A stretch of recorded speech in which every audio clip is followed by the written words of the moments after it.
Introduction. Stepping into the shadows of eternity, let us step back in time across the vast expanse of 4 millennia to a world where gods walked among mortals, and the line between the divine and human was drawn not in philosophy, but in gold, lapis lazuli, and the cruel mathematics of power. Picture yourself standing on the banks of the eternal Nile, watching the sun rise over a civilization that would endure for 3,000 years. A span of time so vast that Cleopatra lived closer to our age than to the building of the Great Pyramid. You are about to enter a world of contradictions, unimaginable wealth built upon countless lives, divine pharaohs who bled like mortals, and servants who lived in luxury while remaining property. This is not the Egypt of Hollywood, spectacle, or tourist postcards, but the Egypt of whispered conversations in palace corridors, of trembling hands that dressed gods, of eyes that witnessed the terrible intimacy between absolute power and human frailty. In this world, you are not a pharaoh or a priest, not a noble or a scribe. You are among the forgotten multitudes who made the grandeur possible, a servant in the palace of a living God. Through your eyes, we will discover what it truly meant to live in the shadows of eternity, to serve those who claim dominion over life, death, and the very cosmos itself. The morning mist rises from the Nile, and somewhere in the distance, temple bells call the faithful to prayer. But your day begins not with worship, but with service. Your story and ours is about to unfold. Chapter 1. The dawn of servitude, the hour before. Dawn, the first sensation, is always the cold. Not the harsh bite of winter, for Egypt knows little of that, but the cool touch of pre-dawn air against skin that has known only the warmth of crowded quarters. You stir on your reed mat, consciousness returning, like water seeping through papyrus, slow and inevitable. Around you, 30 other bodies shift in the darkness of the servants' hall, a long, low-ceilinged chamber that stretches behind the palace kitchens. The sound that wakes you is not harsh, no overseer's whip or barked command. Instead, it is the gentle rhythm of wooden clappers, clicked together by the night supervisor making his rounds. Clack, clack, clack, clack. The sound echoes off limestone walls decorated with simple paintings of lotus flowers and the protective eye of Horus. Even in the servants' quarters, beauty exists, though it is beauty with a purpose. To remind you that you serve not just a mortal ruler, but a divine being whose palace must reflect celestial perfection. You rise, your body knowing the routine before your mind fully awakens. Around you, shadows move with practiced silence. Other servants beginning the day that will end only when the God King retires to his golden chamber. The air carries the mingled scents of the night. Lotus oil from the lamps that burn through the dark hours. The distant fragrance of the palace gardens, where night-blooming cereus unfolds its petals to the moon. And underneath it all, the eternal smell of the Nile. Mud, water, life itself. Through the high windows, stars still pierce the darkness, but the eastern horizon shows the faintest blush of approaching dawn. This is the sacred hour, the time when Ra's solar bark begins its daily journey across the heavens, and when the Pharaoh, the living Horus, the son of Ra, prepares to manifest his divine nature for another day. But before the god awakens, his servants must be ready. The awakening ritual. You move with the others toward the purification chambers, a series of small rooms carved from the living rock beneath the palace. The walls here are older than the current dynasty, bearing hieroglyphs whose meanings have been worn smooth by countless hands. Water flows constantly through these chambers, channeled from the Nile through an ingenious system of canals and stone pipes. The ancient engineers who designed this system understood that serving the divine required absolute purity, not just of body, but of spirit. The water is cool against your skin as you perform the morning ablutions. Every servant must bathe before entering the Pharaoh's presence, must cleanse away the mortality of sleep and dreams. You pour the sacred water over your head, watching it cascade down your body, carrying away the night's accumulated dust and sweat.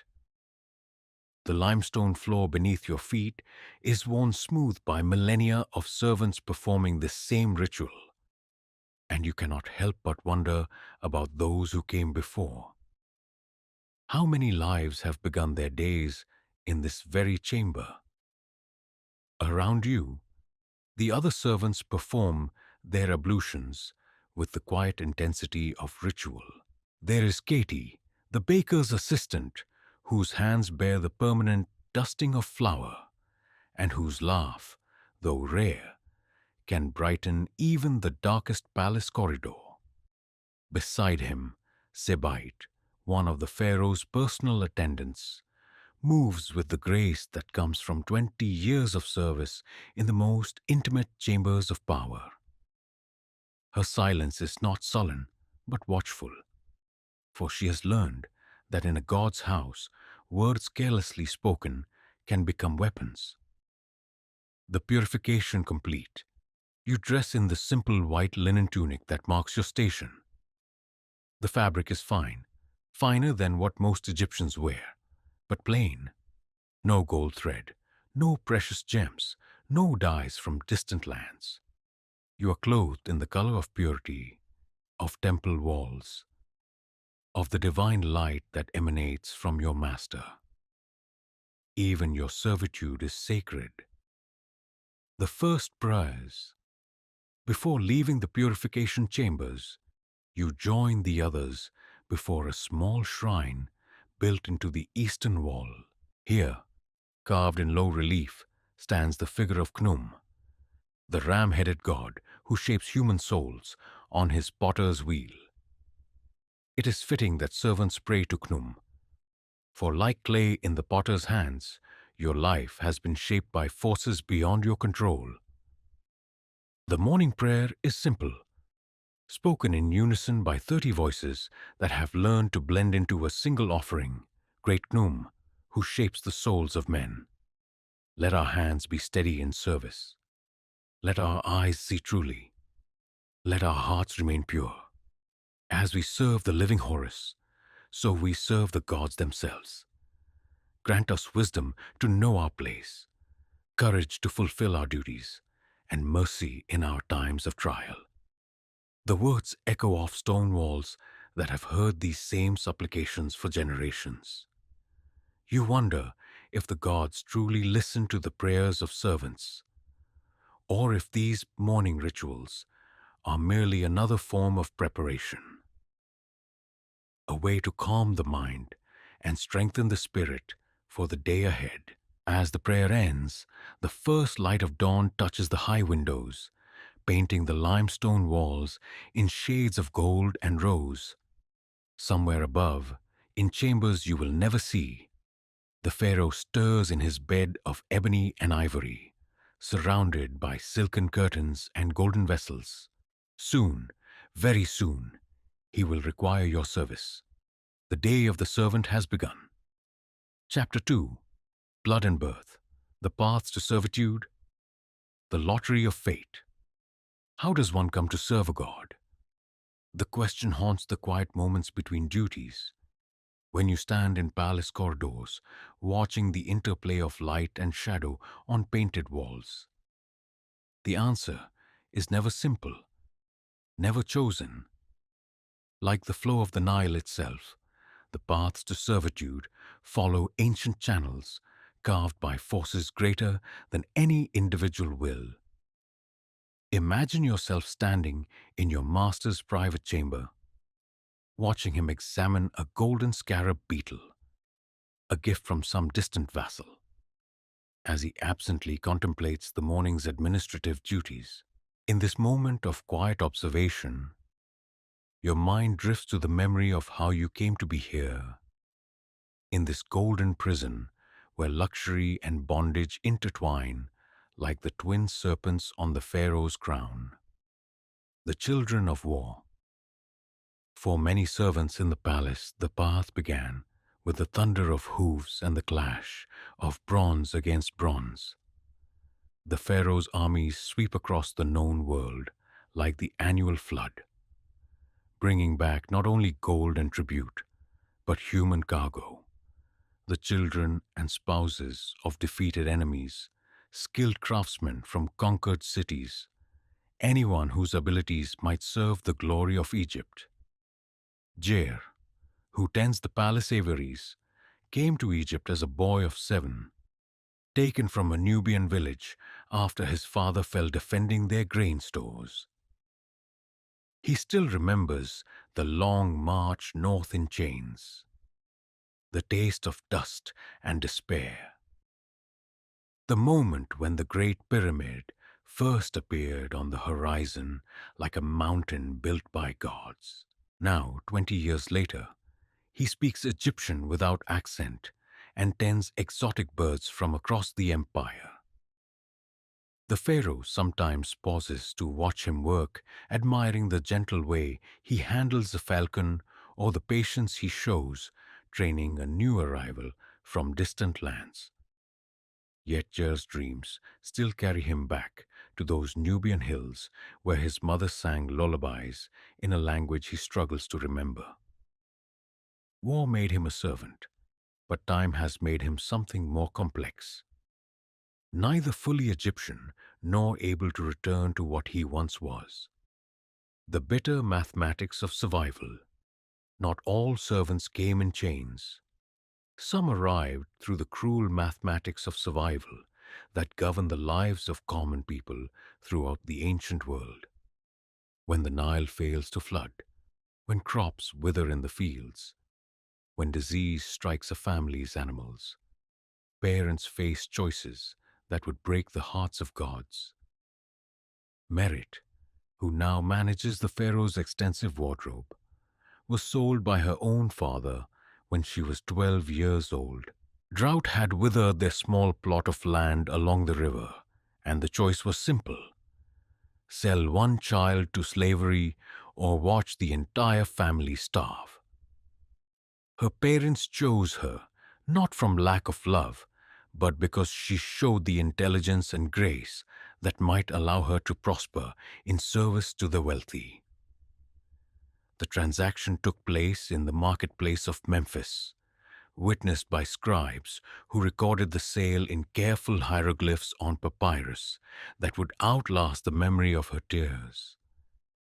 30 pieces of silver, enough to keep her family fed through the bad season, enough to buy seed for the next planting, enough to purchase the life of one child with the survival of many. She remembers the weight of her father's hand on her head in blessing, the way her mother turned away to hide her weeping, the small bundle of possessions, a wooden doll, a bronze mirror, a lock of her grandmother's hair, that constituted her inheritance from the world of free people, born to golden chains. Yet perhaps the strangest path to servitude is the one that requires no journey at all. Throughout the palace, you encounter servants who were born within these walls, children of other servants who have never known any world beyond the Pharaoh's domain. They speak of freedom as philosophers speak of abstract concepts, intellectually understood but never experienced. Kemwaset, the head of the Pharaoh's personal guard, was born in a small chamber behind the royal stables. His mother served as a seamstress in the royal workshops. His father was a Hittite soldier, captured in one of Ramesses' campaigns, and later elevated to minor administrative duties due to his skill with numbers. Camoset grew up playing in palace gardens, educated by the royal tutors alongside the children of nobles, trained in weapons by the same masters who taught the Pharaoh's sons. In many ways, his childhood was more privileged than that of most free Egyptians. He ate better food, wore finer clothes, received superior education. Yet the fundamental truth remained unchanged. He was property.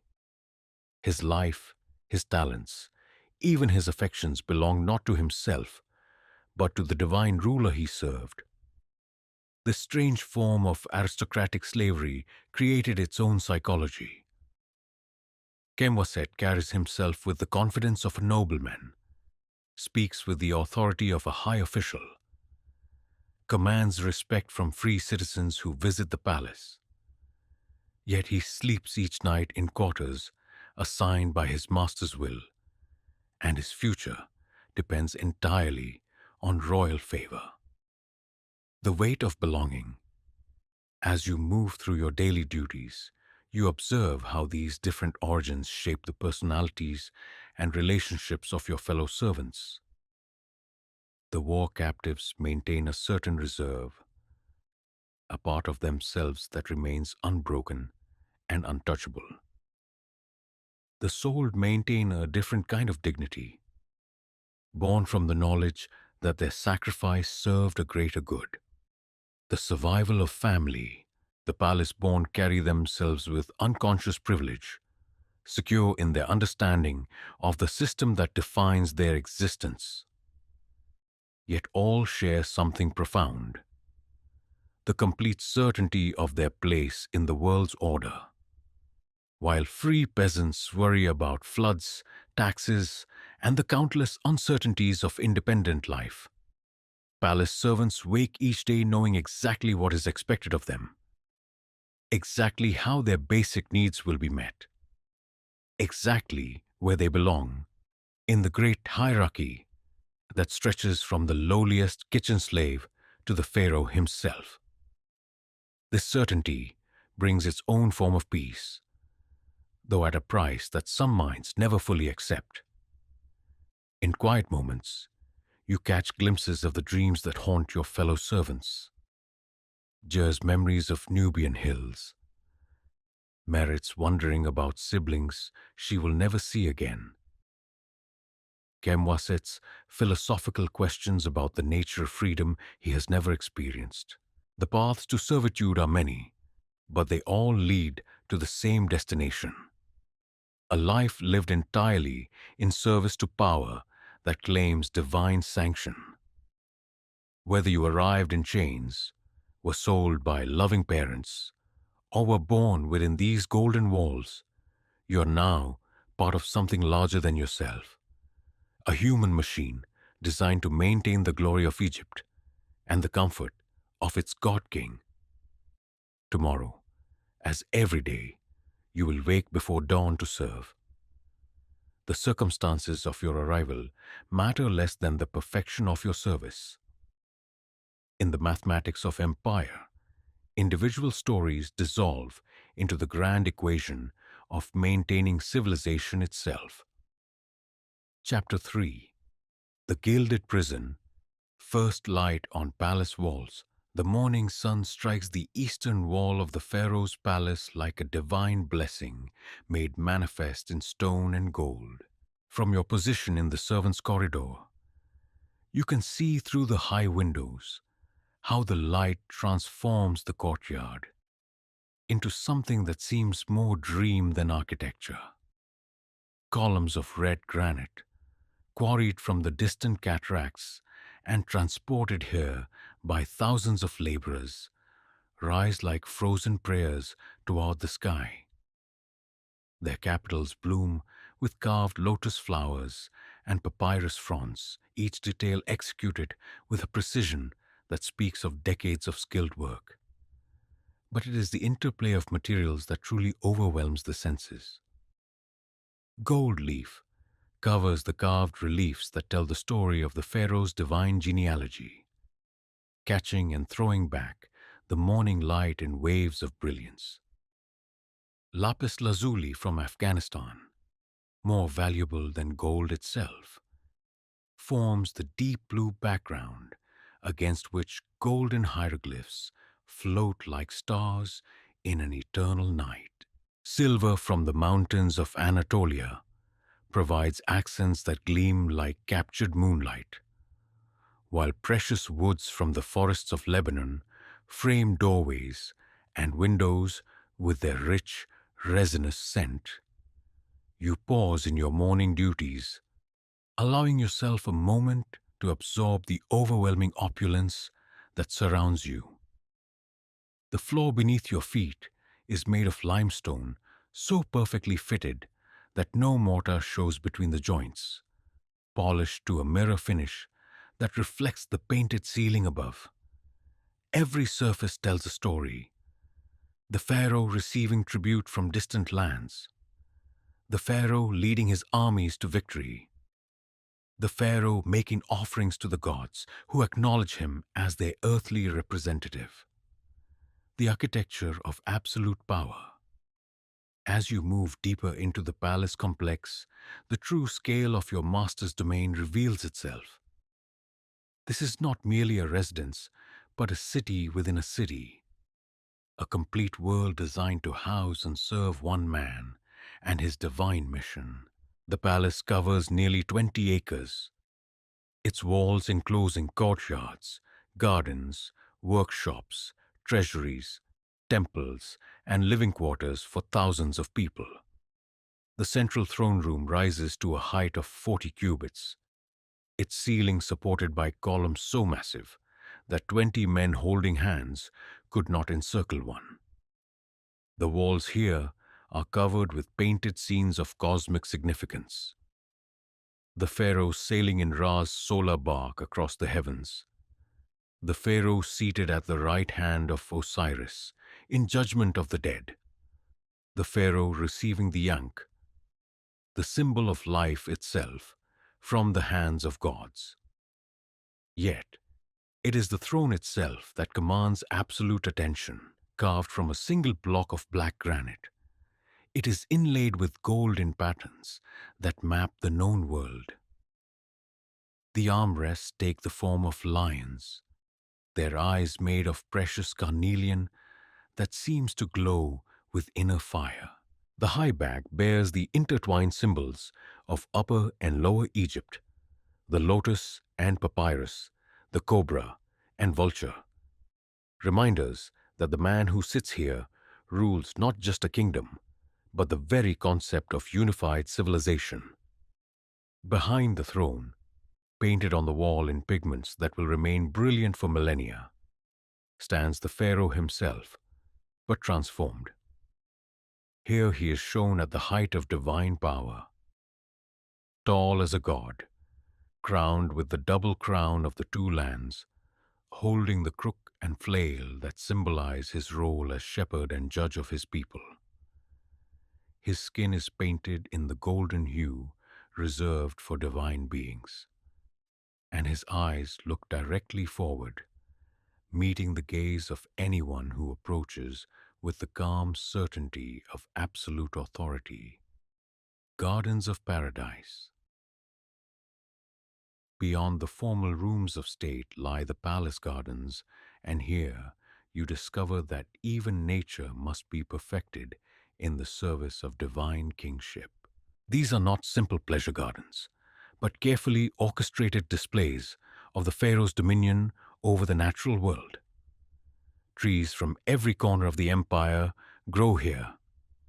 Cedars from Lebanon, ebony from Nubia, frankincense trees from the mysterious land of Punt, fruit trees from Syria that produce apples and pomegranates for the royal table. The garden is laid out in perfect geometric patterns, with walkways of polished stone leading through groves and flower beds, arranged according to principles that combine practical beauty with religious symbolism. A central canal, fed by an intricate system of channels from the Nile, runs through the heart of the garden, creating cooling breezes and the sound of flowing water that masks conversations conducted along its banks. Lotus pools dot the landscape, their surfaces covered with the sacred flowers that symbolize rebirth and divine creation.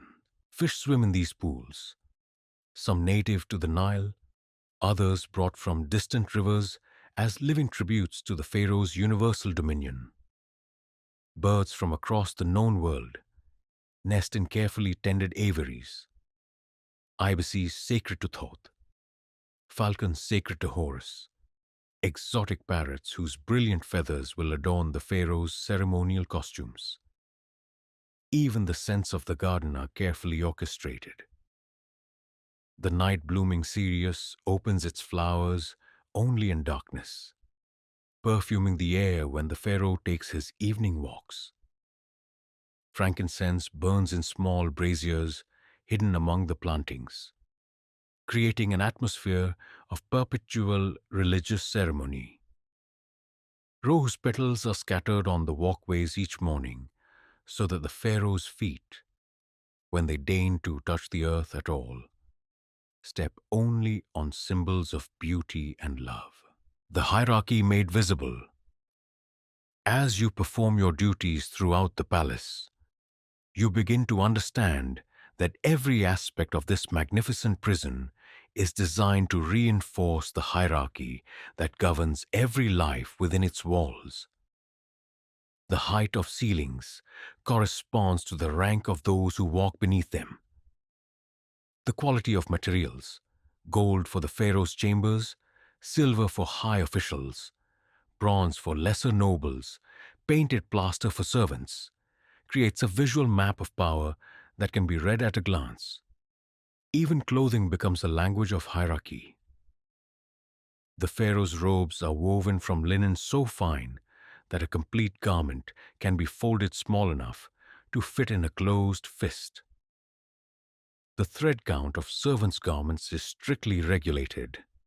The higher your position, the finer your clothing, but always within the boundaries that separate those who serve from those who command. Colors tell their own story. Royal blue, made from precious lapis lazuli, belongs to the pharaoh alone. Gold thread may be worn only by members of the royal family and the highest priests. Silver is reserved for palace officials. Servants dress in white or the natural color of undyed linen, occasionally accented with simple geometric patterns in earthen tones. The very food you eat reflects your place in this crystalline hierarchy. The pharaoh's meals include delicacies from across the empire: dates stuffed with almonds and honey, roasted gazelle flavored with exotic spices, wines from Syria aged in cedar casks. High officials enjoy similar foods in smaller portions and with less elaborate preparation. Lesser servants eat well by Egyptian standards: bread made from emmer wheat, beer brewed from barley, vegetables from the palace gardens, occasional meat from the larger sacrificial ceremonies. Yet even in this plenty, you are reminded constantly that you eat by the Pharaoh's grace, sleep under his roof by his benevolence, and exist within his domain only so long as you serve his pleasure and purposes. The weight of beauty, perhaps the most psychologically complex aspect of palace life, is how its overwhelming beauty becomes both blessing and burden. You wake each day surrounded by art and architecture that represent the highest achievements of human civilization. You walk on floors that kings of other nations would treasure as the centerpieces of their throne rooms. You serve food from vessels that are themselves priceless works of art. Yet this beauty is not yours to possess or even fully enjoy. You are like a gardener in paradise, permitted to tend the flowers, but never to claim them as your own. The magnificent wall paintings that surround you tell stories of divine kingship in which servants appear only as background figures, necessary but ultimately expendable elements in the grand narrative of royal power. The psychological effect is profound and carefully calculated.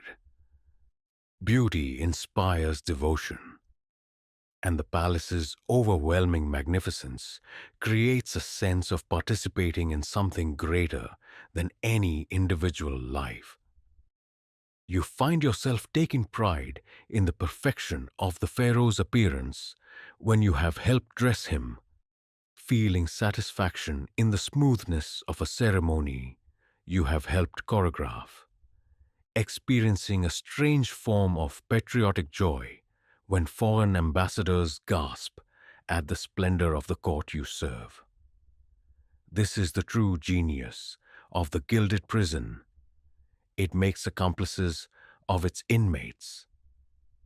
The very magnificence that advertises your powerlessness also makes you complicit in maintaining the system that enslaves you. You become, in a sense, a curator of your own captivity, taking professional pride in the perfection of your service to power you will never share. As evening falls and the last light fades from the palace walls, you retire to your simple chamber, knowing that tomorrow will bring another day of service in paradise.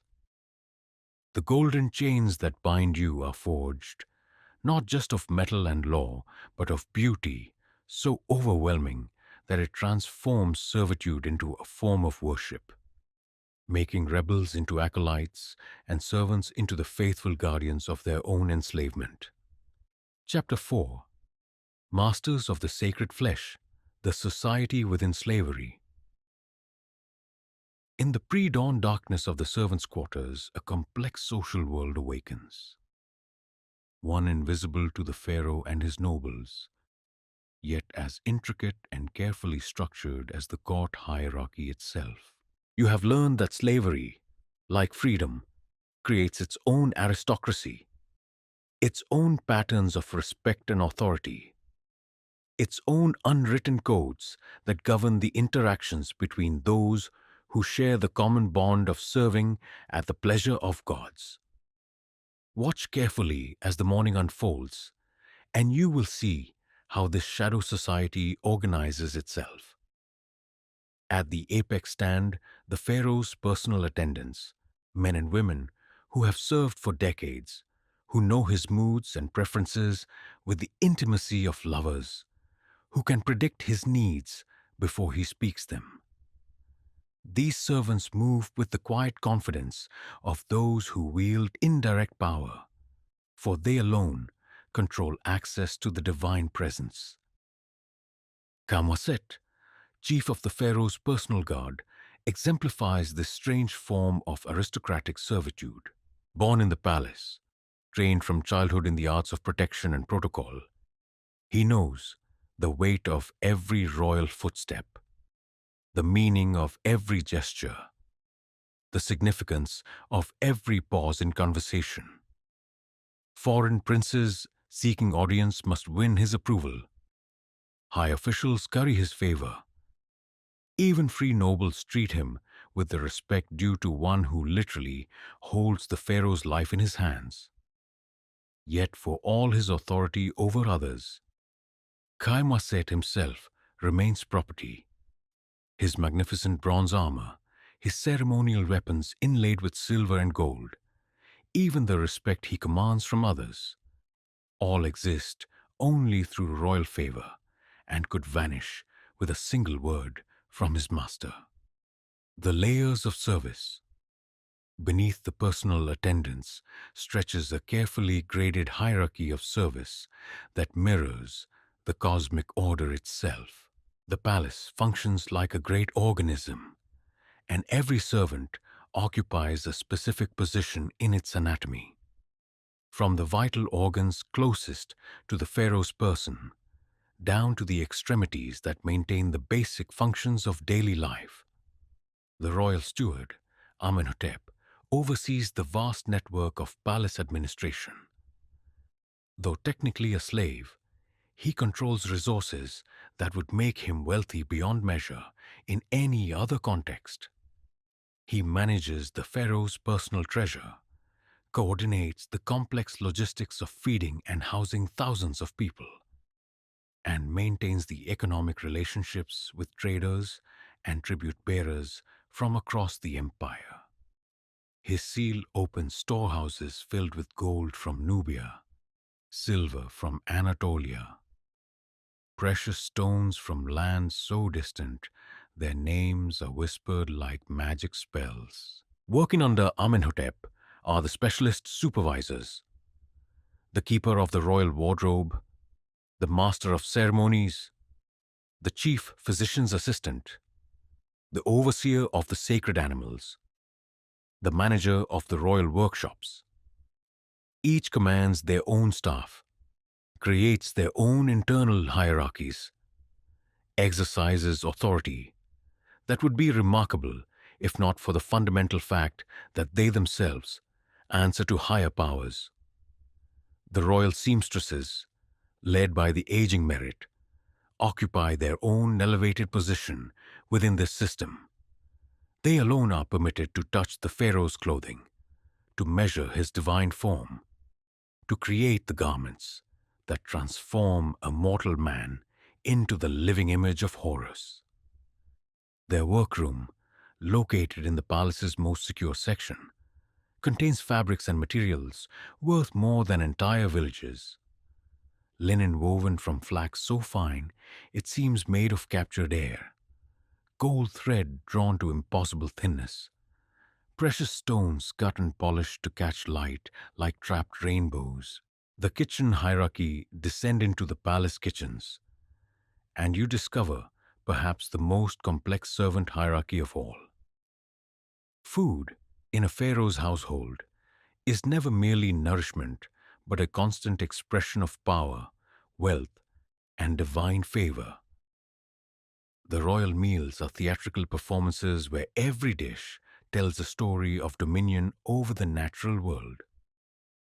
The head cook, a massive man named Bakenkonsu, commands a staff of over 100 workers in a complex operation that runs continuously throughout the day and night. Under him work the specialized craftsmen of the culinary arts. The baker, who creates bread so fine it seems made of edible silk. The brewer, whose beer is aged in jars sealed with the pharaoh's personal cartouche. The pastry chef, whose creations resemble miniature temples and pyramids. The butcher, who can prepare meat with the precision of a surgeon and the artistry of a sculptor. The kitchen servants exist in their own rigid hierarchy based on proximity to the pharaoh's plate. Those who prepare his food directly have undergone purification rituals, almost as elaborate as those required of priests.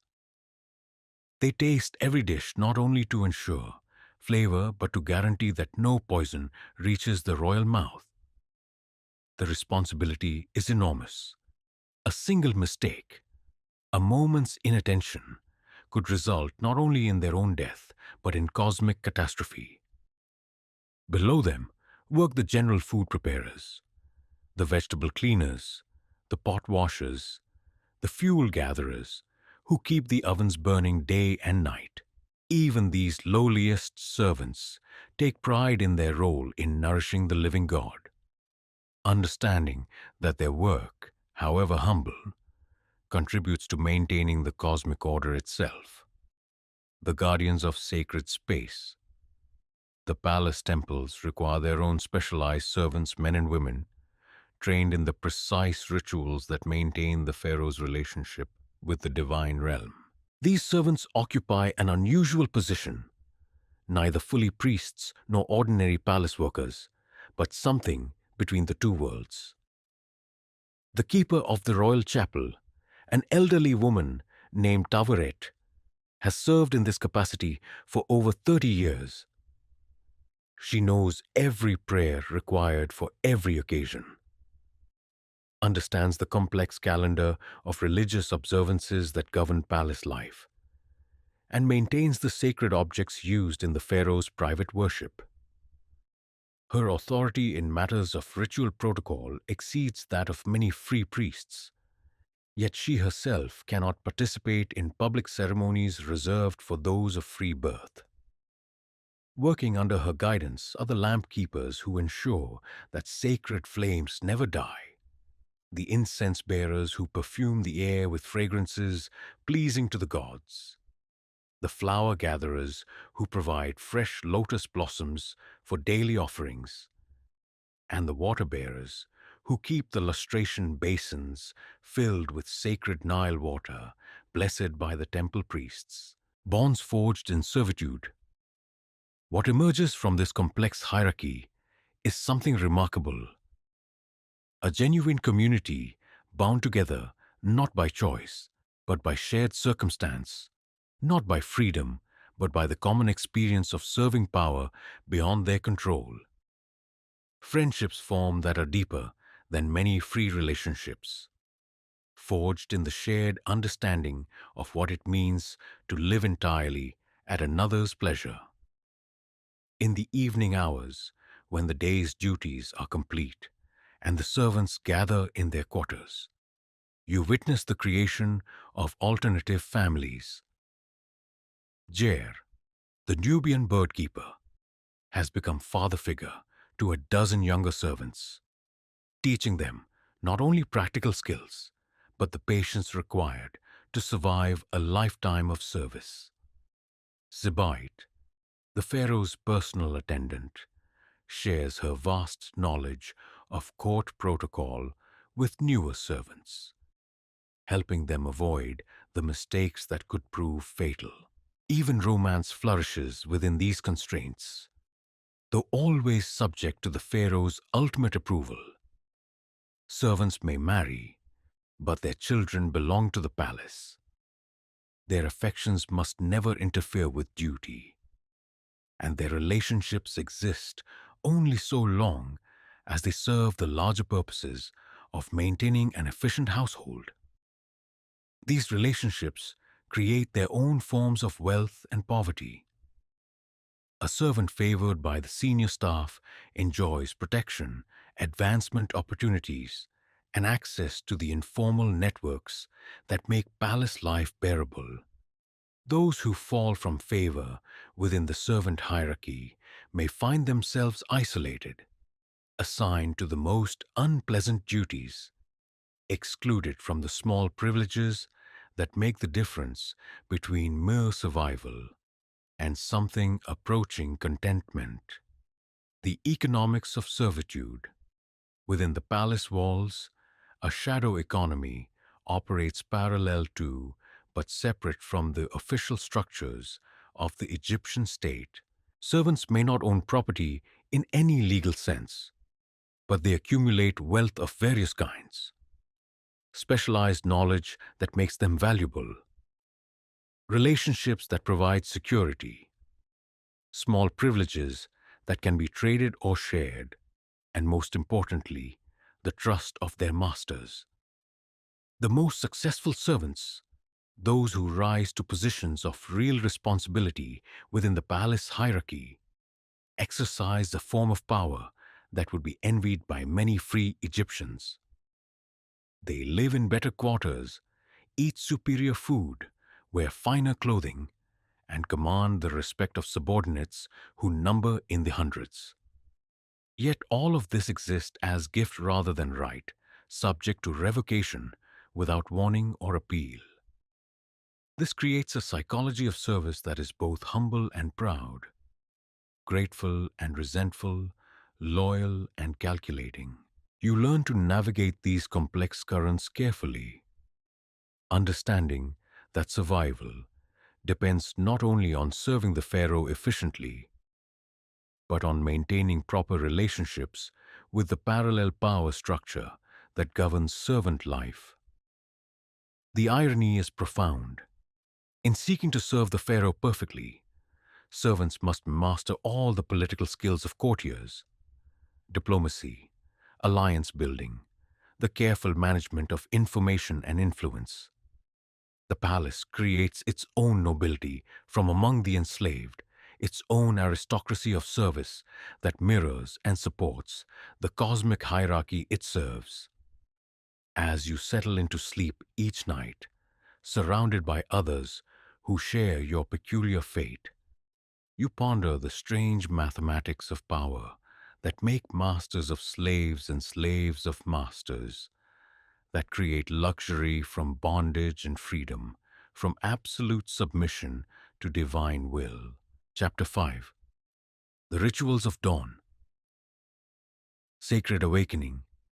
The transformation from sleeping mortal to divine Pharaoh begins each day in darkness, in chambers so sacred that to witness them without permission would mean instant death.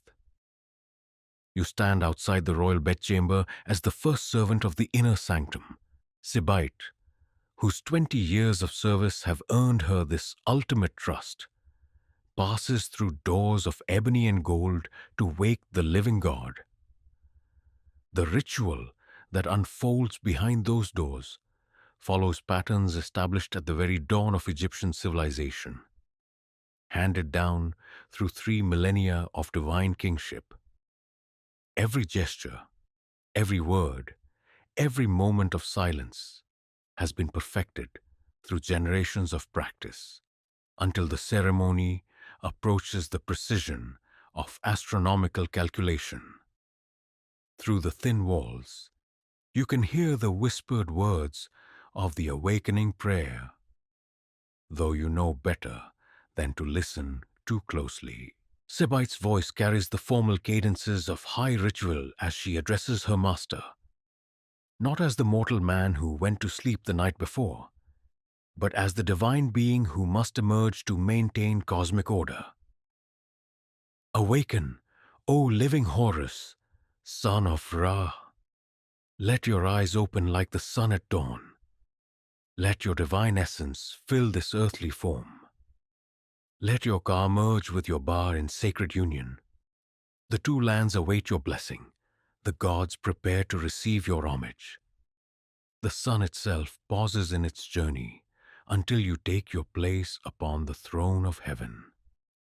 The chamber of transformation, when the doors finally open to admit you and the other trusted servants, you enter a space that exists at the boundary between human and divine realms. The Pharaoh's bedchamber is more temple than bedroom. Every surface carved with protective hieroglyphs. Every corner guarded by statues of lions and sphinxes whose painted eyes seem to follow your movement. The bed itself is a masterwork of the carpenter's art.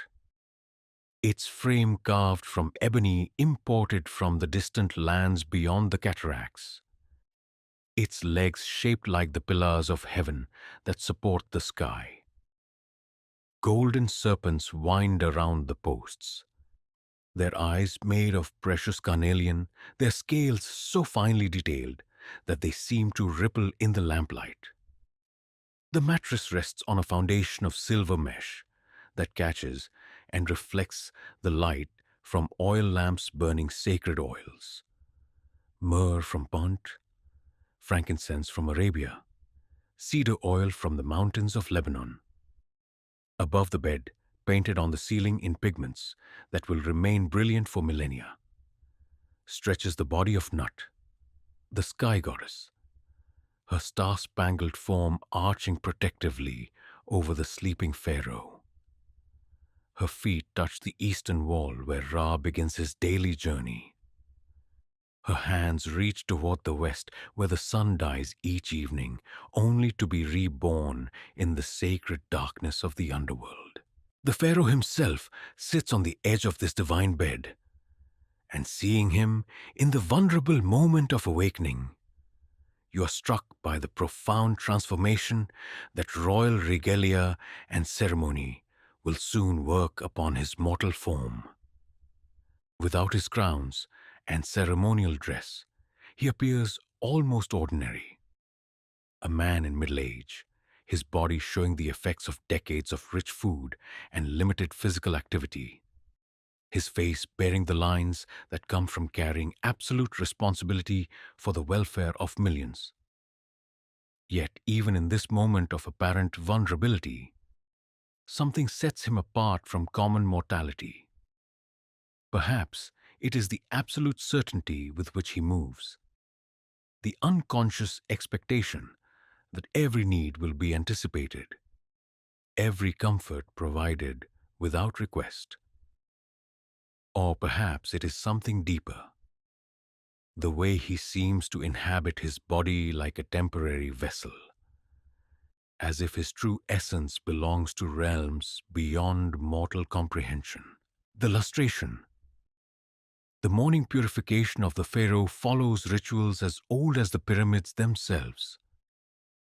You assist in preparing the lustration chamber, a room carved entirely from white limestone and flooded with the soft light of alabaster lamps. Here, water flows constantly through channels cut into the floor, creating a gentle sound that masks conversation and symbolizes the eternal renewal of life. The water itself is sacred, drawn from the Nile at the moment of sunrise and blessed by the high priest of Ptah. Into this water have been dissolved precious salts from the Red Sea, oils from the sacred pasea tree, and fragments of natron from the desert lakes where the gods themselves once walked the earth. The mixture is said to possess the power to wash away not just the physical residue of mortality, but the spiritual contamination that comes from existing in an imperfect world. As the Pharaoh enters the lustration chamber, you and the other servants remain at the threshold, your eyes lowered in respect for the sacred mystery unfolding within. Sebite alone is permitted to approach the divine form, her movements precise and ritual-bound as she assists in the purification that transforms sleeping mortality into waking divinity. The process takes nearly an hour, during which prayers are continuously spoken, not in the common Egyptian known to the people, but in the ancient ceremonial language preserved from the time of the pyramid builders. The words echo off polished stone walls, carved with scenes of divine purification. The gods themselves performing these same rituals in the celestial realm, establishing the patterns that earthly servants now follow with meticulous precision. Anointing with sacred oils. When the Pharaoh emerges from his lustration, his skin gleaming with moisture, and the faint golden tone that comes from the sacred oils, the ceremony moves to its most delicate phase. 7 different oils must be applied in precise order, each corresponding to one of the divine attributes that the Pharaoh embodies as the living representative of the gods. The oil of Ra, golden and warm like the sun itself, is applied to the forehead, temples, and hands, the parts of the royal body that will be most visible to subjects during the day's ceremonies. This oil, pressed from olives grown in temple groves and blessed during the festival of Ra's return from the underworld, is said to kindle the divine fire that burns within all true pharaohs. The oil of Ptah follows, applied to the chest above the heart. This mixture includes rare spices from the land of Punt, cardamom, cinnamon, and the precious tears of the myrrh tree that bleeds golden resin when wounded. As Sebate works this oil into the royal skin, you can smell the complex fragrance that will cling to the Pharaoh throughout the day, marking him as one who has been touched by divine hands. Each subsequent oil carries its own meaning, its own power, its own carefully guarded secrets.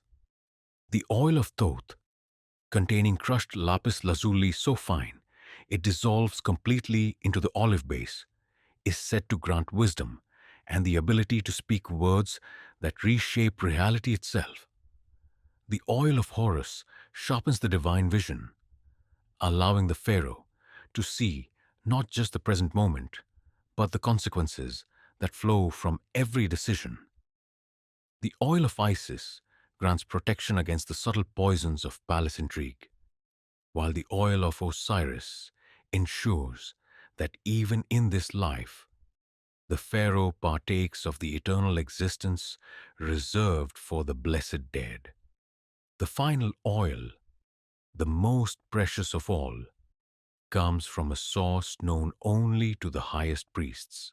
Called the tears of Atum, it is said to be the same substance from which the gods created the first human beings. Only a single drop is used, applied to the Pharaoh's lips just before he speaks his first words of the day. Words that will carry divine authority because they emerge from lips touched by the essence of creation itself. The sacred robing. With the anointing complete, the Pharaoh moves to the robing chamber, where garments await that are themselves works of religious art. The process of dressing a god-king follows patterns that transform simple clothing into the visible expression of cosmic authority. The fundamental garment is the royal linen tunic, woven from threads so fine that the completed cloth seems made of captured air. This linen comes from flax grown on sacred temple lands, watered with Nile flood blessed by the priests, harvested by workers who maintain ritual purity throughout the growing season. The thread is spun by women who have devoted their lives to this single task, their fingers achieving a sensitivity that can detect variations in fiber thickness invisible to ordinary touch. The weaving itself takes place in a workshop within the temple of Ptah, where master craftswomen work in silence, their looms blessed daily with incense, and their threads counted by scribes who record every inch of progress. A single royal tunic requires 6 months to complete and represents approximately 2,000 hours of skilled labor. But the tunic is only the foundation for a costume that tells the story of divine kingship through every thread and ornament. Over the linen goes the ceremonial kilt, its pleating so precise that it maintains perfect symmetry even as the pharaoh moves. The belt that secures this garment is made of gold links, each cast in the shape of the Ankh symbol and connected by hinges so fine they seem to flow like liquid metal, symbols of cosmic authority. The true transformation occurs when the pharaoh assumes the symbols that declare his divine nature to the world. The process follows an invariable sequence, each item placed with prayers and ceremonies that have remained unchanged for centuries. First comes the false beard of divinity, plaited from the finest horsehair and bound with gold wire. This artificial beard, worn by pharaohs regardless of their natural facial hair, symbolizes the wisdom that comes only with divine age and the connection to the bearded gods of the underworld. The binding of the beard requires special skill, for it must be secured so perfectly that no movement or ceremony can dislodge it, yet so comfortably that the pharaoh can speak and eat without discomfort throughout the long day ahead. The royal necklaces follow, great collars of gold and precious stones that cover the pharaoh's chest with symbolic protection. The primary collar, called the Shield of Ra, contains over 300 individual elements, golden scarabs representing the sun god's daily rebirth, turquoise falcons symbolizing Horus's protective presence, carnelian lotus flowers marking the pharaoh's role in ensuring the land's fertility. But it is the crowns that complete the transformation from mortal to divine. The pharaoh may choose from several, depending on the day's ceremonies and the symbolic message he wishes to convey. The white crown of Upper Egypt, tall and conical, represents dominion over the southern lands and connection to the cosmic principles of order and truth. The red crown of Lower Egypt, with its distinctive curved projection, symbolizes power over the northern delta and mastery of the chaotic forces that threaten civilization. Most magnificent of all is the double crown, combining both symbols into a single towering headdress that declares the pharaoh's role as unifier of the two lands. This crown, too heavy for sustained wear, is reserved for the most important ceremonies, when the pharaoh must appear before his people as the living embodiment of Egyptian unity and divine authority. The moment of becoming, as the final elements of royal regalia are secured and adjusted, you witness something that never fails to inspire a complex mixture of awe and unease. The man who entered the chamber as a sleepy mortal has vanished, replaced by something that seems to partake of both human and divine nature. The pharaoh now stands tall and straight, his posture perfect, his movements deliberate and ceremonial, his eyes holding the distant gaze of one who sees beyond the immediate moment into the eternal patterns that govern cosmic order. The transformation is so complete that you sometimes wonder if the person who emerges from these morning rituals is the same individual who went to sleep the night before, or if the elaborate ceremonies actually succeed in their stated purpose, calling down divine essence to inhabit mortal flesh for the duration of a day. When the pharaoh speaks his first words of the day, always the same ritual formula, acknowledging his divine nature and accepting the burden of cosmic responsibility. His voice carries an authority that seems to come from depths beyond individual personality. These words, spoken in the archaic language of the ceremonies, create a brief moment of silence in which even the oil lamps seem to burn more brightly, as if the very air recognizes the presence of divinity. I am Horus the living, son of Ra the eternal, beloved of Ta the creator. I accept the throne of heaven, the crown of earth, the burden of maintaining Magat throughout the two lands. Let the gods witness my assumption of divine duty. Let the people receive my blessing. Let the enemies of Egypt know that the power of the gods walks among men. With these words, the man disappears completely, and the pharaoh, divine, eternal, terrible, and magnificent, begins another day of ruling over the greatest civilization the world has ever known. The morning rituals are complete. The God King is ready to receive the worship and obedience of millions. And you, having witnessed this daily miracle of transformation, return to your duties with the knowledge that you have seen the exact moment when heaven touches earth, when the cosmic order manifests itself in mortal form, when the impossible becomes inevitable through the power of absolute faith, transformed into absolute authority. Chapter 6. Feeding the Divine. The sacred art of nourishment. To feed a god requires more than cooking. It demands the transformation of earthly sustenance into celestial offering, the elevation of basic nutrition into cosmic ceremony.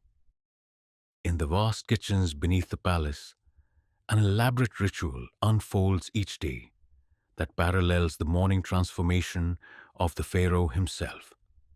Here, simple ingredients from across the empire are transformed through skill, ceremony, and faith into meals worthy of divine consumption. The head cook, Bakenkonsu, approaches his duties with the solemnity of a high priest. For 25 years, he has overseen the creation of meals that must satisfy not only the physical hunger of a mortal man, but the symbolic requirements of feeding the living embodiment of divine authority. Every dish that reaches the Pharaoh's table tells a story of Egyptian dominance over the natural world. Every flavor represents tribute from distant lands. Every presentation demonstrates the refined civilization that sets Egypt apart from the barbarian kingdoms beyond its borders. The kitchen itself occupies a vast underground chamber carved from the living rock beneath the palace. Cooking fires burn continuously in great hearths designed to contain flames that rival those of the gods themselves. The smoke carries upward through ingenious channels that emerge as incense burners in the palace gardens, ensuring that even the byproducts of food preparation contribute to the sacred atmosphere surrounding the pharaoh's daily life. The geography of flavor stand in the kitchen's central area during the morning preparation, and you can trace the reach of Egyptian power through the ingredients assembled for the royal breakfast. From the northern delta come fish so fresh they were swimming in Nile waters at yesterday's sunset, perch whose silver scales catch the lamplight like scattered coins, carp whose sweet flesh will be seasoned with herbs that grow only in the temple gardens of Memphis. The bread that forms the foundation of every royal meal begins with emmer wheat grown on the pharaoh's personal estates and ground by millers who maintain ritual purity throughout the growing and processing seasons. This grain, blessed by the priests of Osiris and milled by stones consecrated to the goddess Renanate, produces flour so fine it seems made of golden dust. The bakers who transform this flour into bread are masters of an art that borders on magic, creating loaves shaped like pyramids, temples, and sacred animals, each one an edible sculpture that celebrates the pharaoh's divine nature.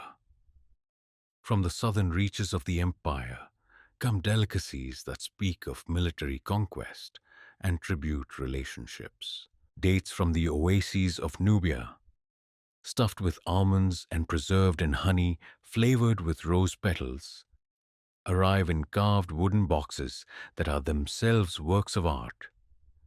Gazelle meat from the desert, hunts of Nubian princes, dried and seasoned with spices that grow only in the highlands beyond the cataracts, provides protein touched with the glamour of exotic lands.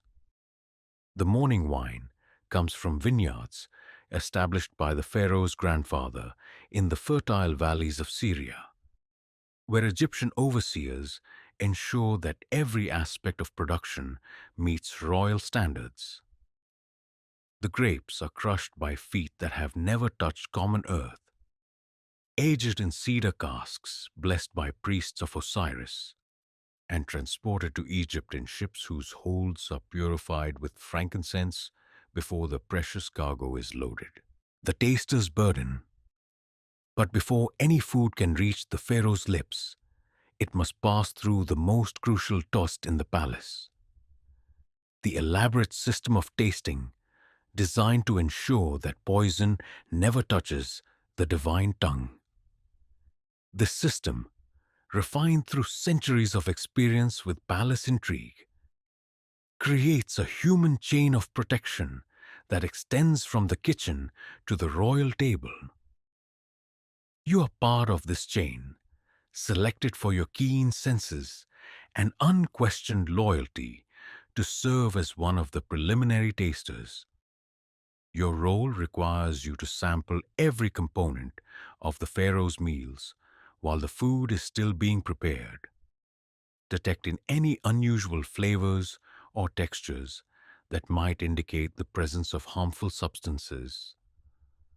The responsibility weighs heavily, for you understand that a single moment of inattention could result in catastrophe beyond imagination. The death of a pharaoh from poison would not merely end one man's life, it would shatter the cosmic order itself, leaving Egypt vulnerable to chaos invasion and the displeasure of gods who might withdraw their protection from a land that failed to safeguard their earthly representative. The testing process follows rigid protocols developed over generations of careful observation. Each dish must be sampled by 3 different tasters, their reactions monitored for the time it takes a shadow to move 1 cubit across the kitchen floor. Any unusual response, a grimace, a cough, an unexpected flush of the skin, results in the immediate destruction of the entire preparation and the beginning of an intensive investigation into possible sabotage. The senior taster, an elderly man named Ketty, whose palate has been refined through 30 years of this dangerous service, possesses an almost supernatural ability to detect the subtle flavors that might mask deadly intentions. He can identify the addition of bitter almond oil that might indicate the presence of certain poisons, recognize the metallic taste that suggests contamination with compounds of lead or mercury, and detect the slight numbing sensation that accompanies some of the more exotic toxins obtained from plants that grow in distant lands. Yet even Katie acknowledges the limitations of his art. Some poisons work too slowly to be detected by immediate tasting. Others have no distinctive flavor. And the most dangerous substances might be those unknown to Egyptian experience. Exotic compounds brought by foreign merchants or developed in the secret laboratories of enemy kingdoms. The final test, the last line of defense, consists of the sacred animals that participate in the pharaoh's dining ceremonies. In a chamber adjacent to the royal dining room, specially trained cats, ibises, and baboons are given portions of every dish before it is presented to the pharaoh. These creatures, sacred to various gods and therefore possessing supernatural sensitivity to harmful substances, serve as divine protectors whose reactions are carefully observed by attendants trained in the interpretation of animal behavior. The cats, sacred to Bastet, are particularly valued for their ability to detect subtle poisons. Their enhanced senses of smell and taste, combined with their divine protection, make them nearly infallible guardians against substances that might escape human detection. You have seen these elegant creatures refuse food that appeared perfectly wholesome to human senses, only to have later investigation reveal the presence of dangerous compounds that would have proven fatal to the pharaoh. The ibises, sacred to Thoth, serve as protectors against poisons that might affect the pharaoh's mental faculties. These wise birds, with their connection to the god of knowledge and judgment, are said to become agitated in the presence of substances that cloud the mind or interfere with divine wisdom. Their behavior is monitored by priests trained in the interpretation of their movements and calls. Most impressive are the sacred baboons, whose role in the tasting ceremonies connects to their association with the dawn sun and their legendary to detect the presence of evil. These powerful animals, trained from birth to participate in royal ceremonies, examine each dish with an intensity that suggests understanding of their crucial role in protecting divine life. The ceremony of presentation, when all tests have been completed and all protections satisfied, the presentation of food to the pharaoh becomes a ceremony of cosmic significance. The royal dining chamber, located at the exact center of the palace complex, is designed as a miniature version of the universe itself, with the pharaoh's chair positioned at the point where earth meets heaven. The serving vessels used for royal meals are themselves priceless artifacts. Golden plates whose surfaces are engraved with scenes of agricultural abundance. Silver cups decorated with images of the pharaoh receiving tribute from distant lands. Jade bowls carved so thin they seem made of crystallized water. Each vessel carries symbolic meaning. Golden plates representing the sun's life-giving power. Silver cups reflecting the moon's mysterious influence. Precious stones connecting the meal to the eternal realm of the gods. The servants who actually place food before the pharaoh have undergone purification rituals as elaborate as those required of temple priests. Their movements follow choreographed patterns that transform the simple act of serving food into a religious ceremony, celebrating the pharaoh's divine nature and Egypt's dominance over the natural world. Lessons in mortality. Yet for all the ceremony and protection surrounding the pharaoh's meals, you cannot help but observe that the man himself eats with the same basic needs and limitations that govern all human existence. Despite the gold plates and elaborate presentations, despite the sacred animals and careful tasting, despite the transformation of dining into cosmic ceremony, the pharaoh must still chew and swallow, must still satisfy the demands of mortal appetite. This fundamental contradiction, the divine being who requires earthly sustenance, creates moments of profound philosophical contemplation as you observe the daily feeding of a god. You watch as the pharaoh, resplendent in his divine regalia, performs the most basic of animal functions, and you wonder about the nature of divinity that must sustain itself through such mortal means. The pharaoh himself seems aware of this paradox. Occasionally, you catch glimpses of something almost like amusement in his eyes as he observes the elaborate ceremony surrounding his breakfast, as if he recognizes the cosmic joke inherent in the situation. A god who must eat bread baked by human hands, drink wine made from earthly grapes, sustain his divine nature through the consumption of substances that grow in common soil. Yet the ceremony continues, day after day, meal after meal, because both the pharaoh and his servants understand that the feeding ritual serves purposes beyond mere nutrition.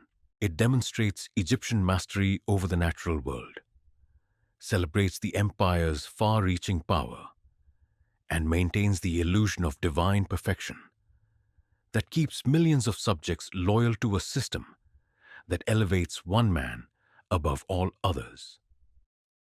In feeding the pharaoh, you participate in feeding the idea of pharaonic divinity itself, nourishing not just a mortal body, but the cosmic order that justifies absolute power and makes possible the greatest civilization the world has ever known. Chapter 7. Dressing a God. The Sacred Wardrobe.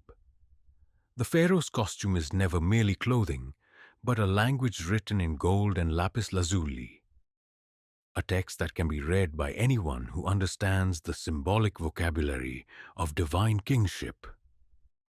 Each morning, as you assist in the elaborate process of transforming a mortal man into the visible embodiment of cosmic authority, you participate in an act of creation that parallels the daily resurrection of Ra himself. The royal wardrobe occupies an entire wing of the palace, its chambers filled with garments that represent centuries of accumulated wealth and artistry. Here hang robes whose creation required years of work by the finest craftsmen in the empire, each thread placed with the precision of a scribe, copying sacred texts, each decoration positioned according to religious principles that connect earthly fashion to celestial order. Merit, the aging keeper of the royal wardrobe, moves through these chambers with the reverence of a high priestess tending sacred relics. Her 40 years of service have given her an intimate knowledge of every garment, every accessory, every symbolic requirement of royal dress. She can read the Pharaoh's mood from his choice of clothing, predict the day's ceremonies from the robes he selects, and ensure that every aspect of his appearance reinforces the cosmic authority he claims, the foundation of divinity. The process of dressing the pharaoh begins with undergarments that, though hidden from public view, are themselves masterworks of the textile arts. The royal linen, woven from flax so carefully cultivated that each plant is individually tended from seedling to harvest, creates fabric of impossible fineness, cloth so sheer it seems made of materialized air, yet strong enough to last for centuries without showing wear. This linen is bleached to perfect whiteness using techniques known only to the royal workshops, treated with oils that prevent decay and impart a subtle fragrance of lotus and myrrh. The very act of putting on these undergarments begins the pharaoh's transformation from mortal to divine. For no common person in Egypt, no matter how wealthy, wears linen of such quality. Over this foundation goes the royal tunic, its cut and proportions calculated to create the illusion of divine perfection. The pharaoh's actual physical form, like that of any mortal, shows the effects of age, rich food, and limited physical activity. But the skilled tailors, who create his clothing, understand how fabric can reshape reality, how the proper cut can suggest the idealized proportions depicted in temple art, how color and texture can transform an aging man into the eternal image of divine youth. The tunic's sleeves are works of art in themselves, gathered at the wrists with bands of electrum, the mysterious metal that combines gold and silver in proportions sacred to the gods. These bands are engraved with the pharaoh's cartouche, surrounded by protective symbols: the ankh for life, the jade pillar for stability, the scepter for power. Each time the pharaoh raises his arms, these symbols catch the light and remind observers that they stand in the presence of cosmic authority made manifest. The kilt of kings. The royal kilt represents perhaps the most complex piece of the pharaoh's daily costume. Its pleating so intricate that it requires two experienced servants working in perfect coordination to arrange it properly. The fabric, linen of even finer quality than the tunic, has been starched with a mixture that includes powdered alabaster and gold dust, creating a garment that holds its shape with supernatural precision while allowing the pharaoh complete freedom of movement. The pleating pattern follows mathematical principles that connect to the sacred geometry used in temple construction. Each fold is precisely measured, each crease calculated to create visual harmonies that please both human eyes and divine sensibilities. When the pharaoh walks, the kilt moves with a rhythm that echoes the cosmic dance of the heavenly bodies. The pleats, opening and closing like the petals of a lotus flower, responding to the sun's passage across the sky.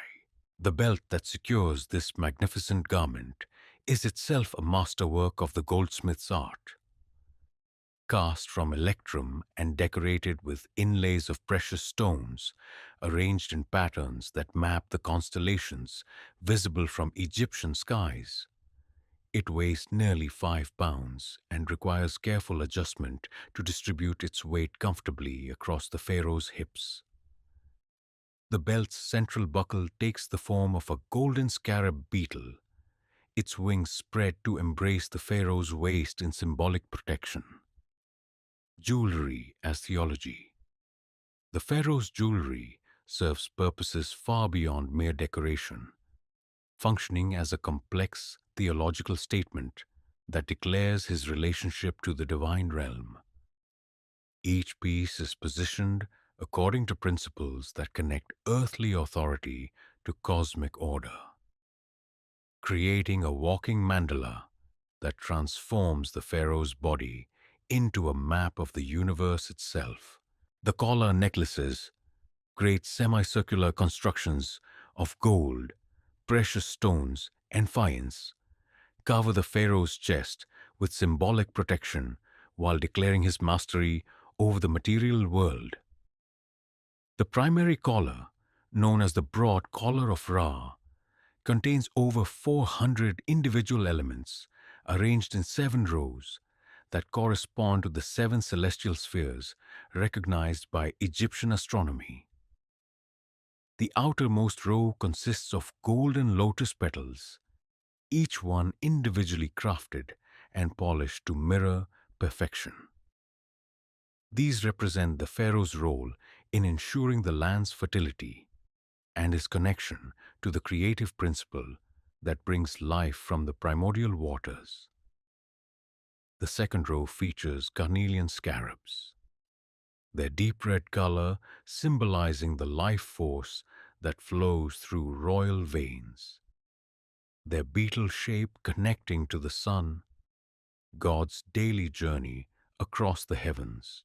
Subsequent rows incorporate turquoise falcons for divine protection, lapis lazuli jit pillars for cosmic stability, golden ankh symbols for eternal life, silver was scepters for unlimited power, and finally, at the collar's heart, a magnificent pectoral ornament that depicts the pharaoh receiving the breath of life directly from the gods themselves. The crowns of cosmic authority. But it is in the selection and placement of the royal crowns that the transformation from mortal to divine reaches its culmination. The pharaoh's crown collection represents one of the greatest treasures of the ancient world, each piece crafted with skills that border on the supernatural and decorated with symbolism that encompasses the entire Egyptian understanding of cosmic order. This morning, the pharaoh chooses the kipresh, the blue crown of war and ceremony, its surface covered with golden discs that represent the stars in their cosmic dance. The crown's distinctive shape, tall and slightly conical, with a bulbous projection at the rear, is designed to create the impression of superhuman intelligence, as if the pharaoh's divine mind requires a skull larger than mortal heads could accommodate. The placement of this crown requires extraordinary skill and ceremony. Merit and her assistant approach the task with movements as precise as those of temple priests conducting the most sacred rituals. The crown must be positioned at exactly the correct angle to create the proper visual balance with the pharaoh's facial features, secured with hidden pins and padding that ensure comfort during hours of public ceremony, and adjusted so that the golden ornaments sketch and reflect light in patterns that emphasize the pharaoh's divine radiance. The false beard of divinity. Perhaps no element of royal costume carries more symbolic weight than the false beard that transforms the Pharaoh's human face into the image of divine majesty. This artificial beard, braided from the finest horsehair and bound with golden wire, connects the living Pharaoh to the bearded gods of the underworld and the royal ancestors who preceded him on the throne of the two lands. The beard's construction represents months of skilled work by craftsmen who specialize in this single aspect of royal regalia. Each strand of hair is individually selected for color and texture, then braided into intricate patterns that incorporate golden threads and tiny precious stones. The finished beard weighs nearly 2 pounds and must be secured to the Pharaoh's face with a harness so cunningly designed that it remains invisible beneath his other regalia. The attachment process requires perfect coordination between you and Merit, for the beard must be positioned with absolute precision to create the proper relationship between the Pharaoh's human features and his divine persona.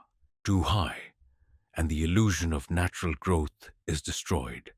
Too low, and the Pharaoh appears comical rather than majestic. The correct position creates a seamless integration between mortal flesh and artificial enhancement that transforms the Pharaoh's face into something that seems to partake of both human and divine nature. The transformation complete. As the final adjustments are made to the Pharaoh's costume, you step back to observe the complete transformation that has taken place over the past hour. The mortal man who entered this chamber has vanished completely, replaced by a figure that seems to have stepped down from the walls of the most sacred temples. Every line of the Pharaoh's silhouette now speaks of divine authority. The towering crown adds nearly 18 inches to his height, making him literally larger than life. The elaborate collar broadens his shoulders and creates an impression of supernatural strength.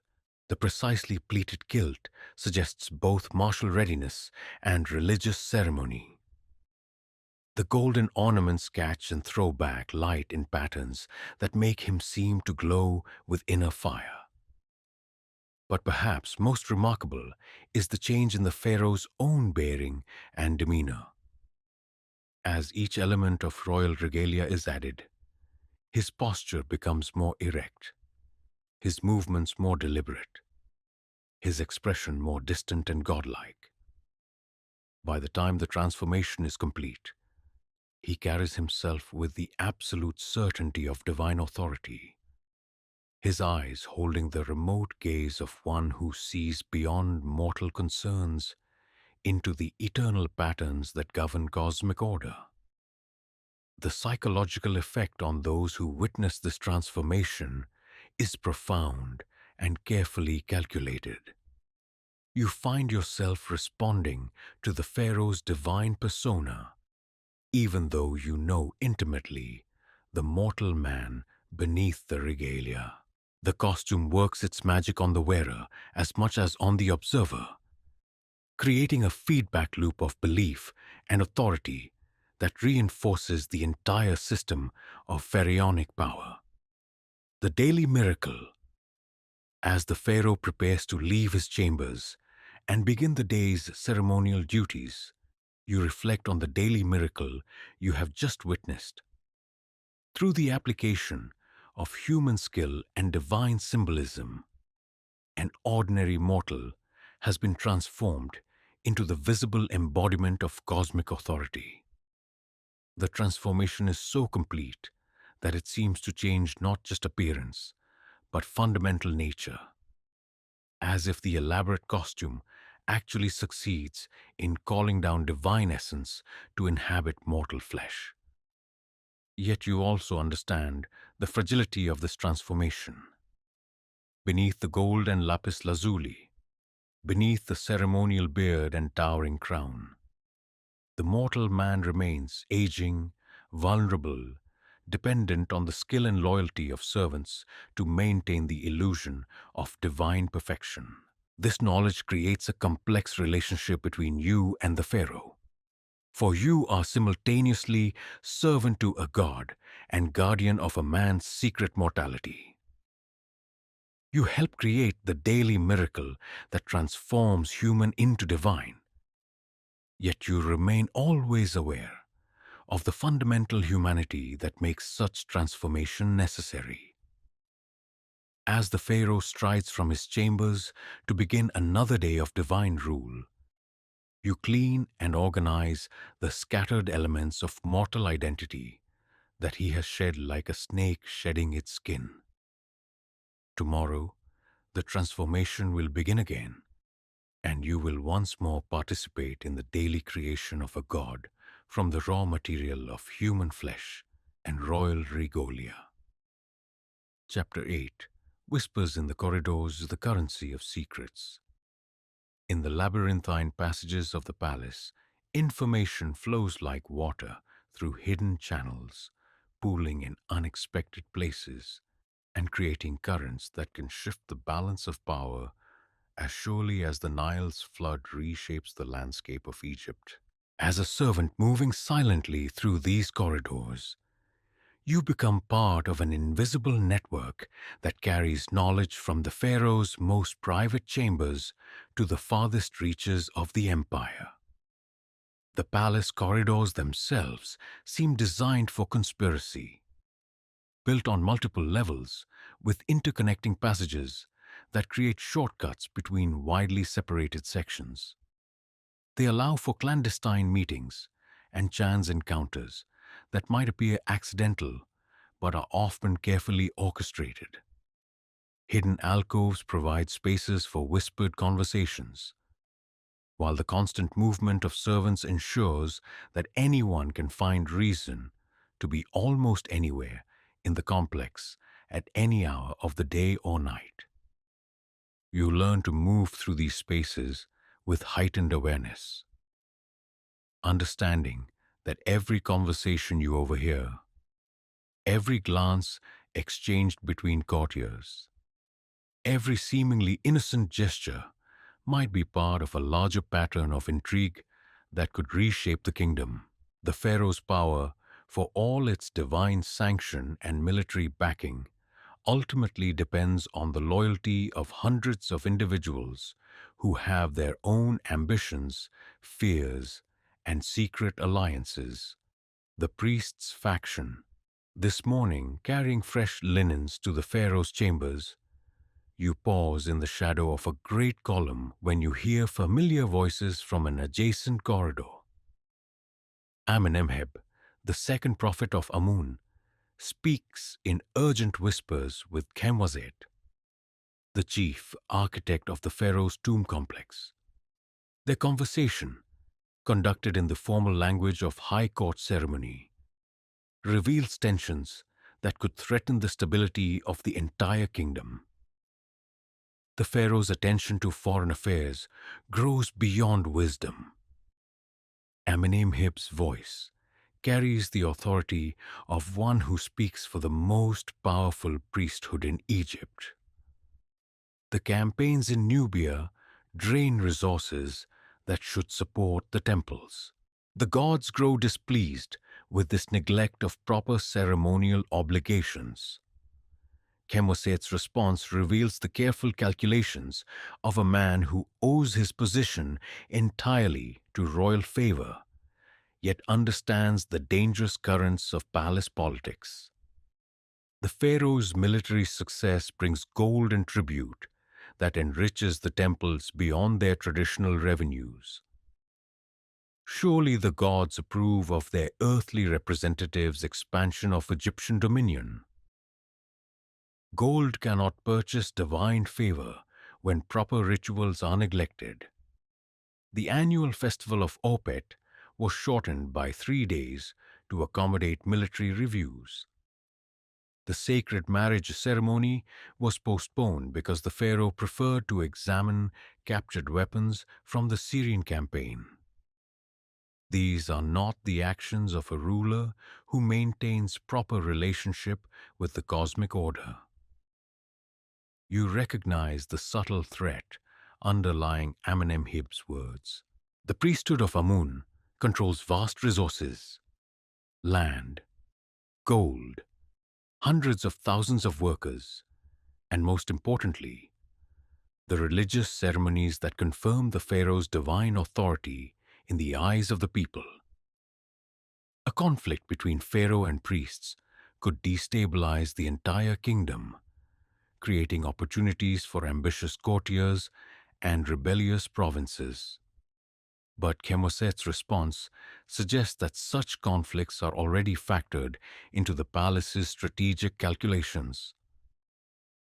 The pharaoh's divine nature does not require validation from earthly priests. His victories in battle demonstrate that the gods fight beside him. His construction projects glorify the temples even as they serve military purposes. Perhaps the second prophet of Amun mistakes his own preferences for divine will. The dangerous edge in this exchange sends you quickly on your way, but not before you file away the intelligence that the priesthood and the military establishment are developing conflicting visions of Egyptian priorities. Such information, carefully shared with the right individuals, could prove valuable in the complex game of alliances that governs palace life. The Queen's Network. Later that morning, delivering fresh oil for the sacred lamps in the royal apartments, you encounter evidence of an entirely different conspiracy. One centered around Queen Nefertari's growing influence over matters traditionally reserved for male courtiers. The Queen maintains her own network of informants and allies, many of them women whose positions in the palace give them access to information that even high officials might not possess. In the Queen's private reception chamber, a space decorated with scenes of feminine divine authority, Isis protecting Osiris, Hathor nourishing the Pharaoh, Ninth weaving the fabric of creation, you observe a meeting that officially concerns the management of royal women's quarters, but actually functions as an intelligence briefing that would impress the Pharaoh's spymaster. Henut Mehit, the Queen's chief lady-in-waiting, reports on conversations overheard in the foreign ambassador's quarters. The Hittite prince expressed surprise at the Pharaoh's knowledge of their copper mining operations in the northern mountains. He suspects we have sources of information within their delegation. Takat, who manages the Queen's correspondence with royal women in other kingdoms, adds details that reveal the international dimensions of palace intrigue. The Babylonian Queen's latest letter contains subtle inquiries about Egyptian military preparations in the eastern delta.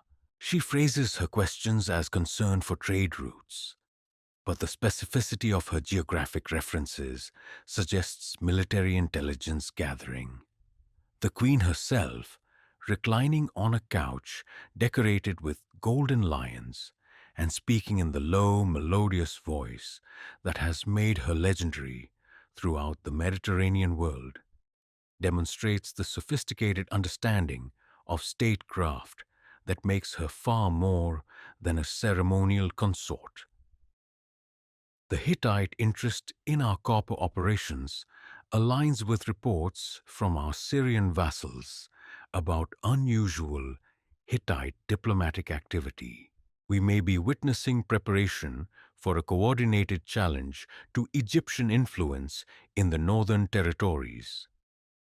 You realize that while the pharaoh conducts official diplomacy in the throne room, surrounded by male courtiers and military advisors, the Queen operates a parallel intelligence network that extends into harems, women's quarters, and domestic spaces throughout the ancient world, areas where men, no matter how powerful, cannot easily penetrate.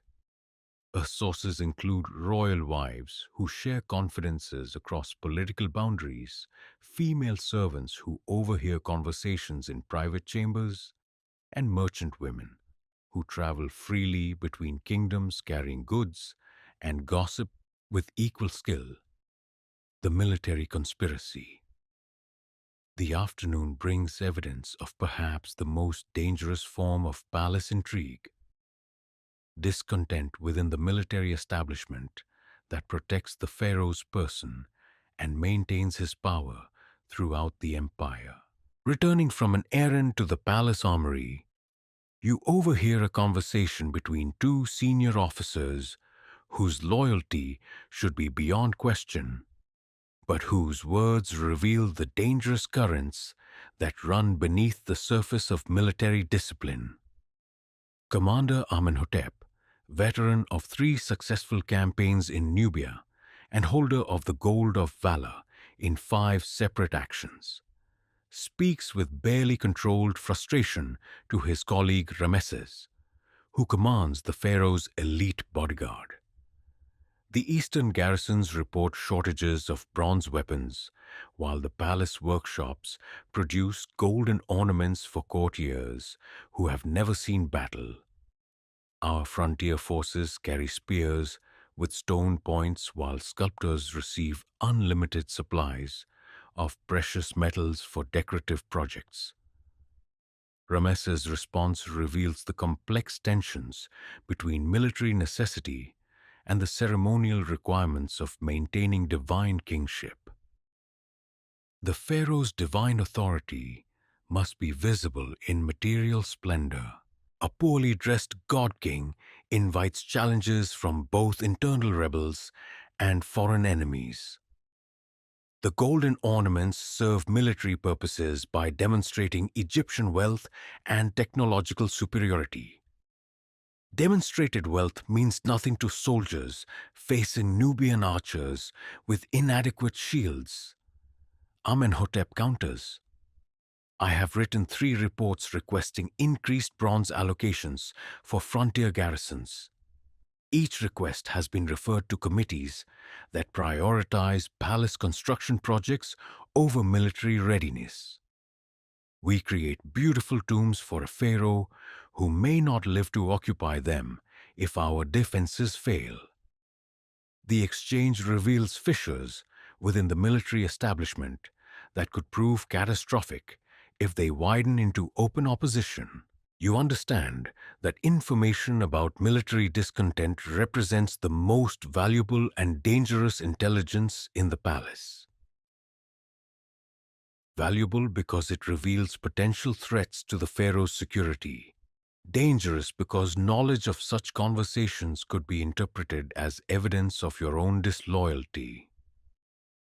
The eunuch's council evening duties take you through the quarters occupied by the palace eunuchs, men whose enforced neutrality in matters of succession and sexual politics makes them valuable advisors, but also potential threats to established power structures. These men, removed from normal family relationships and unable to establish dynastic ambitions, often develop loyalties and interests that transcend traditional court factions.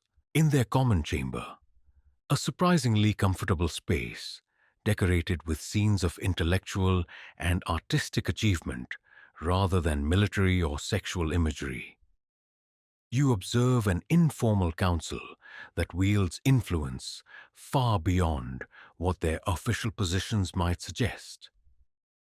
Their conversation, conducted in the precise language of professional administrators, reveals a level of strategic thinking that rivals the pharaoh's official advisory council. Tashepses, the chief eunuch and overseer of the royal harem, possesses knowledge of palace relationships that makes him, perhaps, the most well-informed person in Egypt after the pharaoh himself. The Princess Ankhesenamun, shows increasing signs of political ambition. Her request for private meetings with provincial governors suggests interest in building independent power bases. Her correspondence with foreign courts has expanded beyond ceremonial exchanges. Kemoset, the eunuch who manages the palace's vast financial records, adds economic intelligence that reveals the hidden costs of maintaining divine kingship. The royal treasury shows strain from simultaneous demands of military campaigns, construction projects, and ceremonial obligations. Current expenditures exceed revenues from taxation and tribute by approximately 15%. We are financing current operations by reducing gold reserves that provide the kingdom's strategic stability. Their discussion reveals that the eunuchs, precisely because they stand outside normal channels of ambition and inheritance, possess perhaps the clearest view of the palace's actual situation. They see patterns and problems that other courtiers miss because they are not blinded by personal ambition or family loyalty. Yet this clarity also makes them dangerous, for they understand better than anyone else the vulnerabilities of the system they serve. The servants underground below all these layers of official and semi-official intrigue runs the information network of the palace servants themselves. A communication system that operates entirely outside formal channels, but carries intelligence with remarkable speed and accuracy throughout the complex. You are part of this network, though your participation requires careful calculation of risks and benefits. The servants' network operates on principles of mutual protection and shared survival rather than political ambition. Information flows through this system not to advance individual careers, but to help fellow servants navigate the dangerous currents of palace politics without falling victim to forces beyond their control. Ketri, who tends the sacred animals in the palace menagerie, shares observations about the behavior of foreign ambassadors during their ritual visits to the animal quarters. The Mitannian delegation spent unusual time examining our war elephants, asking detailed questions about their training and maintenance. Their interest seemed more military than ceremonial. Taveret, who manages the palace's extensive textile workshops, reports on changes in orders for military equipment that might indicate shifting strategic priorities. Requests for chariot harnesses have doubled in the past month, while orders for ceremonial banners have been reduced. The pattern suggests preparation for mobile campaigns rather than defensive operations.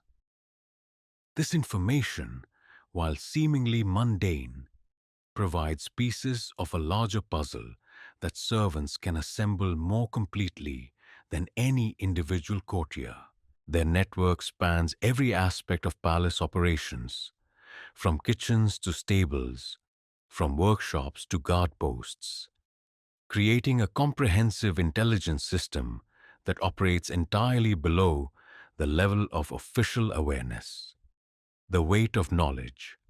As you move through your evening duties, your mind processes the day's accumulated intelligence, sorting information that must be remembered from details that can be safely forgotten, calculating the potential value and danger of each piece of knowledge you have acquired.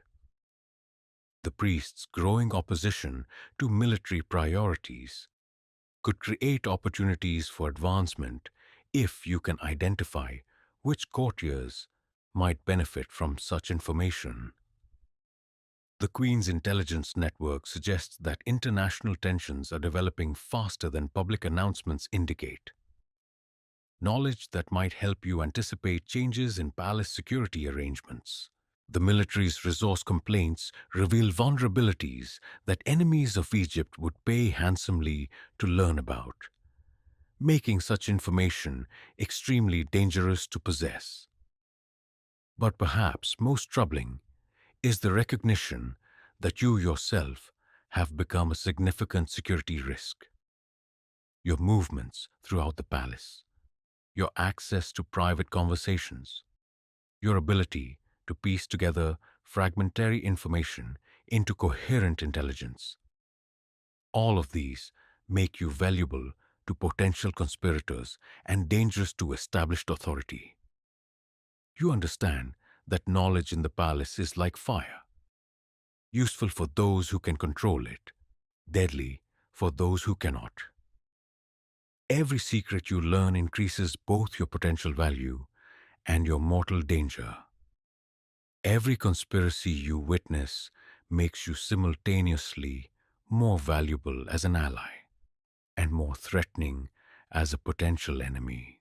The palace corridors echo with whispers, and you are becoming one of the few people who can understand what all those whispered conversations mean when assembled into a complete picture. This knowledge is power, but it is also a burden that grows heavier with each passing day. As you retire to your quarters, you reflect on the irony that servants, supposedly the most powerless people in the palace, may actually possess the most complete understanding of the forces that shape the kingdom's destiny. You see patterns that escape the notice of courtiers focused on narrow personal interests, understand connections that remain invisible to officials concerned only with their specific responsibilities. Yet this understanding comes with the constant awareness that knowledge without power is ultimately a form of torment. You can see the cracks developing in the perfect facade of pharaonic authority, can predict some of the conflicts that will reshape the kingdom, can anticipate some of the catastrophes that threaten Egyptian stability. But you can do nothing to influence events except serve faithfully and hope that your loyalty will protect you when the whirlwind finally breaks. The corridors of the palace hold many secrets, and you are learning that the most dangerous secret of all may be understanding too much about the true nature of the power you serve. Chapter 9: The Weight of Secrets, the Burden of Invisible Witness. There are moments in the life of a palace servant when the weight of unspoken knowledge becomes almost unbearable. When you stand in the Pharaoh's presence, helping to maintain the elaborate fiction of divine perfection, while carrying in your memory the evidence of his profound and terrible humanity. These are the moments that define the true cost of serving power at its most intimate level, when the golden chains of privilege reveal themselves as bonds that can never be broken without destroying both servant and master. This morning brings one such moment as you assist in the Pharaoh's private bath, a daily ritual that strips away not only clothing, but the carefully constructed barriers between divine authority and mortal vulnerability. The bath chamber, carved from a single massive block of alabaster and fed by channels that bring sacred Nile water directly into the palace's heart, becomes a space where illusions cannot survive the simple reality of human flesh. The mortal god. As the Pharaoh descends into the alabaster basin, his divine regalia carefully removed and set aside like shed snakeskins, you see what no subject in the kingdom is permitted to witness. The god-king revealed as simply a man, approaching his 60th year, his body bearing the accumulated marks of 5 decades of absolute power and its attendant privileges. His skin, which appears golden and perfect beneath the makeup and lighting of public ceremonies, shows the pallor of one who rarely ventures into direct sunlight. His muscular frame, suggested by the careful cut of royal garments, reveals the softness that comes from rich food and limited physical activity. Most troubling of all, his back bears scars that speak of an attempt on his life that was never reported to the people. Thin white lines that mark where an assassin's blade found its target during what official records describe as a minor hunting accident. The pharaoh himself seems aware of the contradiction between his public image and private reality. As he settles into the warm scented water, his eyes meet yours with an expression that mingles authority with something approaching vulnerability, a look that acknowledges the shared secret of his mortality while warning against any misinterpretation of this enforced intimacy. The people see what they need to see, he says quietly, his voice carrying none of the ceremonial tones that transform his public speeches into divine pronouncements. A god who bleeds becomes a man. A man who rules millions becomes a target for every ambitious fool who mistakes divine appointment for human weakness. You nod silently, understanding that this brief acknowledgement of truth creates a bond between you more dangerous than any formal alliance. You have become keeper of the pharaoh's mortality, guardian of secrets that could topple dynasties if they escape the confines of this alabaster chamber. The price of divine performance. As you assist in washing the royal form, applying the oils and unguents that will prepare it for another day of divine performance, the pharaoh continues speaking in the low, conversational tone reserved for moments when the weight of absolute authority becomes too heavy to bear alone. Do you know, servant, what it costs to maintain the illusion of perfection? Every public appearance becomes a test of endurance. Every ceremony demands performance that would exhaust a trained actor. Every decision must appear divinely inspired, even when it emerges from purely human calculation and compromise. His words reveal the psychological toll of maintaining divine kingship in a world where subjects expect their god-king to embody supernatural perfection, while navigating political realities that require entirely human skills of negotiation, deception, and strategic violence. The priests expect me to commune with gods who speak only in my own thoughts. The generals demand military decisions based on divine inspiration, when the real factors are supply lines, seasonal weather, and the morale of soldiers who must march hundreds of miles to fight enemies they do not understand. The people require miracles of prosperity, while natural forces, flood, drought, plague, follow their own patterns regardless of royal prayers. You recognize in these words the same doubts that plague any ruler forced to bridge the gap between public expectations and private reality. Yet for the pharaoh, such doubts cannot be shared with advisors, discussed with family members, or resolved through normal human relationships. The divine king must carry his uncertainties in perfect isolation, unable to seek comfort or counsel without destroying the very foundations of his authority. Secrets of state and soul, the conversation that unfolds during the bath reveals layers of secret knowledge that transform your understanding of palace politics and international relations. The pharaoh, speaking perhaps to the only person in his kingdom who can hear such truths without using them for personal advantage, shares intelligence that explains much of the mysterious behavior you have observed among courtiers and foreign ambassadors. The Hittite ambassador, who visited last month, came not to negotiate tribute agreements, but to assess our military readiness for the campaign his king plans in Syria. His questions about copper supplies were attempts to determine whether we can sustain extended warfare in the northern territories.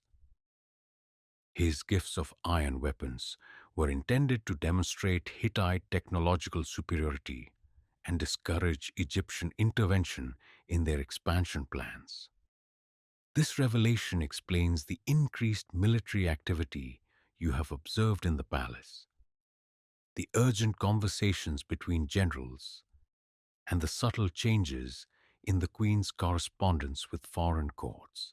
Egypt faces a major international crisis that has not been announced publicly, a conflict that could reshape the balance of power throughout the ancient world. The priests of Amun grow restless, not because they disapprove of military campaigns, but because they fear successful foreign wars will reduce their influence over domestic policy. Victory in Syria would bring enough tribute to finance royal projects without requiring increased temple taxation. The priesthood prefers expensive failures to cheap successes that might make the crown financially independent. The political sophistication revealed in this analysis demonstrates how the Pharaoh's apparent divine inspiration actually emerges from careful calculation of competing interests and hidden motivations. The God King succeeds not through supernatural wisdom, but through superior intelligence gathering and strategic thinking that remains invisible to those who prefer to believe in miraculous leadership. The loneliness of absolute power. Perhaps most disturbing is the profound isolation that absolute power imposes on the Pharaoh's personal relationships. As he speaks of family members, court officials, and foreign dignitaries, a pattern emerges of interactions corrupted by the fundamental impossibility of genuine equality between a divine king and anyone else in his world. My sons compete not for my affection, but for succession rights that will determine their survival after my death. My wives offer love that cannot be separated from calculations about their children's futures and their own security. My advisors provide counsel shaped by their understanding of what I want to hear rather than what I need to know. The psychological cost of this isolation becomes apparent as the Pharaoh describes the careful performance required in even his most intimate relationships. He cannot express doubt without encouraging rebellion, cannot show weakness without inviting assassination, cannot admit ignorance without destroying the divine authority that maintains order throughout the kingdom. There are nights when I lie awake, wondering if the gods I claim to represent actually exist, or if divine kingship is simply an elaborate fiction that we maintain, because the alternative, acknowledging that humans must govern humans without supernatural guidance, would create chaos too terrible to contemplate. These words, spoken in barely audible whispers as you help him from the bath, represent perhaps the most dangerous secret in the ancient world. The Pharaoh's religious doubts, if revealed, could shatter the spiritual foundations of Egyptian civilization and invite revolution from both internal enemies and external invaders who would interpret such admissions as proof that the gods have withdrawn their protection from Egypt. The burden of shared knowledge. As the bathing ritual concludes and the Pharaoh prepares to assume once again the regalia and persona of divine authority, you understand that the knowledge you now carry has transformed your position in the palace hierarchy. You are no longer simply a trusted servant, but a keeper of state secrets, whose discretion protects not only the Pharaoh's personal reputation, but the stability of the entire kingdom. This knowledge creates a peculiar form of intimate alliance between you and the most powerful man in the world. You know his fears, doubts, and vulnerabilities with an accuracy that rivals his own self-understanding. Yet this intimacy remains fundamentally asymmetrical. While you know his secrets, he knows little about your inner life except your demonstrated loyalty and discretion. The Pharaoh seems to understand this imbalance as he prepares to leave the bath chamber. The knowledge I have shared with you today carries the weight of kingdoms. Guard it as carefully as you would guard my life, for the two cannot be separated. A Pharaoh whose mortality becomes public knowledge is a Pharaoh whose death becomes inevitable. His words serve simultaneously as trust and threat, acknowledgement and warning. You have been elevated to a position of unprecedented intimacy with power, but this elevation comes with responsibilities that could prove fatal if mishandled.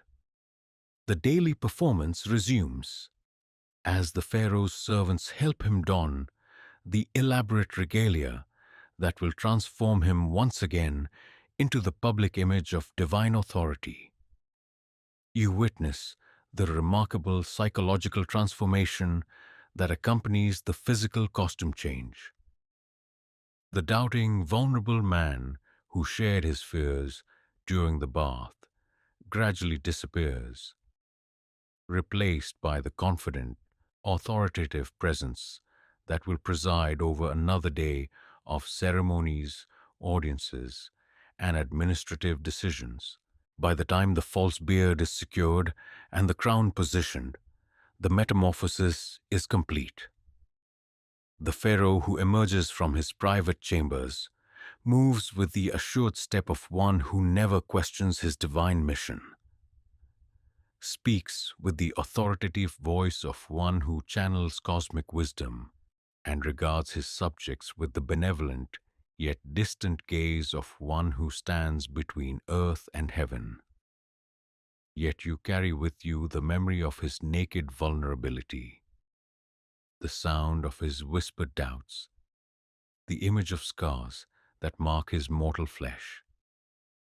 This knowledge becomes a lens through which you observe all subsequent royal ceremonies, understanding them as magnificent performances rather than spontaneous expressions of divine nature. The weight of such knowledge is almost crushing. You have seen behind the curtain of absolute authority and discovered not emptiness but something perhaps more troubling. A complex human being struggling to fulfill an impossible role with intelligence, dedication, and the constant awareness that failure would bring catastrophe to millions of people who depend on the continued success of his performance. As you return to your regular duties, moving through palace corridors filled with courtiers and officials who see only the public face of divine kingship, you carry this burden of intimate knowledge like a physical weight. You have become complicit in maintaining an illusion that shapes the lives of every person in Egypt, a guardian of secrets that could reshape the ancient world if they escaped the golden prison where they were born. The Pharaoh's trust has elevated you to heights no servant should reach, and you suspect that such elevation may ultimately prove more dangerous than the humble anonymity you have lost forever. Chapter 10. Festival of Lies. The Theatre of Divine Authority. The great festival of Opet arrives with all the pageantry that has marked this celebration for over 1,000 years. transforming the capital into a stage where the pharaoh's divine nature will be displayed before hundreds of thousands of subjects. Yet for you, standing in the shadows behind the royal platform, the festival has become something far more complex than religious celebration. A carefully choreographed performance where every gesture, every ritual, every moment of apparent spontaneity has been rehearsed to perfection in service of maintaining the most elaborate fiction in human history. The preparation for this festival has consumed months of planning by dozens of officials, craftsmen, and servants. Every detail has been considered and reconsidered to ensure that the Pharaoh's appearance before his people reinforces rather than undermines the cosmic authority he claims. The result is a spectacular piece of theater that transforms political necessity into religious ecstasy, human calculation into divine revelation. From your position behind the royal throne, you can see both sides of this magnificent deception. The Pharaoh in his golden regalia, radiating divine authority as he presides over ceremonies that connect earth to heaven, and the same man whose fears and doubts you witnessed just hours earlier during his private morning bath. The knowledge of this duality creates a strange form of double vision that makes the festival both more impressive and more disturbing than it appears to the thousands of subjects who crowd the ceremonial avenue. The sacred journey. The festival begins before dawn with the pharaoh's ritual preparation in the palace temple, a private ceremony witnessed only by the highest priests and most trusted servants. Here, in chambers filled with incense and lit by oil lamps that burn continuously throughout the year, the Pharaoh undergoes the spiritual transformation that will allow him to serve as intermediary between his people and the gods. You assist in robbing him with garments reserved exclusively for this ceremony. A kilt made from linen so fine it seems woven from captured moonlight. A collar of electrum decorated with images of his divine ancestors, and a crown that combines the symbols of both Upper and Lower Egypt in a towering construction of gold and precious stones that adds 18 inches to his height. The false beard applied for this ceremony is the most elaborate in the royal collection. Its braided horsehair, interwoven with threads of gold and tiny gems that catch the lamplight like captured stars. The attachment requires extraordinary skill, for the beard must remain secure through hours of ceremony while appearing to grow naturally from the pharaoh's divine features. As each element of regalia is added, you observe the pharaoh's gradual transformation from mortal ruler to divine manifestation. His posture becomes more erect, his movements more deliberate and ceremonial, his expression more remote and godlike. By the time the transformation is complete, he seems to have become a living statue, beautiful and terrifying in equal measure. The procession of power, the journey from palace to temple, covers nearly 2 miles of ceremonial avenue, specially prepared for this occasion. The streets have been swept clean and scattered with flower petals gathered from throughout the kingdom. Banners of silk and linen flutter from every building, their colors chosen to create harmonic progressions that please both human eyes and divine sensibilities. The pharaoh travels in a golden bark carried by 40 selected bearers, men chosen not only for their physical strength but for their perfect health, unblemished skin, and demonstrated loyalty to the crown. The bark itself is a masterwork of the craftsman's art. its hull carved from a single cedar log transported from the forests of Lebanon, its decorations incorporating more gold than most kingdoms possess in their entire treasuries. From your position among the servants who march behind the royal procession, you can observe the careful staging that transforms a political parade into religious revelation. The crowds that line the avenue have been organized by royal officials to ensure proper enthusiasm and appropriate responses to ceremonial cues. Professional chanters, scattered throughout the audience, lead the ritual acclamations that seem to emerge spontaneously from the people's devotion. The timing of the procession has been calculated to take advantage of the morning light, which strikes the Pharaoh's golden regalia at precisely the moment when he appears before the largest crowd gathered at the temple plaza. The effect is spectacular. The Pharaoh seems to blaze with inner fire as he descends from his bark, creating the impression that divine radiance emanates from his person rather than from reflected sunlight.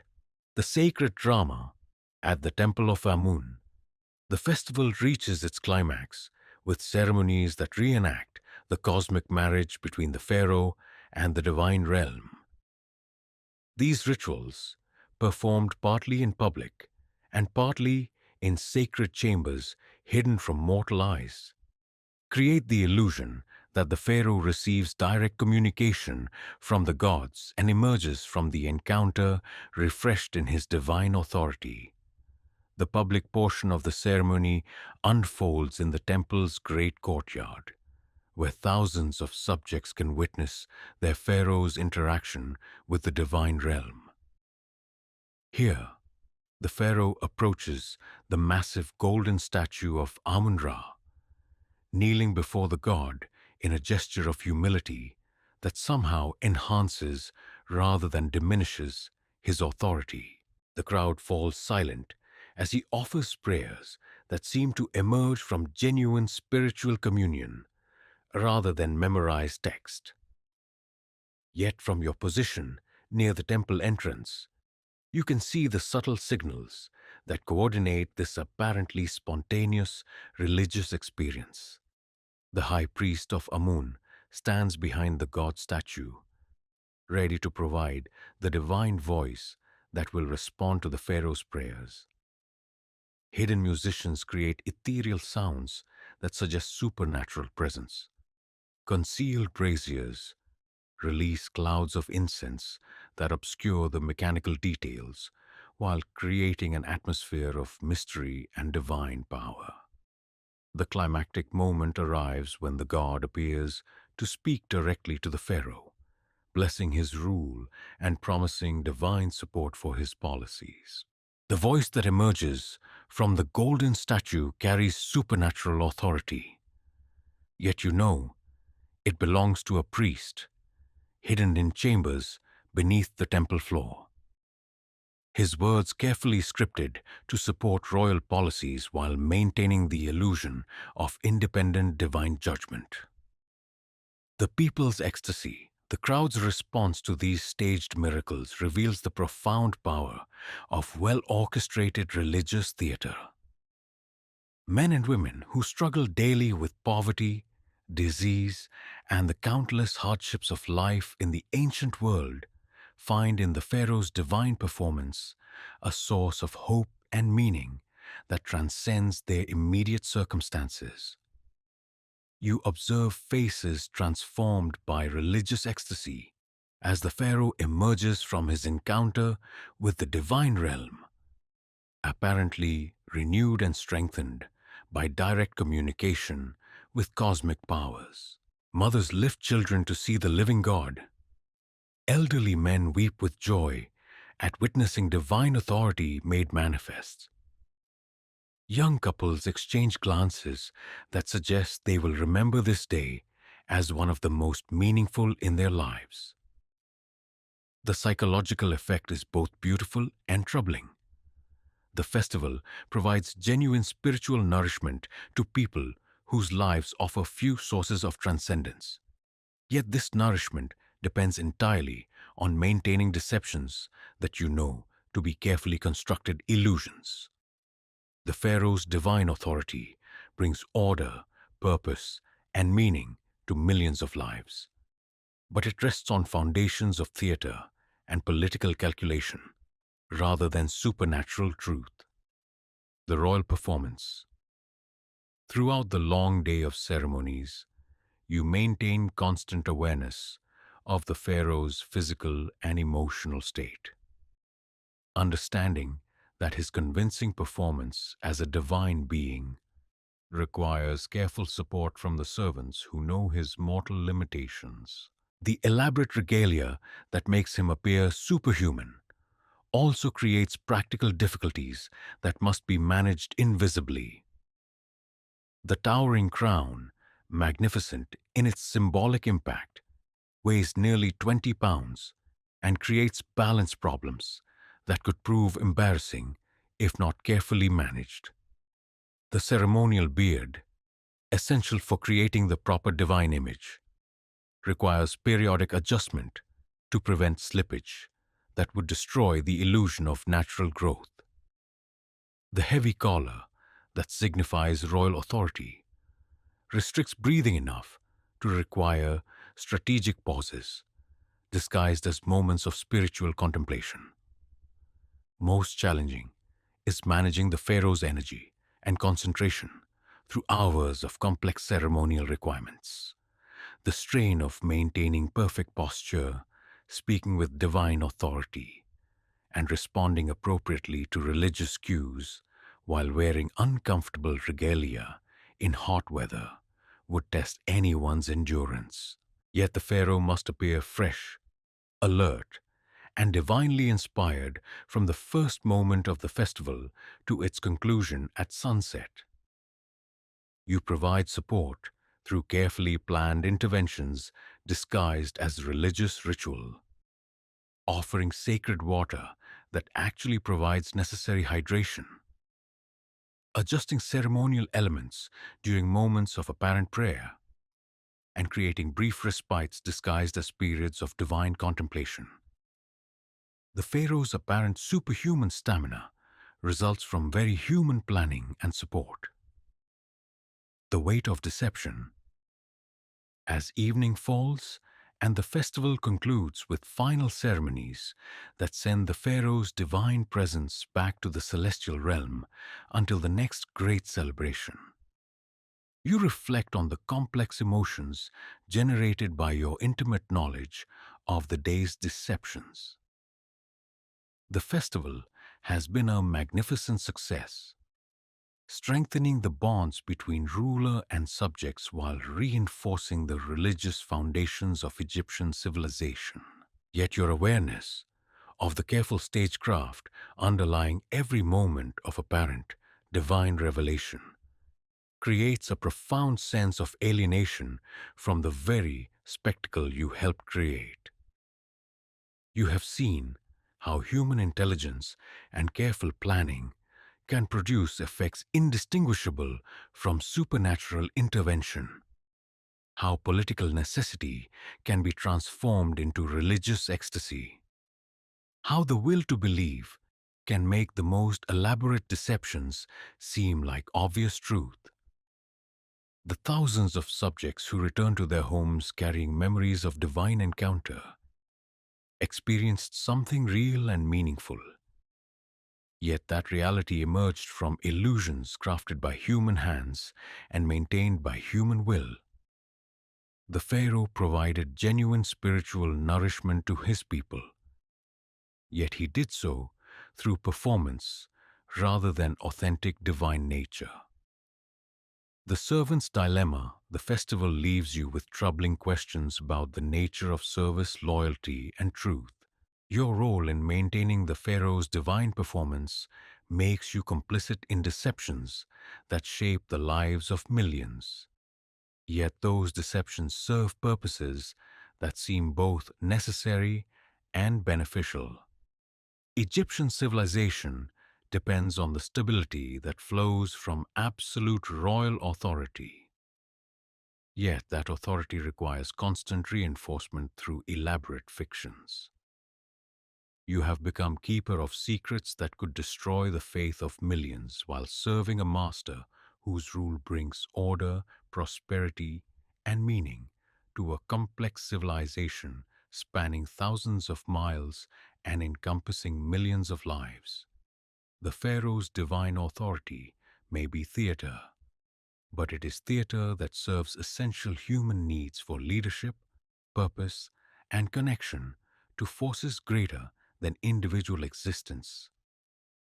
As you assist in removing the elaborate regalia that transformed a mortal man into a living god, you witness the reverse metamorphosis that returns the divine Pharaoh to human form. Yet the knowledge gained from observing both transformations has changed your understanding of power, performance, and the complex relationship between truth and necessary fiction. The festival of Opet has ended successfully. The Pharaoh's divine authority has been renewed in the eyes of his subjects, and the foundations of Egyptian civilization have been strengthened for another year. Yet you carry away from this magnificent celebration the disturbing knowledge that the most important truths in human society may be those that exist only through collective agreement to believe in necessary lies. Tomorrow, the Pharaoh will return to the practical business of governing an empire, making decisions based on human judgment rather than divine inspiration. But the memory of his divine performance will sustain his authority and his subjects' loyalty through whatever challenges the coming year may bring. You have helped create a miracle of human engineering disguised as divine intervention, and you are beginning to understand that perhaps there is no difference between the two. Chapter 11. The cobras strike shadows. Gather.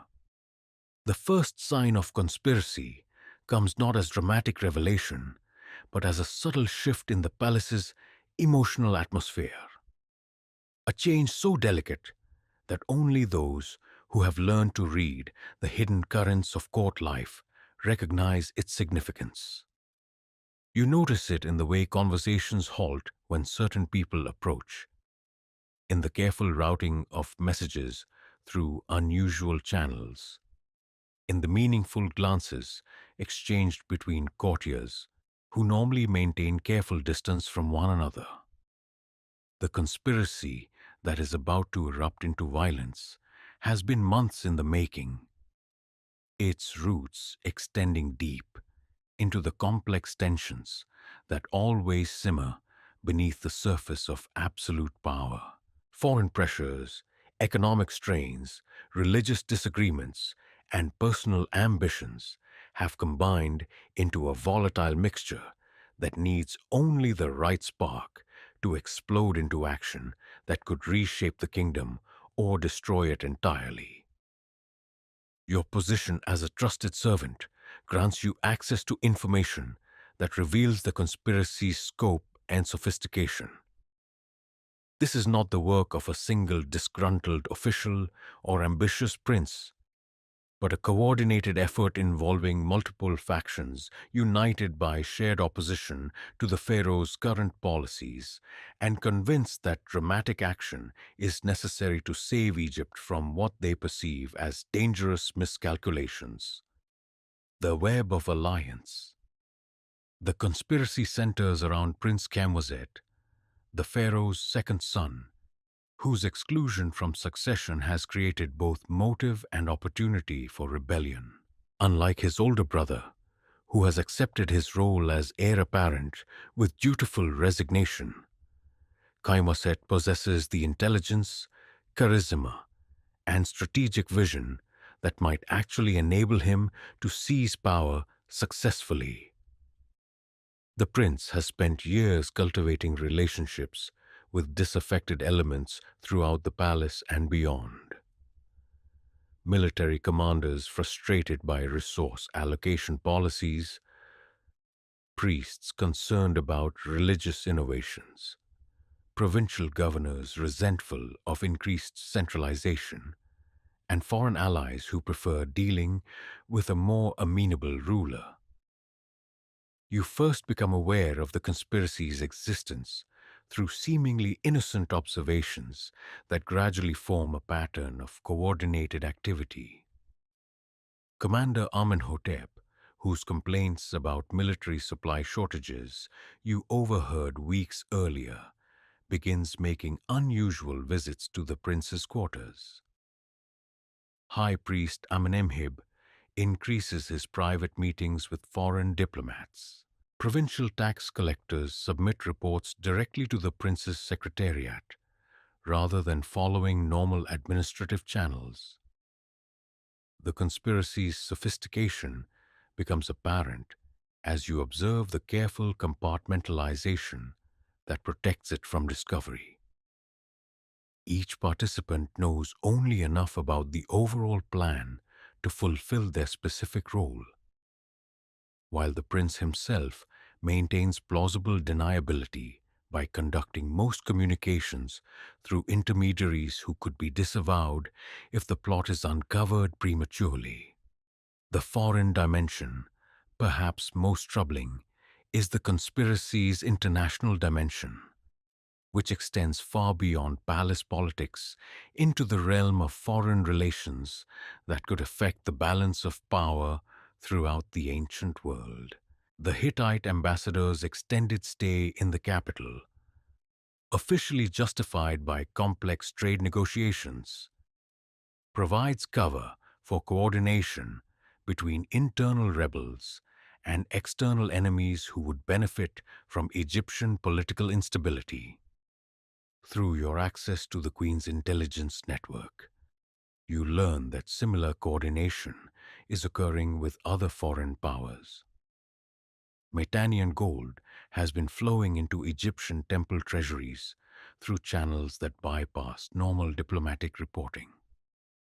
Babylonian merchants have been purchasing unusual quantities of bronze weapons from Egyptian suppliers, officially for domestic security, but possibly for redistribution to Egyptian rebels.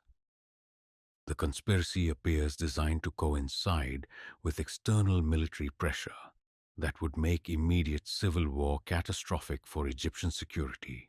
Intelligence reports, carefully leaked to create maximum impact, suggest that multiple foreign enemies are coordinating attacks on Egyptian territories to take advantage of the political chaos that internal rebellion would create. The religious factor, the involvement of high-ranking priests, adds a spiritual dimension to the conspiracy that makes it particularly dangerous. Religious rebellion against pharaonic authority strikes at the very foundations of Egyptian civilization, challenging not only political power, but the cosmic order that justifies absolute rule. High Priest Amenemhib has been conducting secret ceremonies that reinterpret traditional religious texts to support resistance against rulers who fail to maintain proper relationships with the divine realm. These ceremonies, attended by carefully selected priests and sympathetic nobles, create religious sanction for what might otherwise appear to be simple political treason. The theological argument underlying religious participation is sophisticated and potentially convincing to Egyptians, raised on the belief that pharaonic authority depends on divine approval. The conspirators argue that the current pharaoh has forfeited divine support through policies that neglect proper religious observances, threaten temple autonomy, and prioritize foreign military adventures over domestic spiritual responsibilities. This religious dimension transforms the conspiracy from a political plot into something approaching a holy war, with participants convinced that they serve divine will rather than personal ambition. Such conviction makes the conspirators both more dangerous and more difficult to deter through normal political compromises. The moment of crisis, the conspiracy moves toward action during the festival, celebrating the Pharaoh's 35th regnal year, an event that provides both symbolic significance and practical opportunities for dramatic action. The elaborate ceremonies planned for this celebration will gather thousands of people in confined spaces while requiring the Pharaoh to follow predictable routines that create windows of vulnerability. You become aware of the final preparations through subtle changes in palace routine that would be invisible to casual observation, but represent clear warnings to those who understand their significance. Security arrangements are quietly modified by officers loyal to the conspiracy. Ceremonial schedules are adjusted to create opportunities for coordinated action. Foreign dignitaries request meetings at specific times that correspond to moments when the pharaoh will be most vulnerable to attack. The plan, as you piece it together from fragmentary observations and overheard conversations, is breathtaking in its audacity and coordination. During the climactic moment of the anniversary ceremony, when the pharaoh stands alone before the great altar of Amun-Ra to receive divine blessing for another year of rule, conspiratorial forces will strike simultaneously at multiple targets throughout the palace complex. Prince Kemwaset will be positioned to assume immediate control of the government, supported by military units whose loyalty has been secured through months of careful cultivation. Foreign allies will provide both legitimacy and material support for the new regime, while religious authorities will offer spiritual sanction for what they will characterize as divine intervention to restore proper cosmic order. The weight of choice. Your knowledge of the conspiracy creates an impossible moral dilemma that highlights the fundamental contradictions of servant life in an absolute monarchy. Loyalty to the pharaoh, the man whose vulnerability you have witnessed in his most private moments, demands that you reveal the plot immediately, regardless of personal consequences. Yet, the conspiracy involves people you respect and causes you understand, making simple betrayal feel like a violation of your own integrity. The conspirators include Commander Amenhotep, whose concerns about military preparedness reflect genuine patriotism rather than personal ambition. High Priest Amenemhotep's religious objections to current policies emerge from sincere theological conviction rather than mere political opportunism. Even Prince Kemwaset, despite his obvious self-interest, appears motivated by genuine belief that change is necessary to save Egypt from dangerous miscalculations. Moreover, your position as a servant, property, rather than citizen, raises fundamental questions about the nature of loyalty and obligation. Do you owe absolute allegiance to a master who owns your life? Or do you have broader responsibilities to Egypt and its people that might transcend personal loyalty to individual rulers?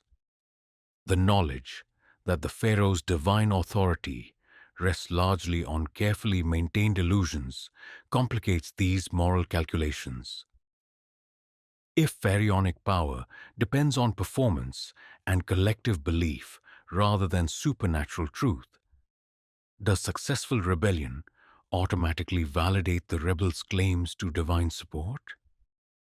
Would the gods themselves prefer competent usurpers to legitimate rulers who threaten Egyptian stability through poor judgment? The Cobra strikes. The anniversary festival begins with ceremonies that seem to proceed normally. Yet your heightened awareness allows you to detect the subtle signs of conspiracy in motion. Commander Amenhotep's loyal guards are positioned at strategic points throughout the palace complex. High Priest Amenemhib's assistants carry ceremonial objects that could serve as weapons.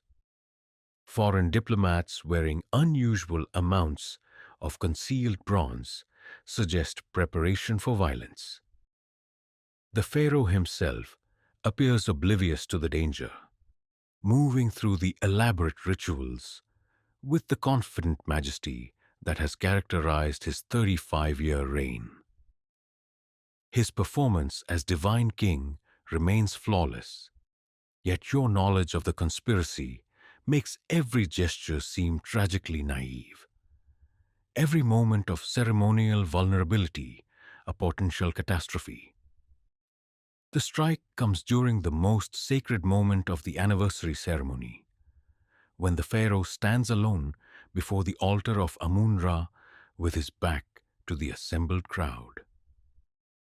Prince Kaimaset steps forward as if to offer a ceremonial tribute, but his movement signals the beginning of coordinated action throughout the palace. The attack itself unfolds with devastating precision. Palace guards loyal to the conspiracy move simultaneously to secure strategic locations while eliminating potential resistance.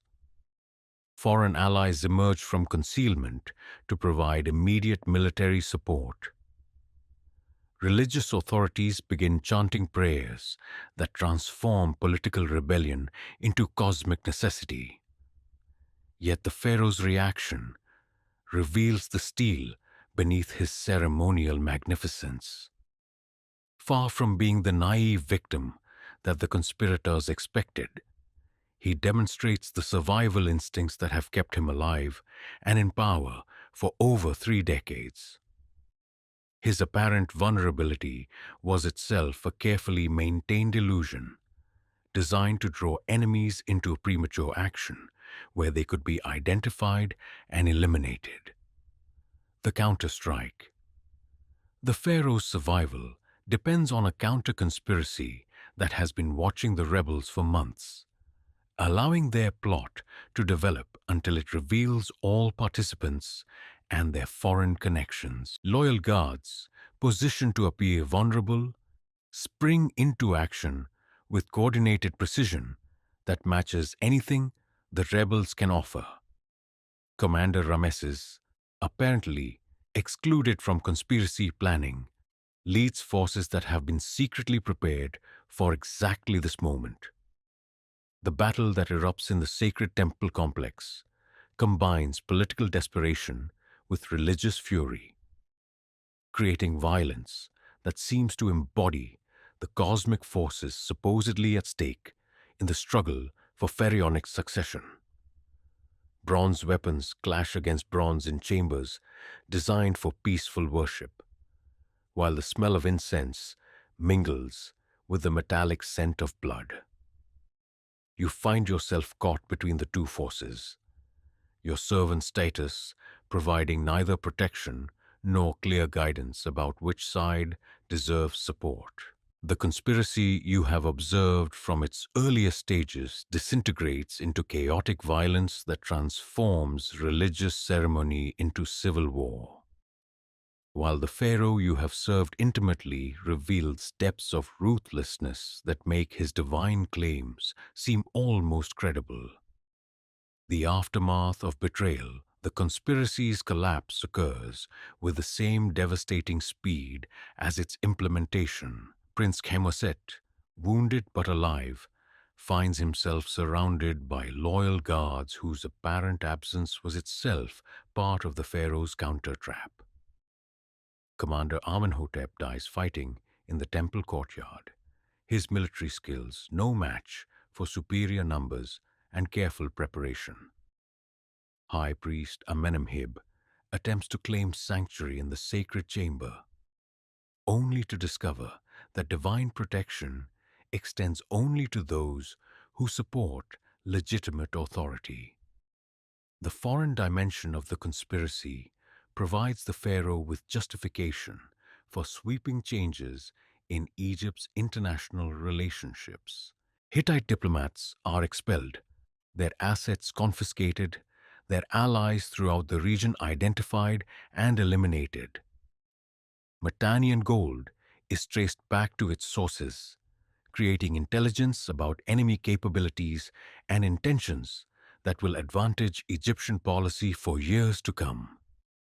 Yet the personal cost of the pharaoh's victory becomes apparent as you assist in treating the wounds he sustained during the fighting, the scars that marked his back from previous assassination attempts are now joined by fresh injuries that speak of the growing desperation of his enemies and the increasing danger of absolute rule in a world where power attracts violence like honey draws flies.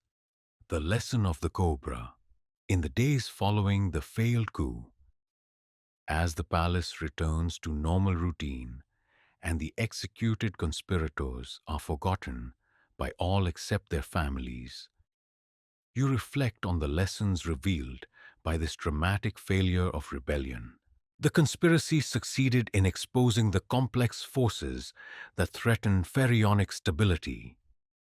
Yet its defeat also demonstrated the sophisticated defenses that protect absolute power against even well-organized challenges. The pharaoh's survival depended not only on loyal guards and counterintelligence, but on his ability to maintain the performance of divine authority, even while engaged in very human calculations of political survival. His apparent vulnerability was itself a strategic deception designed to draw enemies into fatal overconfidence, while his divine image provided psychological advantages that no merely human ruler could command. Yet the conspiracy's near success revealed the fragility of absolute power in a world where divine authority must be continuously earned through human performance.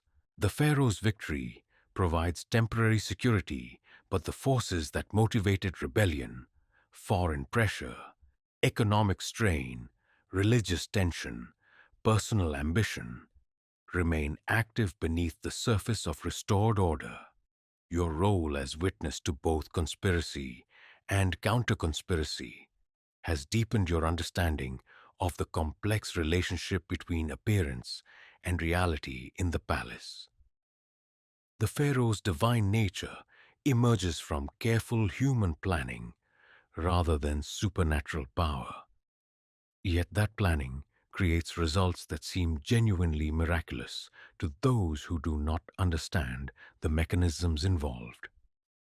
The cobra's strike has failed, but other serpents coil in the shadows of absolute power, waiting for their opportunity to test whether divine authority can continue to triumph over human ambition in a world where the price of failure is measured in dynasties rather than individual lives.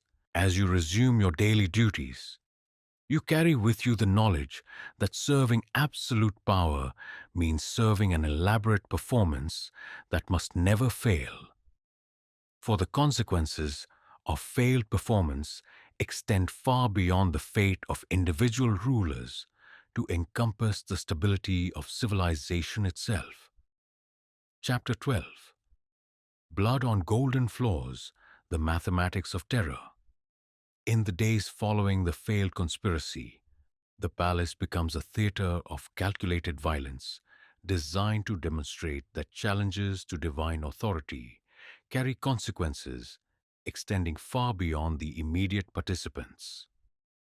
The pharaoh's response to rebellion follows patterns established over millennia of absolute rule.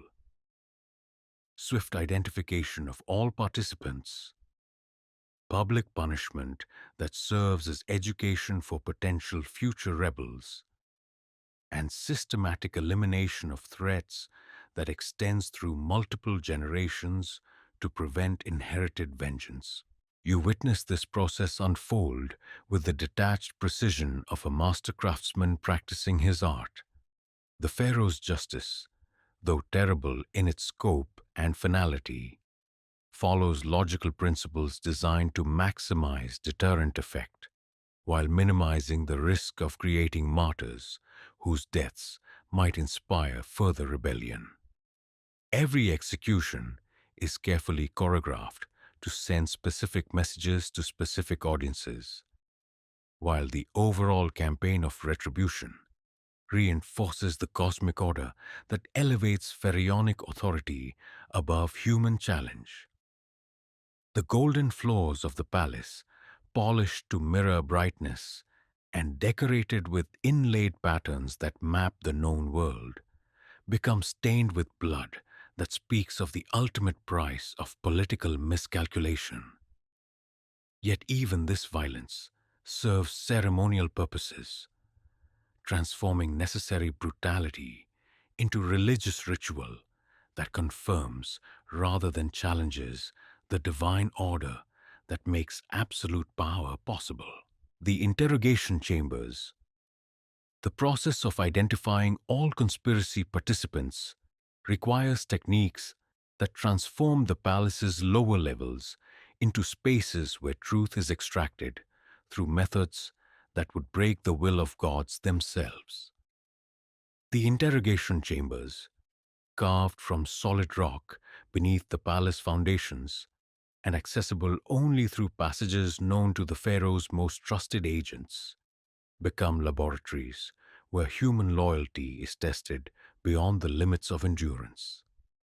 Your duties occasionally take you past these chambers, and the sounds that emerge, screams that seem to come from the underworld itself, whispered confessions that reveal secrets accumulated over decades, the strange silence that follows the breaking of strong men's will,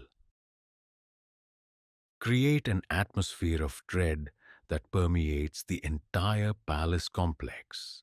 The chief interrogator, a man named Seneb, whose skills in extracting information have made him legendary throughout the Egyptian intelligence community, approaches his work with the scientific precision of a physician studying anatomy. His methods, refined through years of practice on enemies both foreign and domestic, can break any human resistance without causing death so quickly that valuable information is lost. Prince Camoset himself, the conspiracy's central figure, provides the most crucial intelligence under interrogation that reveals the full scope of international involvement in the rebellion. His confession, extracted over 3 days of careful pressure, exposes not only Egyptian participants, but foreign agents, financial supporters, and planned coordination with external military attacks that would have accompanied the palace coup. The prince's revelations demonstrate sophisticated enemy intelligence about Egyptian vulnerabilities and strategic planning that extends months into the future. Foreign enemies understood Egyptian political tensions well enough to time their support for internal rebellion to coincide with external pressures that would maximize chaos and minimize the pharaoh's ability to respond effectively. Public spectacle. The executions that follow the interrogations are staged as religious ceremonies that transform necessary violence into cosmic justice. The pharaoh appears not as a ruler eliminating political enemies, but as a divine agent restoring cosmic order through the elimination of chaos bringers who threaten the stability of creation itself. The main conspirators die in the palace's great courtyard before an audience that includes foreign diplomats whose governments supported the rebellion.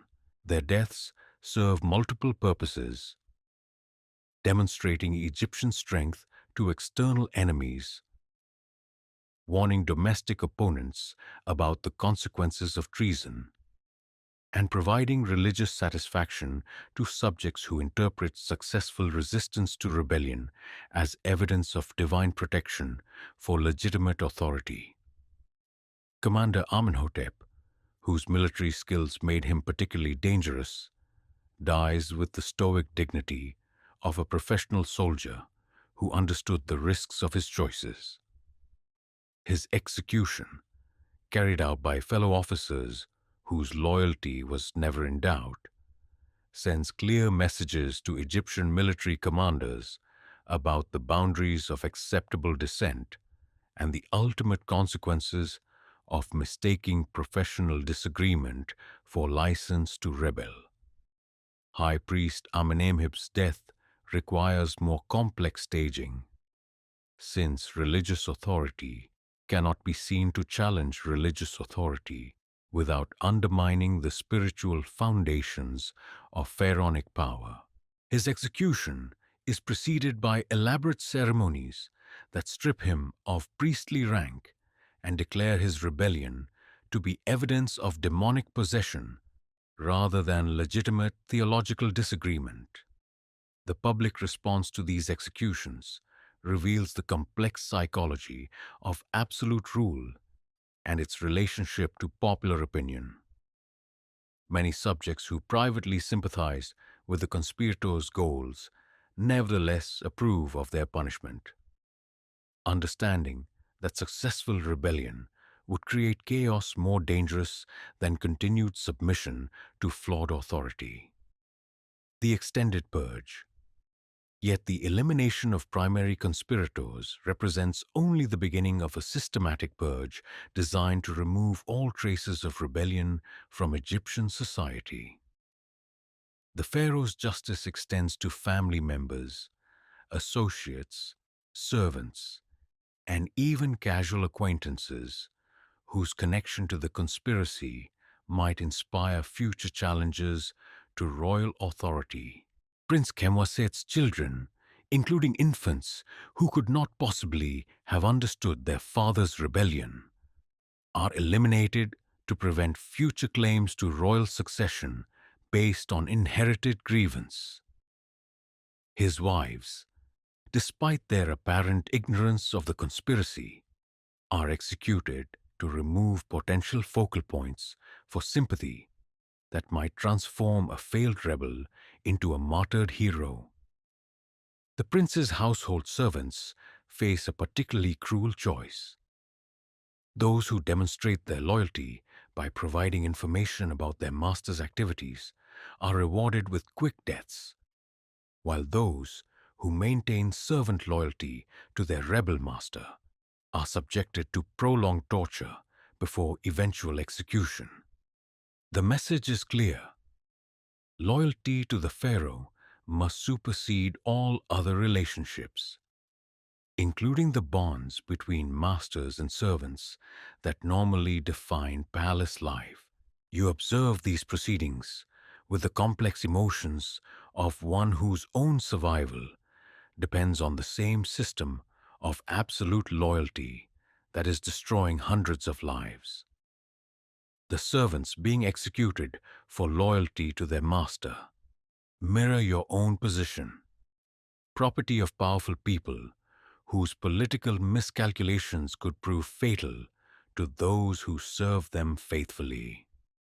Foreign consequences. The international dimension of the failed conspiracy provides justification for actions that extend Egyptian revenge far beyond the palace walls.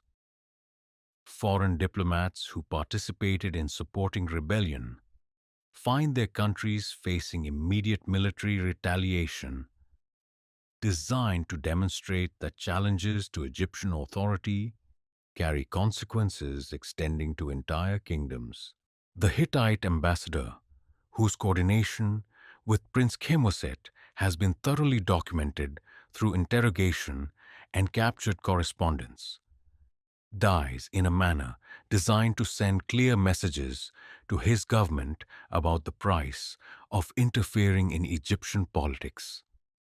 His death, while officially described as an unfortunate accident during questioning, bears clear evidence of techniques designed to maximize pain while providing plausible alternative explanations for his demise. Metanian merchants who provided financial support for the conspiracy find their assets confiscated and their persons declared enemies of the Egyptian state. Those who fail to escape Egyptian territory face public execution designed to warn other foreign merchants about the consequences of allowing commercial relationships to extend into political intrigue. The broader international response reveals how successful rebellion might have reshaped the balance of power throughout the ancient world. Foreign kingdoms that supported the conspiracy based on expectations of Egyptian weakness and internal division now face a pharaoh whose authority has been strengthened rather than weakened by surviving organized rebellion. The psychology of survival. Throughout this period of systematic violence, you observe the complex psychological effects on palace inhabitants who survived the purge while witnessing the destruction of colleagues, friends, and associates. The bloodshed creates an atmosphere of paranoia that makes everyone suspect and everyone vulnerable, while simultaneously reinforcing absolute loyalty through terror of the consequences of actual or perceived disloyalty. Servants who previously shared gossip and formed friendships now maintain careful distance from relationships that might be interpreted as potential conspiracy. Casual conversations about palace policies cease entirely, replaced by careful discussions of neutral topics that cannot be construed as political criticism. Even private thoughts become dangerous, since the interrogation techniques that broke trained conspirators could certainly extract dangerous admissions from ordinary servants. The Pharaoh himself seems transformed by the experience of facing organized rebellion and surviving through superior planning and ruthless execution of countermeasures. His daily interactions with surviving courtiers and servants carry new undertones of suspicion and cold calculation that make even routine encounters feel like tests of loyalty that could prove fatal if failed. Yet beneath the surface of heightened security and systematic paranoia, palace life gradually returns to its normal rhythms. The golden floors are cleaned and polished until no trace of blood remains. New servants replace those eliminated in the purge. Foreign diplomats arrive to replace those who died for their government's miscalculations. The servant's burden, your own survival, through this period of terror, creates complex emotions that will influence your relationship with the Pharaoh and the palace hierarchy for years to come. You have witnessed the ultimate expression of absolute power, the ability to eliminate not just individual enemies but entire networks of opposition through coordinated violence that extends across generations and national boundaries. This experience deepens your understanding of the fundamental bargain that governs servant life. Absolute loyalty in exchange for protection, security, and a small share in the wealth and power of those you serve. The alternative, independence that carries the risk of political miscalculation, has been demonstrated to carry consequences too terrible to contemplate. Yet the knowledge of what the Pharaoh is capable of when threatened also creates a form of intimate terror that makes your daily service more complex psychologically. You continue to assist in his bath, help dress his divine form, and witness his private moments of vulnerability. But these intimate encounters now carry the constant awareness of the lethal force that protects royal authority from all challenges. The blood on the golden floors has been cleaned away, but its memory stains your understanding of palace life permanently. You have learned that serving absolute power means serving a force that will eliminate any threat without hesitation, regardless of the personal relationships or moral considerations that might restrain ordinary rulers. The Pharaoh's divine authority, maintained through performance and careful illusion, ultimately depends on very human willingness to use violence in defense of cosmic order. The gods may grant legitimacy, but mortal swords enforce it through methods that transform political necessity into religious duty.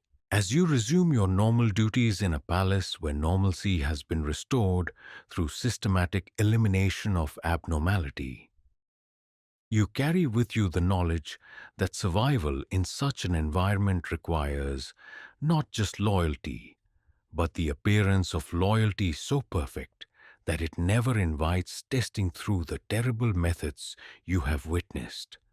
The golden chains that bind you to this place have been revealed to be forged not just of privilege and security, but of terror so complete that breaking them would require courage beyond human capacity. You serve not just a pharaoh, but a system of power that sustains itself through demonstrations of consequence that make rebellion literally unthinkable. Chapter 13: The Pharaoh's Shadow, the Intimate Geography of Power.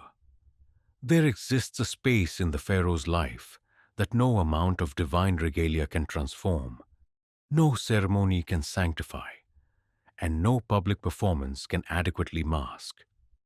The territory of private vulnerability where the God King reveals himself to be as mortal and fragile as any human being who has ever drawn breath. Your position as personal servant grants you access to this hidden realm, making you witness to moments that could shatter the faith of millions if they ever became public knowledge.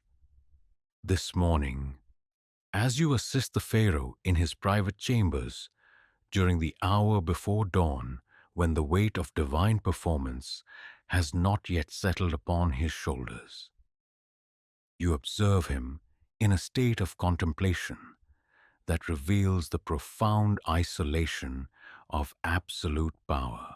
He sits at the edge of his golden bed, shoulders slumped with fatigue that goes deeper than physical exhaustion, his eyes holding the distant look of one who carries responsibilities that no other human being can fully understand. The chamber around him speaks of wealth beyond imagination. Walls covered with gold leaf so thin it seems like captured sunlight. Furniture inlaid with ivory and ebony, transported from the ends of the earth, precious stones that reflect the lamplight in patterns of almost supernatural beauty. Yet in this moment, surrounded by treasures that kings would die to possess, the Pharaoh appears profoundly alone, weighted down by burdens that no amount of material splendor can lighten. Conversations in the dark. In these pre-dawn hours, when the demands of divine performance still lie ahead, and the protective barriers of royal protocol have not yet been erected, the Pharaoh sometimes speaks with an honesty that transforms your understanding of what it means to rule over millions of lives. His words, spoken in the low voice of exhaustion and contemplation, reveal the human cost of maintaining cosmic authority in a world where gods must be portrayed by mortals. Do you ever wonder, servant, what it would be like to wake in the morning without knowing that every decision you make will affect the lives of countless people you will never meet? His question emerges from a silence so profound that even the oil lamps seem to burn more quietly. To face the day with only your own welfare to consider, your own mistakes to live with, your own conscience to satisfy? The longing in his voice speaks of dreams that can never be fulfilled, of a freedom that divine kingship makes permanently impossible. He continues speaking, perhaps to you, perhaps to the darkness itself. I have not made a purely personal decision in over 30 years. Every choice, what to eat, whom to marry, which gods to honor, when to wage war, carries consequences that ripple through the kingdom like stones thrown into the Nile. The weight of omniscience. The Pharaoh's divine performance requires him to appear omniscient, to speak with the authority of one who possesses supernatural knowledge of past, present, and future. Yet in these moments of private vulnerability, he reveals the crushing weight of making decisions based on incomplete information while maintaining the appearance of divine certainty. The provincial governors send reports that tell me what they believe I want to hear rather than what I need to know. The priests interpret omens according to their own preferences rather than divine will. The generals present military options that serve their ambitions rather than Egyptian interests. Yet, I must choose among these flawed options as if I possessed the wisdom of Thoth himself. His hand moves absently to touch the scars on his back, marks left by the assassin's blade that nearly ended his reign during what official records describe as a hunting accident. The gesture speaks of memories that haunt quiet moments, reminders of mortality that divine regalia cannot banish. The people expect their Pharaoh to be immune to doubt, fear, and uncertainty. They require a God King who never questions his own judgment, never regrets his decisions, never wonders if different choices might have prevented suffering. Yet doubt may be the only honest response to the impossible demands of ruling wisely over millions of diverse, complicated, unpredictable human lives. The performance of perfection, perhaps most psychologically damaging, is the requirement that the Pharaoh maintain perfect emotional control in all public situations, never revealing the anger, frustration, grief, or fear that would be natural human responses to the pressures of absolute authority. This constant suppression of genuine emotion creates a form of internal exile that separates him from his own emotional life as completely as royal protocol separates him from normal human relationships.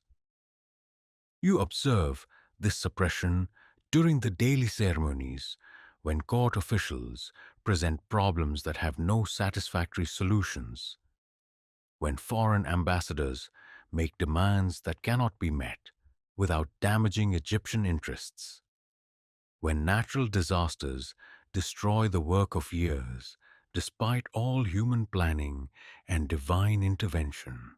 The Pharaoh's face maintains perfect composure while his hands, visible only to you as you stand behind his throne, clench with tension that speaks of barely controlled human emotion. There are moments when I want to scream at the incompetence of officials who mistake their own limitations for divine obstacles, when I want to weep for subjects who suffer through no fault of their own, when I want to rage against enemies who mistake Egyptian restraint for weakness. He confesses during one of these private moments. Yet a god cannot show such emotions without destroying the cosmic order that depends on divine serenity. The burden of sacred loneliness. The isolation imposed by divine kingship extends beyond political calculation into the realm of personal relationships that sustain ordinary human beings through life's difficulties. The Pharaoh's wives, children, friends, and advisors all relate to him through the filter of his divine status, making genuine intimacy impossible even within his own family. My sons compete for my approval, not because they love me, but because they understand that royal favor determines their survival after my death. My wives offer affection calculated to advance their children's interests rather than genuine emotional connection. My closest advisors tell me what they believe will maintain their positions rather than what might serve my personal needs. This emotional isolation creates a form of psychological exile that may be more painful than physical imprisonment.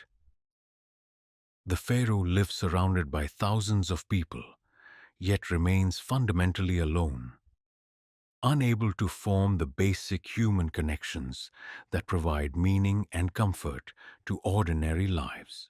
Sometimes I envy the simplest peasant farmer who can share his day's worries with his wife, seek comfort from his children, find friendship among men who know him as he truly is, rather than as the role he must perform. Such ordinary intimacy has become as foreign to me as life among barbarian tribes beyond our borders. The question of legacy in these moments of profound honesty. The Pharaoh reveals concerns about legacy that go far beyond the monuments and inscriptions that will carry his name into eternity. He worries about whether his reign has served the larger purposes of Egyptian civilization or merely perpetuated systems that serve the interests of power while failing the deeper needs of his people. The pyramids of my ancestors will stand forever. But did their builders die content with lives well lived? The temples I construct will honor the gods for millennia.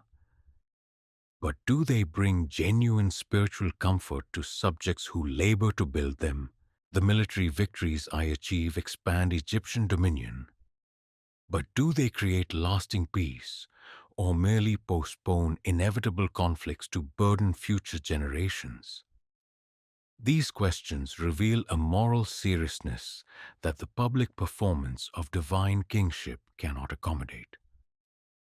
The Pharaoh must appear confident in the righteousness of his actions while privately wrestling with doubts that would destroy his authority if revealed. I have the power to reshape the world according to my will, yet I cannot be certain that my will serves purposes higher than my own desire for historical significance. The gods speak to me only in my own thoughts, and those thoughts may be corrupted by the very power they are meant to guide wisely. The servant's privilege, your access to these moments of royal vulnerability, creates a relationship unique in the ancient world, a form of intimacy between absolute power and complete powerlessness that transcends the normal categories of human relationship. You become confessor to one who can confess to no other living person, witness to humanity that must remain forever hidden from those who depend on divine authority for meaning and order in their lives. This privilege carries profound responsibility, for you alone understand the true cost of the performance that maintains Egyptian civilization. The Pharaoh's divine authority, while it may rest on carefully constructed illusions, serves genuine human needs for leadership, purpose, and connection to forces greater than individual existence. Your knowledge of his mortality makes you guardian of secrets that protect not just his personal reputation, but the psychological foundations of the society you both serve. As dawn approaches and the Pharaoh begins the daily transformation from vulnerable human being to divine king, you witness the remarkable psychological metamorphosis that enables mortal flesh to bear cosmic responsibility. The doubts, fears, and loneliness that marked his private moments gradually disappear, replaced by the serene confidence that his subjects require from their living God. Yet the memory of his vulnerability remains with you throughout the day as you observe him performing the role of divine authority with flawless conviction. You alone know the human cost of this performance, the emotional sacrifice required to maintain the illusion of divine perfection in a world where gods must be portrayed by mortals who remain all too aware of their own limitations.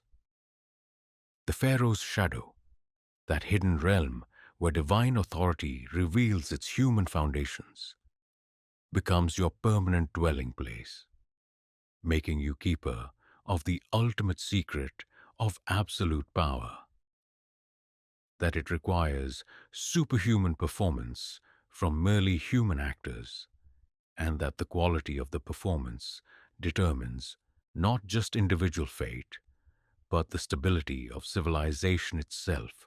Chapter 14.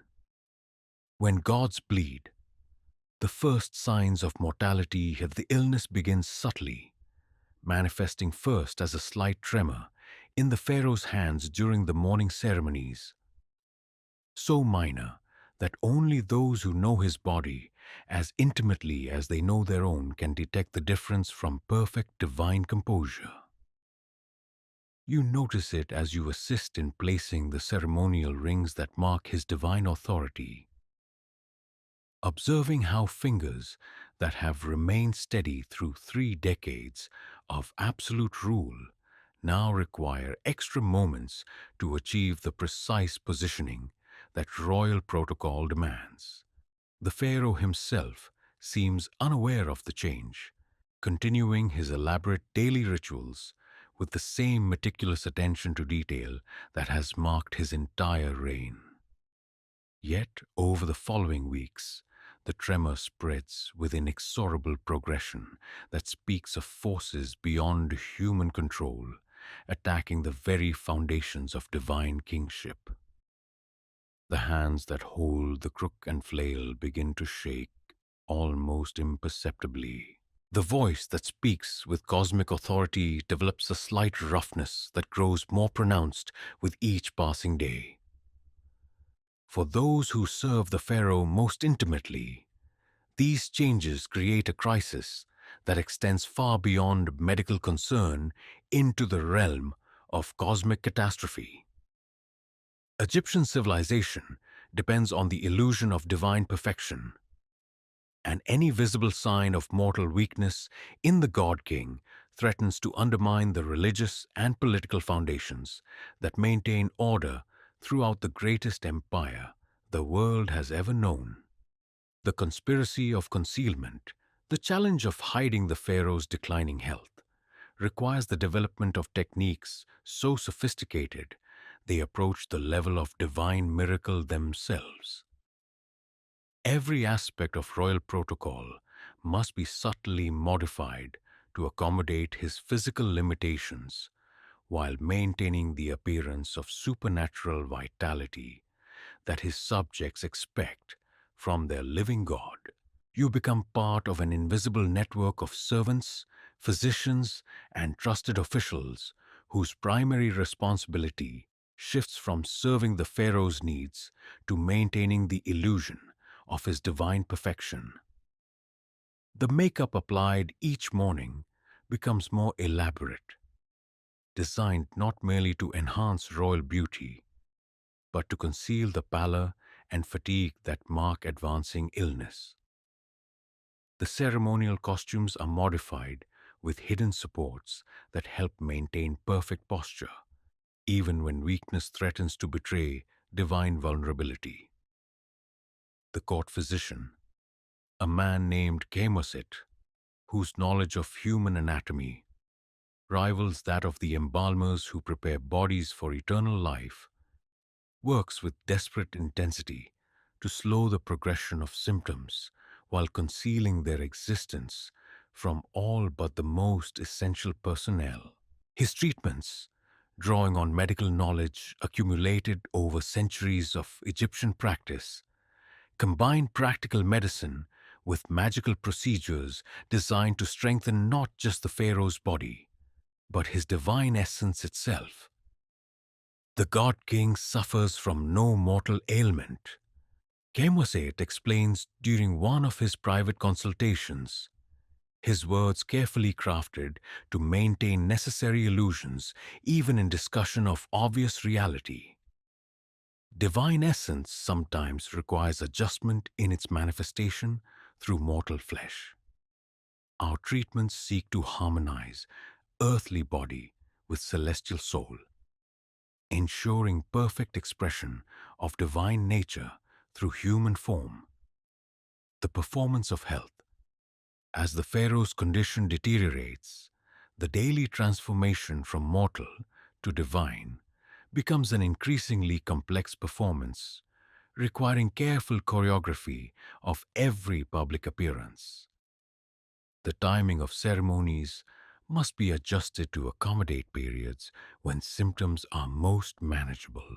The duration of public events must be limited to prevent exhaustion that might reveal divine weakness. The positioning of royal furniture must be calculated to provide subtle support disguised as ceremonial requirement. You observe how the pharaoh's willpower becomes a force almost supernatural in its intensity, enabling him to maintain perfect divine composure during public ceremonies, despite private suffering that would break ordinary men. His determination to protect Egyptian civilization from the chaos that would follow revelation of divine mortality transforms personal illness into a form of heroic sacrifice that rivals the greatest achievements of his military campaigns. During the great festival of Ptah, celebrated annually to ensure the continued prosperity of Egyptian craftsmen and artists, the pharaoh must stand for 3 hours receiving tribute from provincial governors while appearing to enjoy divine vitality. The effort required to maintain this performance leaves him exhausted to the point of collapse. Yet throughout the entire ceremony, his divine persona remains flawless, inspiring renewed devotion from subjects who interpret his radiant presence as evidence of continued divine favor. The psychological toll of this constant performance becomes apparent in private moments when the strain of maintaining divine illusion finally overwhelms human endurance. You witness moments when the pharaoh weeps with frustration at his body's betrayal of his divine responsibilities, when he rages against the cosmic injustice that subject gods to mortal limitations, when he falls into profound despair at the possibility that his death might bring chaos to the civilization he has spent his life protecting and expanding. The question of succession. The pharaoh's illness forces consideration of succession questions that Egyptian political theory deliberately obscures through emphasis on divine immortality. Official doctrine holds that pharaohs never truly die, but merely transition from earthly to celestial manifestation of divine authority, leaving their royal essence to inhabit the next divinely appointed ruler. Yet the practical reality of managing this transition requires human planning that must remain absolutely secret to preserve the illusion of supernatural process. Prince Amenhotep, the designated heir, begins receiving intensive preparation in the mysteries of divine kingship while maintaining the appearance of a dutiful son, concerned only with serving his father's continued reign. The prince's education in royal responsibilities must be accelerated without creating public awareness that succession planning is underway. requiring elaborate deceptions designed to conceal obvious preparations for inevitable transition. The complexity of this preparation reveals how much of pharaonic authority depends on accumulated knowledge that cannot be written down or formally transmitted. The prince must learn not only the public ceremonies of divine kingship, but the private techniques that maintain royal authority.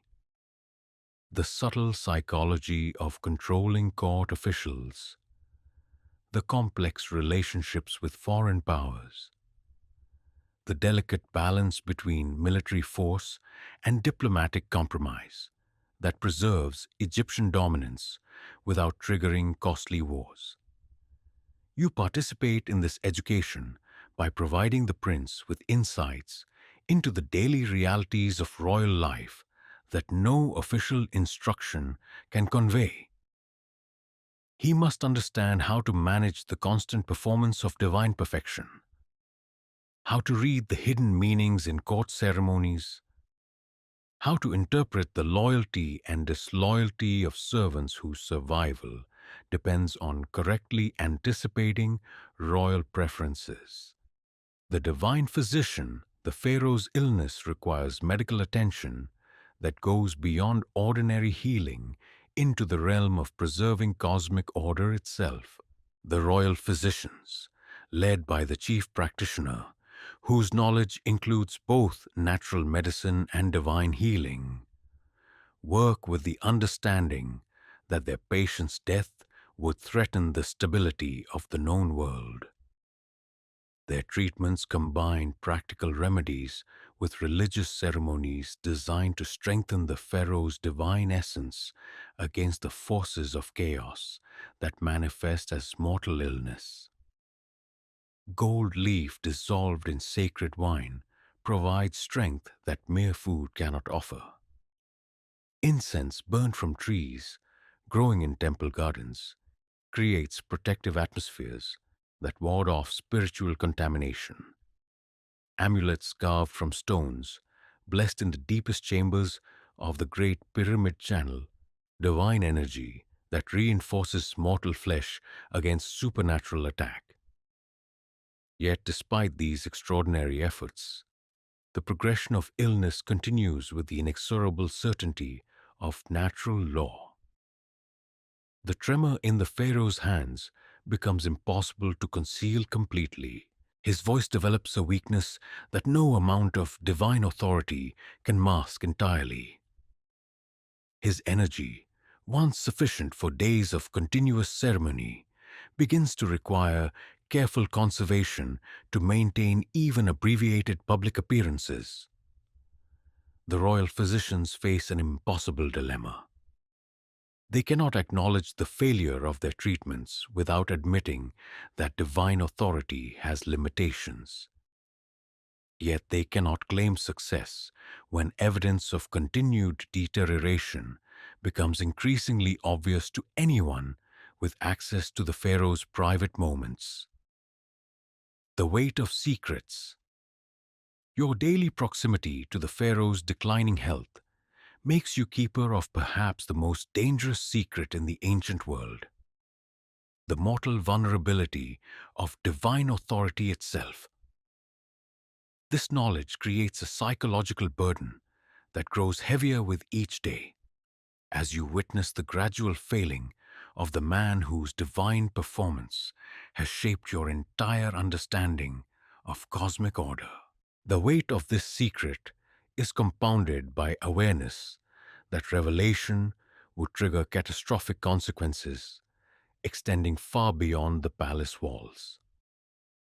Subject peoples who believe in pharaonic immortality might rebel if they understood that the god-king suffers from the same mortality that claims ordinary humans. Foreign enemies who respect Egyptian power, partly from religious awe, might attack if they recognized that divine authority has human limitations. Yet perhaps most troubling is the growing recognition that the Pharaoh's illness reveals fundamental contradictions in the entire system of divine kingship. If yet perhaps most troubling is the growing recognition that the Pharaoh's illness reveals fundamental contradictions in the entire system of divine kingship. If gods can sicken and die like mortals, what distinguishes divine authority from elaborate human performance? If cosmic order depends on maintaining illusions about supernatural perfection, what happens when those illusions become impossible to sustain?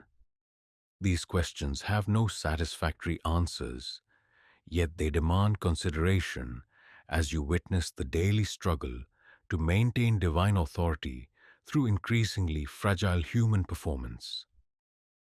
The Pharaoh's courage in continuing his royal duties, despite advancing illness, creates a form of heroism that transcends ordinary human achievement. Yet it also highlights the tragic gap between divine claims and mortal reality. The preparation for eternity, as the Pharaoh's condition continues to deteriorate despite all medical and magical intervention, attention gradually shifts from preserving life to ensuring that his transition to the afterlife maintains the cosmic order that his earthly reign has protected. The preparations for royal death must be conducted with absolute secrecy to prevent premature collapse of divine authority. Yet they require coordination involving hundreds of skilled craftsmen, priests, and officials. The royal tomb, under construction for over a decade in the hidden valleys beyond the Great Pyramids, receives increased attention as work crews labor to complete chambers that will house the Pharaoh's divine essence throughout eternity. The tomb's design incorporates religious innovations developed during his reign, including painted scenes that depict his continued rule over cosmic forces even after death has transformed his earthly manifestation. The funeral equipment, golden sarcophagi, canopic jars for preserving divine organs, jeweled amulets for protecting the royal soul during its journey through the underworld, must be completed according to specifications that ensure successful transition from earthly to celestial kingship. Every detail of this equipment carries religious significance that connects the Pharaoh's death to cosmic cycles of renewal and rebirth. Master embalmers begin preparing techniques that will preserve the royal body for eternity, while maintaining the appearance of divine perfection even in death. Their skills, refined through centuries of practice on lesser royalty, must achieve unprecedented excellence when applied to the physical form that has housed divine authority for over 30 years. The final performance. The Pharaoh's last public appearance occurs during the festival celebrating the annual flooding of the Nile, an event whose cosmic significance makes royal participation essential despite the enormous physical effort required. The ceremony demands that he stand before thousands of subjects to receive the river's blessing and ensure another year of agricultural abundance for Egyptian civilization. You assist in the elaborate preparations that make this final performance possible. Makeup that conceals the ravages of advancing illness. Costume modifications that provide hidden support for failing strength. Careful choreography that minimizes the physical demands of ceremonial requirements while maintaining the appearance of divine vitality.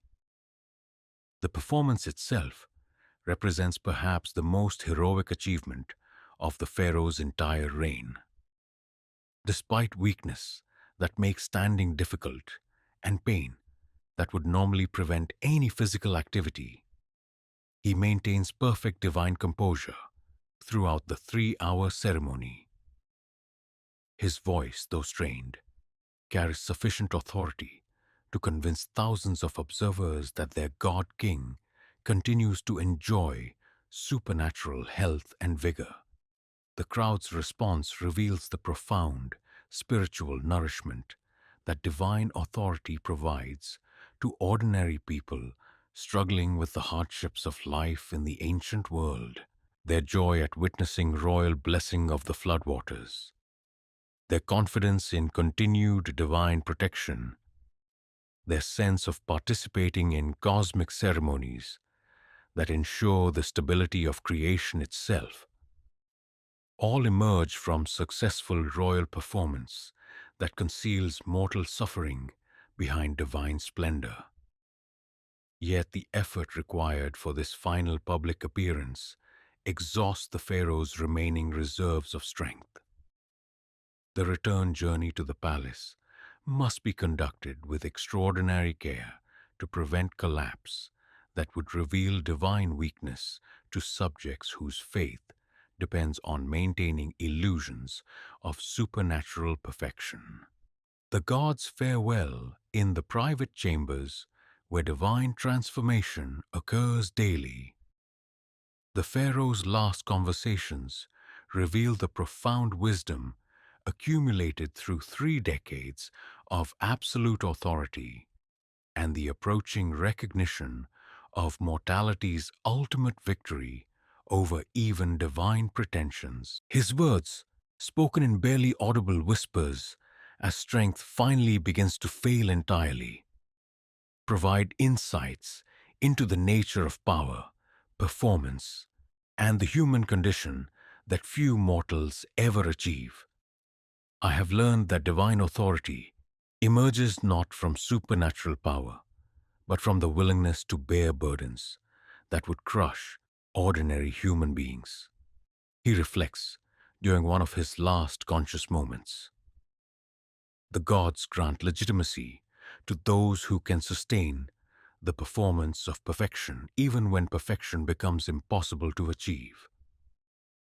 His recognition of approaching death brings not despair, but a strange form of peace rooted in the knowledge that his reign has served purposes larger than individual survival.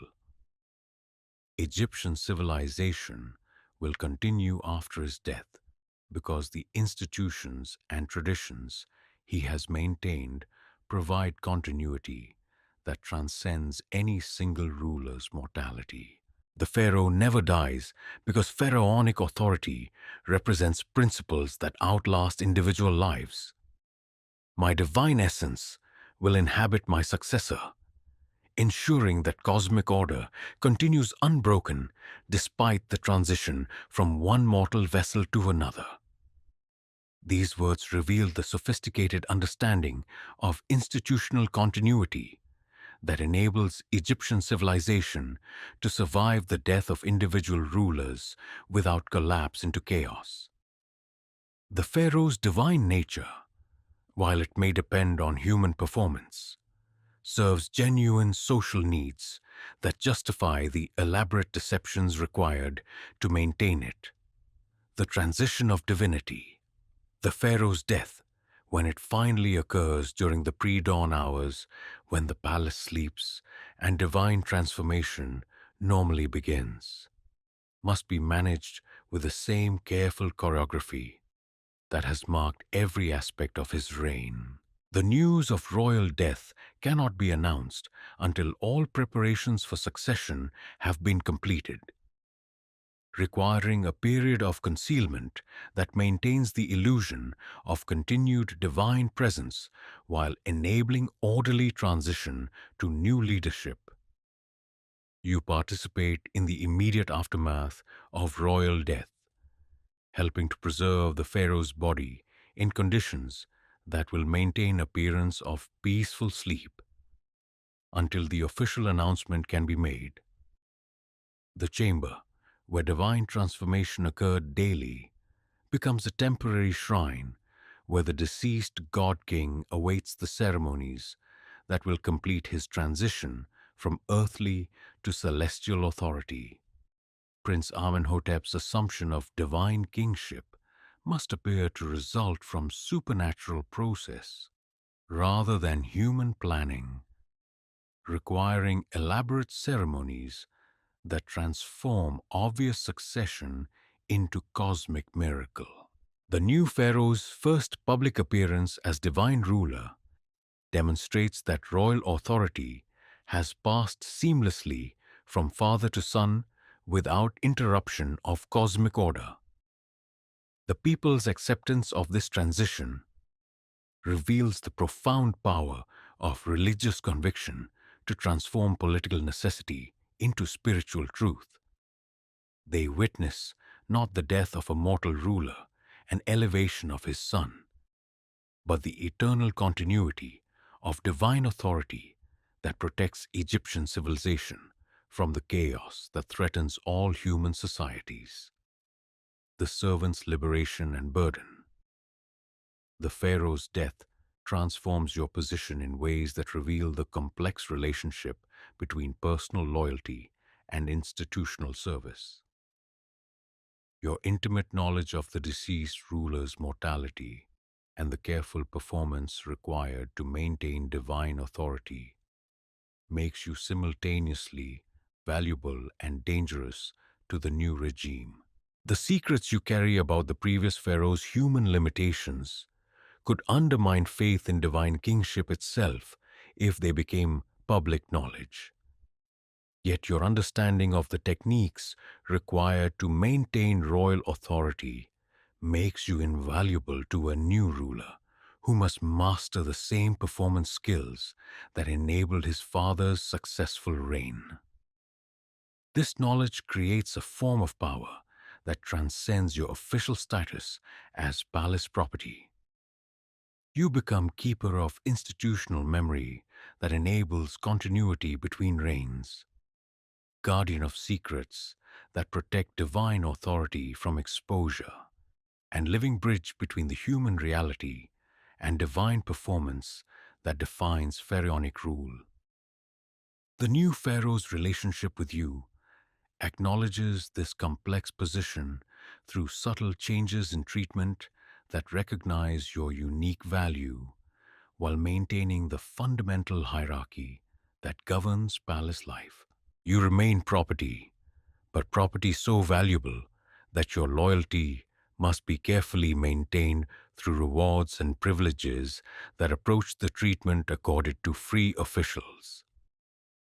As you continue your daily duties in a palace where divine authority has passed to new hands, you carry with you the complete knowledge of how gods are made from mortal flesh, how cosmic order emerges from human performance, and how civilization itself depends on the willingness of extraordinary individuals to bear burdens that transcend ordinary human endurance. The pharaoh bleeds, suffers, and dies like any mortal. Yet the divine authority he represents survives these human limitations through institutional wisdom that transforms individual mortality into eternal principle.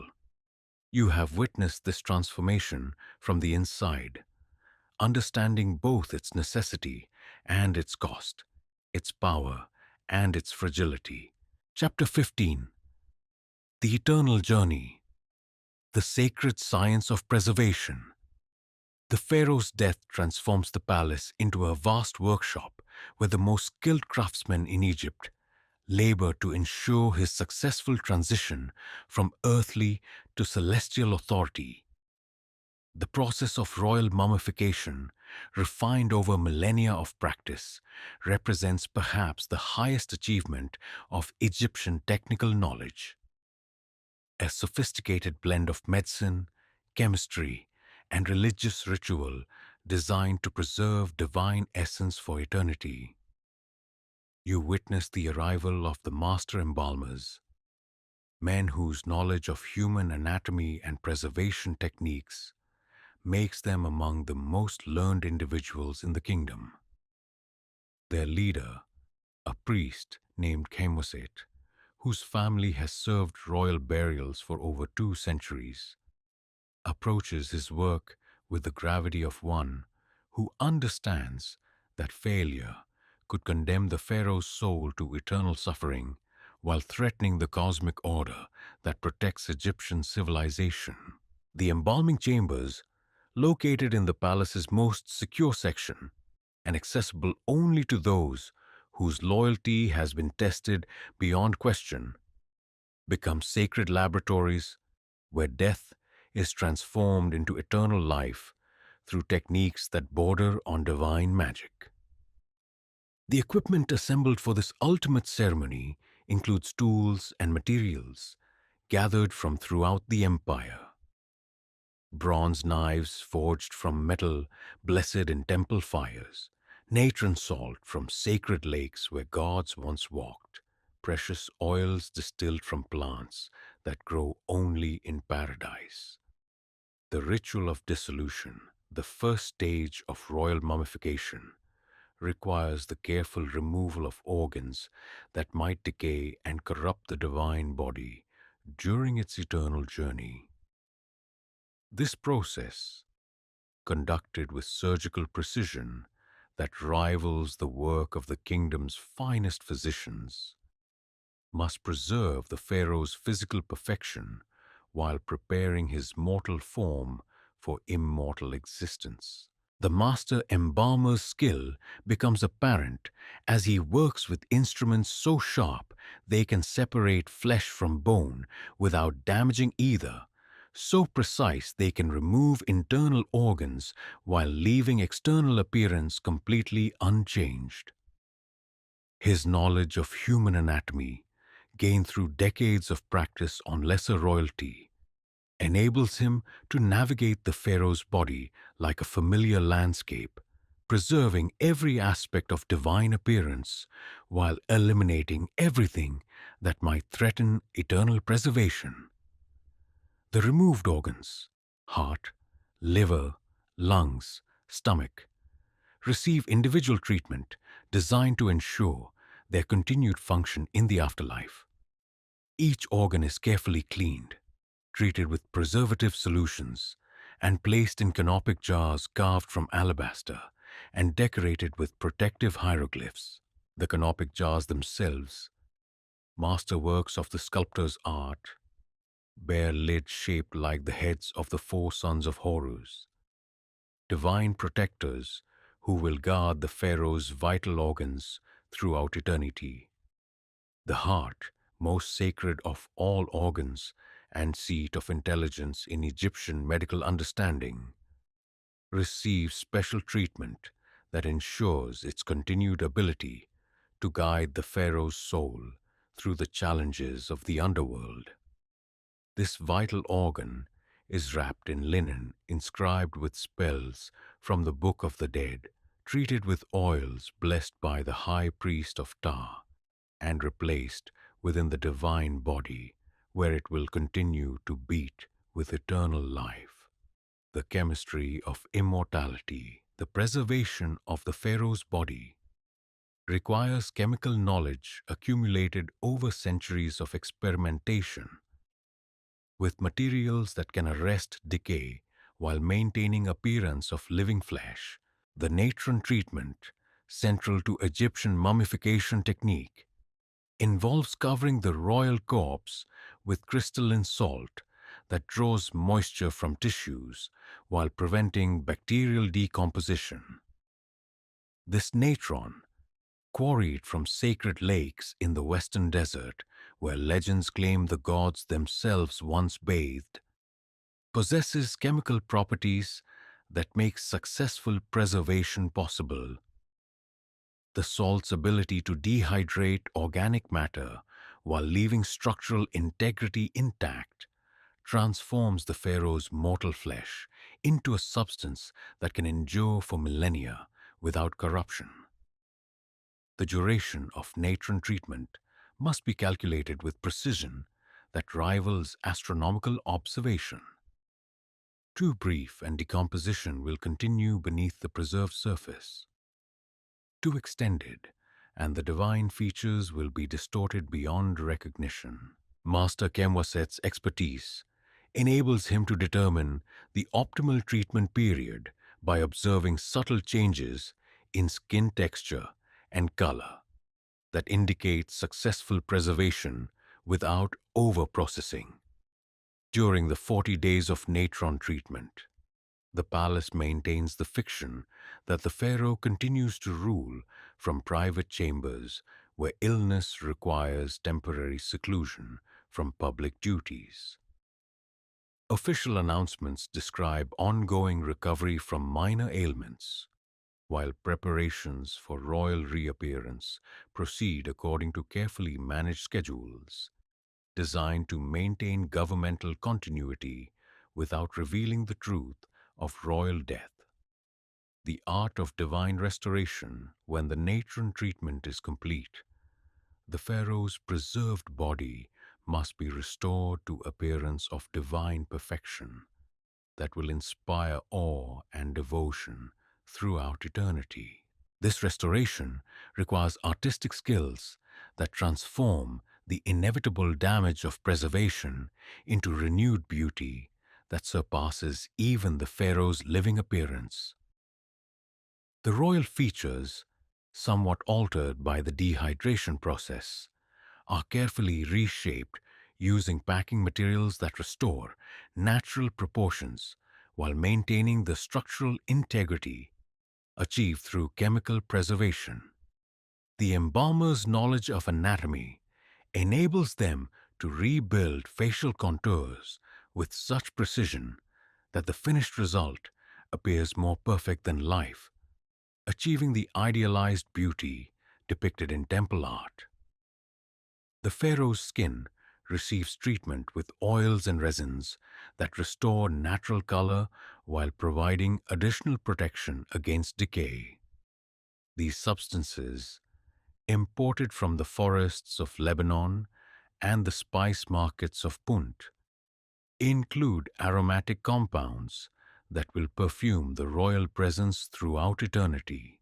The application of these materials requires artistic sensitivity that can enhance natural beauty while concealing any evidence of the preservation process.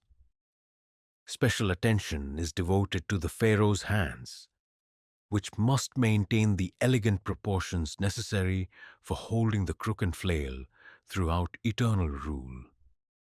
The fingers are individually wrapped and positioned to preserve their graceful appearance, while the palms are filled with aromatic materials that will maintain their proper shape during the wrapping process that follows restoration. The sacred wrappings. The wrapping of the pharaoh's preserved body transforms practical preservation into religious art that tells the story of divine kingship through hundreds of yards of linen, decorated with protective spells and sacred imagery. Each layer of wrapping serves both practical and spiritual purposes, protecting the royal form while surrounding it with magical defenses against the dangers of the underworld journey. The linen used for royal wrapping represents the finest textile production in the ancient world.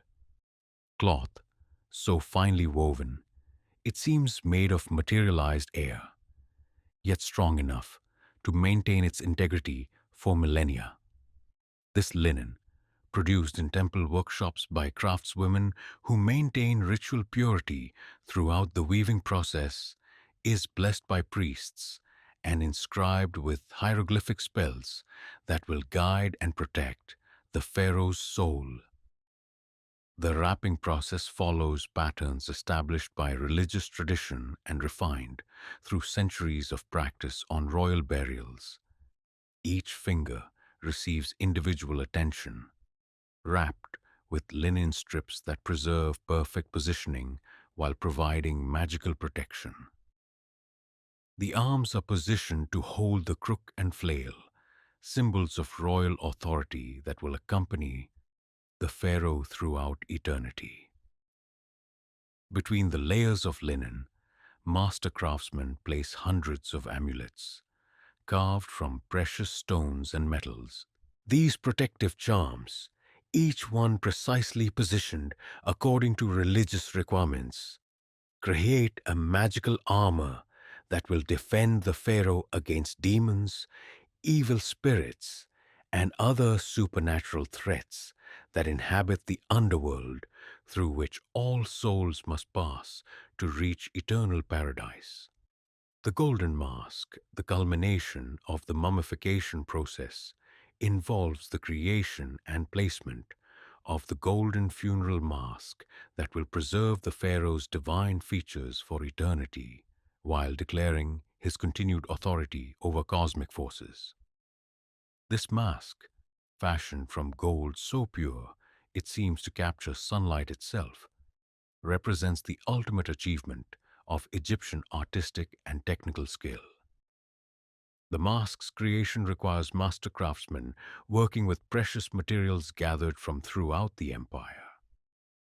The gold comes from Nubian mines, where the pharaoh's armies extracted tribute from conquered peoples. The lapis lazuli that forms the divine beard comes from mountains beyond the farthest trading routes. The obsidian that creates the eyes comes from volcanic regions where the earth itself bleeds black stone. The artistic challenge involves creating a portrait that captures the pharaoh's individual features while transforming them into the idealized perfection expected of divine kingship. The finished mask must be recognizable as the deceased ruler while embodying the eternal beauty that marks all true gods. The balance between personal likeness and divine perfection requires artistic sensitivity that few craftsmen achieve. The mask's religious significance extends beyond artistic achievement into the realm of cosmic function.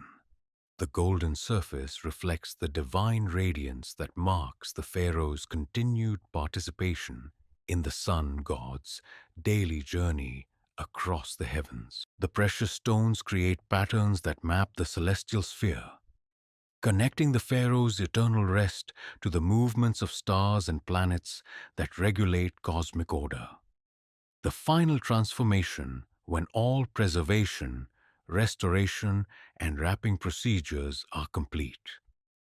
The pharaoh's mortal remains have been transformed into something that transcends ordinary death, a divine relic that embodies eternal authority while serving as focal point for religious devotion that will sustain Egyptian civilization long after the circumstances of his death have been forgotten. The mummified pharaoh, enclosed within multiple sarcophagi of increasing splendor, becomes the physical manifestation of principles that outlast individual mortality. His preserved form serves as permanent reminder of divine kingship's eternal nature, visible proof that cosmic authority survives the death of mortal vessels that temporarily house it.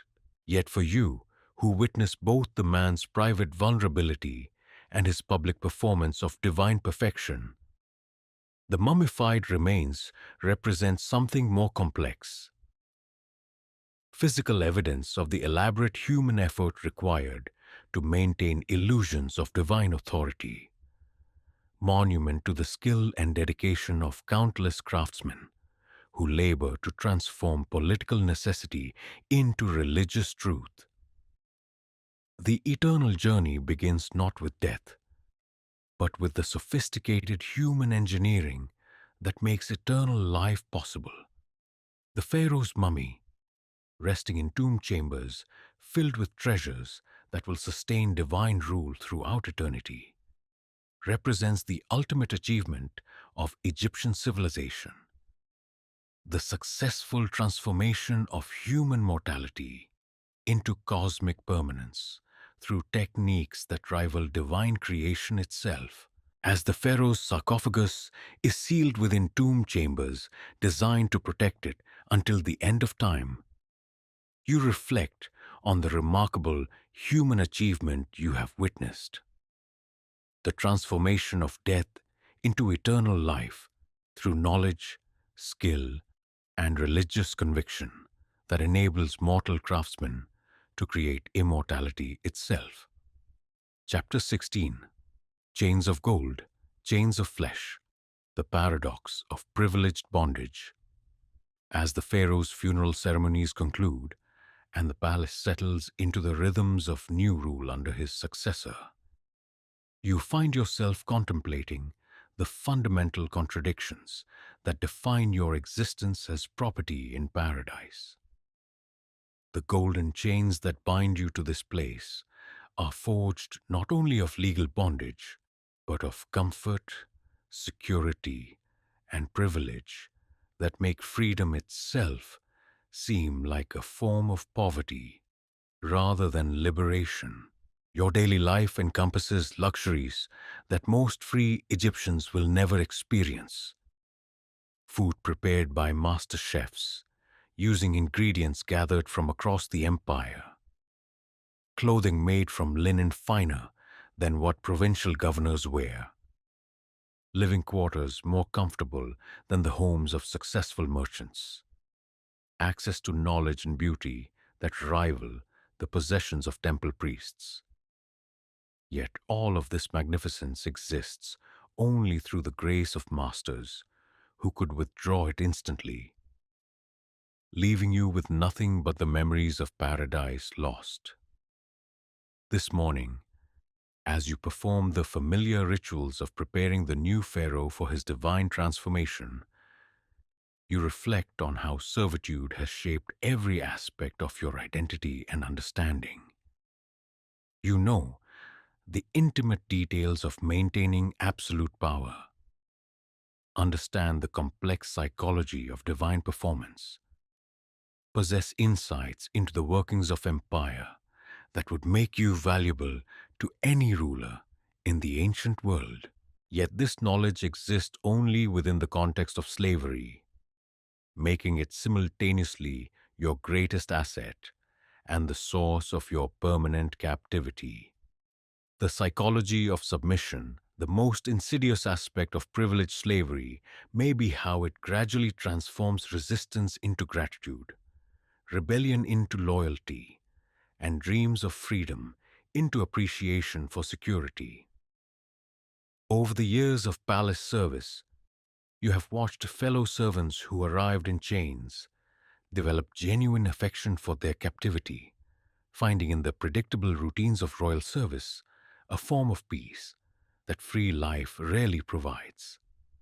The palace creates its own culture that makes the outside world seem chaotic and dangerous rather than liberated and appealing.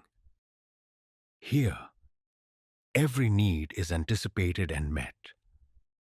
Every problem solved by higher authorities.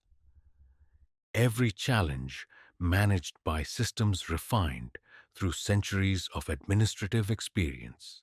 The uncertainty that defines free existence, where to find food, how to earn shelter, whom to trust with security, simply does not exist within the golden walls that define your universe. This security comes at the price of agency, yet agency itself begins to seem overrated when observed from the perspective of absolute comfort.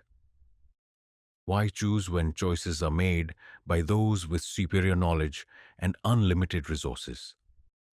Why worry about tomorrow when tomorrow is guaranteed to provide the same safety and luxury as today? Why long for freedom when freedom means exchanging certain paradise for uncertain survival? Yet beneath this surface, contentment lies the constant awareness that everything, comfort, security, purpose, identity itself, depends entirely on the continued favor of masters whose mood could change with devastating swiftness. The golden chains are still chains, and their beauty cannot entirely mask the fundamental reality that you exist only to serve purposes you did not choose and cannot alter. The hierarchy of servitude within the slave community itself. Elaborate hierarchies develop that mirror the broader social structures of Egyptian civilization. Personal servants to the pharaoh, occupy positions of prestige that other servants regard with genuine respect and envy. Kitchen slaves look up to chamber servants, while craftsmen in the royal workshops consider themselves superior to manual laborers who maintain the palace grounds. These internal distinctions create their own forms of ambition and competition that make slave society as complex as any free community.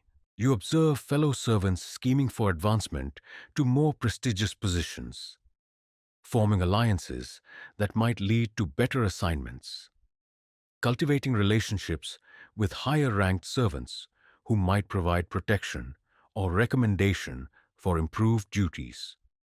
The irony is profound. Slaves competing for better forms of slavery, servants ambitious for elevated bondage, property striving to become more valuable property. Yet these competitions serve essential psychological functions, providing goals and achievements that give meaning to lives otherwise defined entirely by service to others' purposes. Your own position as personal servant to divine royalty places you at the apex of this servant hierarchy, granting privileges and respect that you understand are enviable to those whose service is less intimate and prestigious. This recognition creates its own form of pride that complicates simple narratives of oppression and resistance. The bonds of shared experience. Perhaps most unexpectedly, slavery creates forms of community and loyalty that transcend the bonds possible in free society. The shared experience of absolute dependence forges relationships based on mutual understanding that free people, with their individual concerns and competing interests, rarely achieve. In the servants' quarters, you witness daily demonstrations of solidarity that arise from common vulnerability. Servants protect each other from the consequences of minor mistakes, share resources during periods of punishment or illness, and provide emotional support through the psychological challenges of maintaining loyalty to masters whose decisions determine every aspect of slave existence.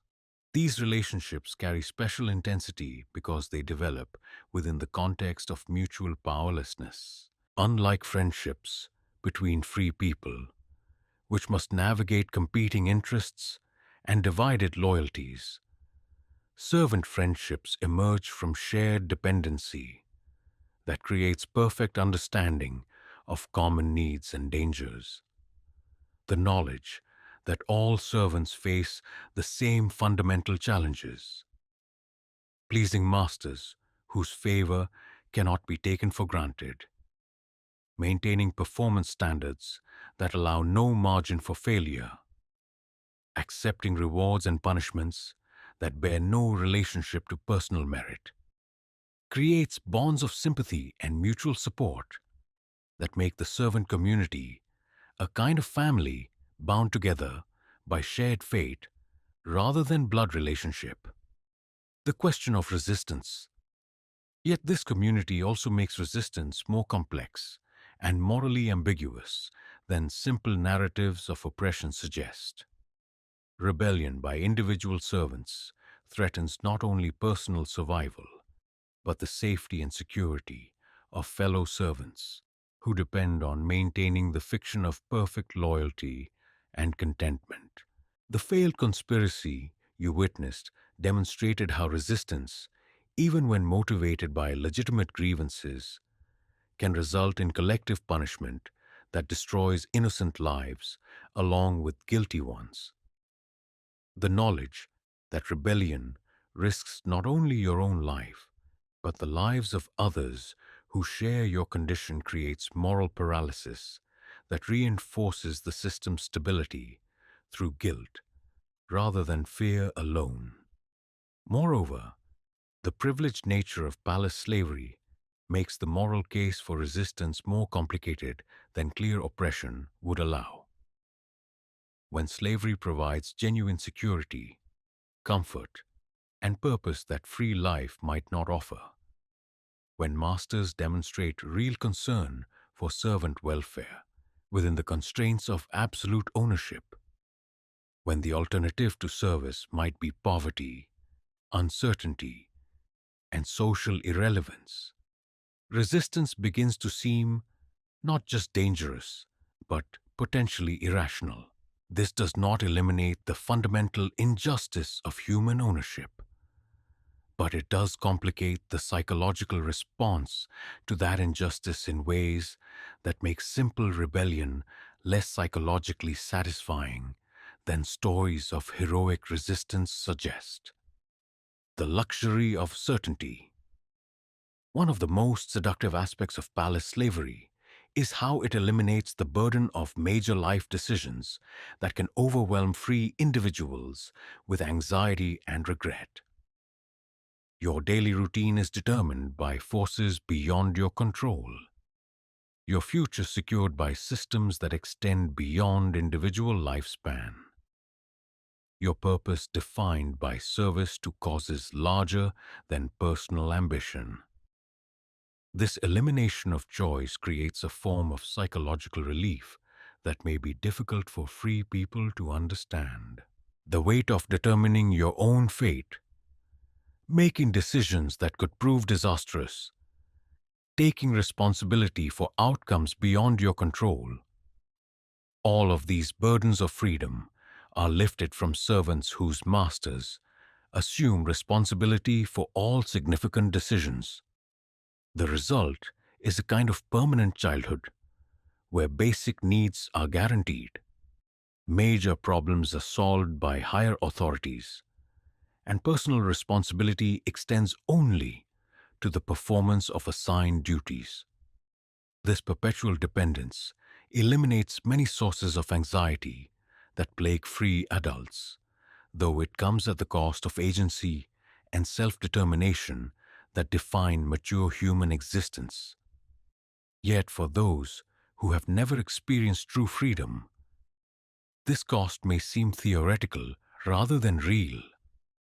You cannot miss what you have never possessed, and the palace provides enough intellectual stimulation, social interaction, and purposeful activity to satisfy many of the needs that freedom is supposed to meet. The mirror of power. Perhaps most unsettling is how prolonged service to absolute power begins to shape servant psychology in ways that mirror the master's relationship to his subjects. You develop your own forms of authority over lower-ranked servants, your own expectations of deference and obedience, your own impatience with inefficiency and resistance to necessary order. The palace hierarchy creates multiple levels of power and powerlessness that allow even the most subordinate servants to exercise some form of control over others. Kitchen slaves command scullery workers, chamber servants direct cleaning staff. Personal attendants supervise the servants who serve the servants. Each level of authority provides psychological compensation for the servitude experienced at higher levels. This diffusion of power relationships throughout the servant community creates investment in maintaining the overall system even among those who benefit least from its operations. Servants who might rebel against absolute powerlessness accept limited authority as sufficient compensation for their bondage, becoming stakeholders in maintaining hierarchies that ultimately serve masters' interests. The psychology is complex and morally ambiguous. Slaves who become invested in slavery through the limited power it grants them over other slaves. Servants who defend servitude because it provides them with subordinates to command. Property that supports the property system because it offers them opportunities to treat others as property. The Golden Prison's Gift. As evening falls and you retire to quarters that would be envied by most free Egyptians, You contemplate the strange gifts that privileged slavery has provided: security without responsibility, luxury without earning, purpose without choice, community without competition, certainty without freedom. These gifts are real, even if they come at the price of fundamental human autonomy. The golden chains that bind you to this place have shaped you into someone who might struggle to survive in the uncertain world beyond the palace walls. Someone whose identity is so thoroughly integrated with service that freedom itself might feel like a form of death. Yet the chains remain chains, however beautiful their construction. The fundamental fact of human ownership cannot be transformed into something benevolent, simply because it provides comfort and security. The philosophical questions raised by your condition, whether comfortable slavery is preferable to difficult freedom, whether security justifies the sacrifice of agency, whether privileged bondage represents a form of peace or a spiritual catastrophe, have no clear answers that satisfy both heart and mind. What remains clear is that the golden chains have become part of your essential identity, shaping not only your external circumstances, but your internal landscape in ways that make the question of freedom more complex than simple desire for liberation.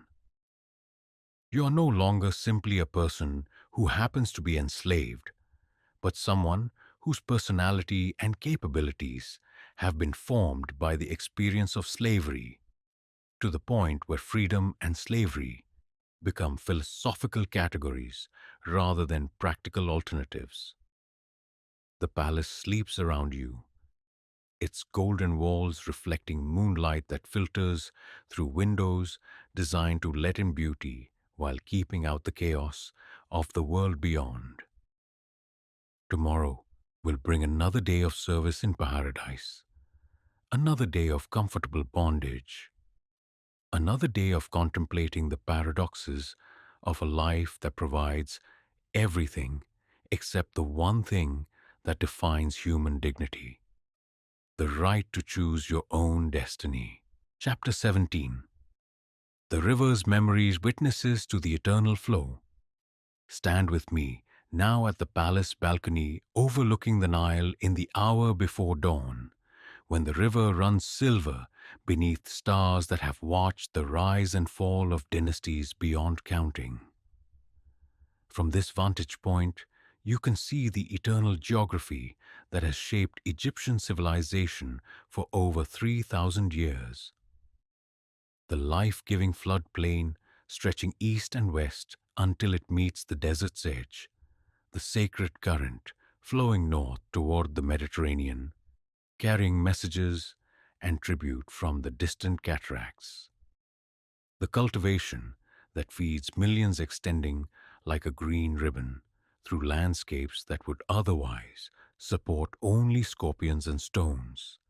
The river remembers everything. Its waters have carried the boats of pharaohs whose names are now legend, reflected the light of temples that stood when the world was young, witnessed the daily struggles of countless servants, farmers, craftsmen, and slaves whose individual stories vanished like ripples on the surface, while the greater current continued its eternal journey toward the sea.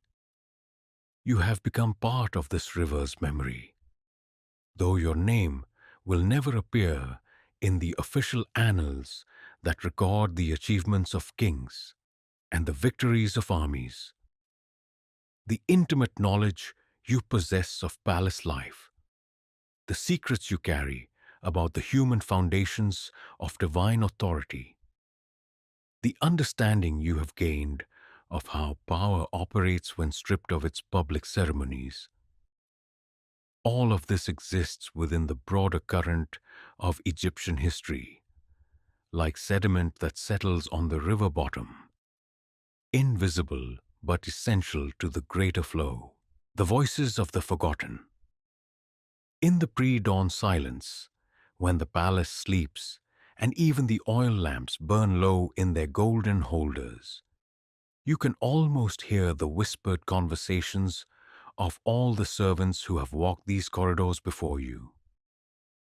Nubian captives who learn to speak Egyptian with perfect accent while maintaining their foreign dreams, Syrian craftsmen whose skills enriched pharaonic treasures while their hearts remained in distant mountains, Egyptian farmers' children who were sold into palace service and discovered that slavery could provide educations their freedom would never have afforded. Their stories, like yours, remain largely unrecorded in the hieroglyphic texts that celebrate royal achievements and divine interventions. Yet these forgotten narratives constitute the true foundation of Egyptian greatness. The accumulated labor, loyalty, and sacrifice of millions of individuals whose names vanished while their work endured to support the civilization that outlasted empires and influenced cultures from the Mediterranean to the Indian Ocean. The palace itself bears witness to their contributions in ways that official histories overlook. Every golden ornament was shaped by hands that belonged to someone's son or daughter. Every carved relief was created by artists whose personal stories would rival any royal biography for complexity and human interest. Every room was maintained by servants whose daily routines made possible the elaborate ceremonies that convinced the world of pharaonic divinity. You understand now that the real builders of Egyptian civilization were not the pharaohs whose tombs dominate the western horizon, but the countless unnamed individuals who translated royal vision into physical reality through skills passed down through generations of craftsmen, servants, and slaves, whose personal sacrifices created the monuments that still inspire awe in visitors from distant lands. The persistence of memory, the knowledge you have gained through years of intimate service to divine power, creates its own form of immortality, though one that operates outside the official mechanisms of royal commemoration. Your understanding of how absolute authority actually functions, how divine performance is maintained, how the balance between human reality and cosmic claims is carefully managed. This knowledge becomes part of the collective wisdom that enables Egyptian civilization to survive the death of individual rulers and the transition between dynasties. In the servants' quarters, this wisdom passes from generation to generation through informal networks that preserve institutional memory more accurately than official archives. New servants learn not only practical skills, but the subtle psychology of palace service from veterans whose experience encompasses multiple reigns and dynasties. The knowledge of how to read royal moods, how to anticipate political changes, how to navigate the dangerous currents of court intrigue. All of this forms a parallel tradition that maintains continuity even when official policies shift dramatically. Your own memories of the pharaoh's private vulnerability, the conspiracy that nearly destroyed the dynasty, the elaborate deceptions required to maintain divine authority. These experiences provide insights into the nature of power that few free citizens ever achieve. This knowledge makes you simultaneously more valuable and more dangerous to subsequent rulers, creating a complex relationship between servant and master that transcends simple categories of bondage and freedom. The paradox is profound. The most powerless people in Egyptian society may possess the most complete understanding of how power actually operates. Servants who witness royal decision-making from positions of enforced invisibility often understand political reality more clearly than advisors whose counsel is shaped by what they believe pharaohs want to hear rather than what pharaohs need to know. The price of understanding, yet this intimate knowledge of power's reality, comes at psychological costs that free citizens never face. Having witnessed the elaborate human effort required to maintain divine authority, you can never again experience the simple faith that makes religious and political ceremony meaningful for ordinary believers. The Pharaoh's divine nature, while it may serve essential social functions, reveals itself to be performance rather than supernatural truth. This loss of illusion creates a form of spiritual exile that may be more painful than physical bondage. You live within the most sacred spaces of Egyptian religion while understanding them as theaters rather than genuine connections to divine reality. You participate in ceremonies that inspire millions with religious awe while knowing them to be carefully choreographed performances designed to serve political purposes. The knowledge that gods must be portrayed by mortals, that cosmic order emerges from human calculation, that divine authority depends on very human skills of deception and performance. All of this understanding isolates you from the sources of meaning that sustain most people through life's difficulties. You have seen behind the curtain of absolute power and discovered not evil, but something more troubling: the complete dependence of transcendent truth on immanent human effort. This disillusionment extends beyond religious faith into questions about the nature of civilization itself. If Egyptian greatness depends on maintaining necessary fictions about divine kingship, what distinguishes civilized order from elaborate collective self-deception? If the stability that enables millions to live peaceful, productive lives requires the systematic concealment of political reality, what is the relationship between truth and social good? The river's wisdom. As dawn approaches and the first light begins to transform the Nile from silver to gold, you contemplate what the river might teach about the relationship between individual experience and historical continuity. The water flowing past the palace balcony this morning fell as rain in the Ethiopian highlands months ago, yet it carries within itself the accumulated minerals and memories of the entire watershed that feeds the greatest civilization in human history. Individual lives, like individual drops of water, merge into currents larger than personal experience while contributing their own small influence to the direction and character of the greater flow.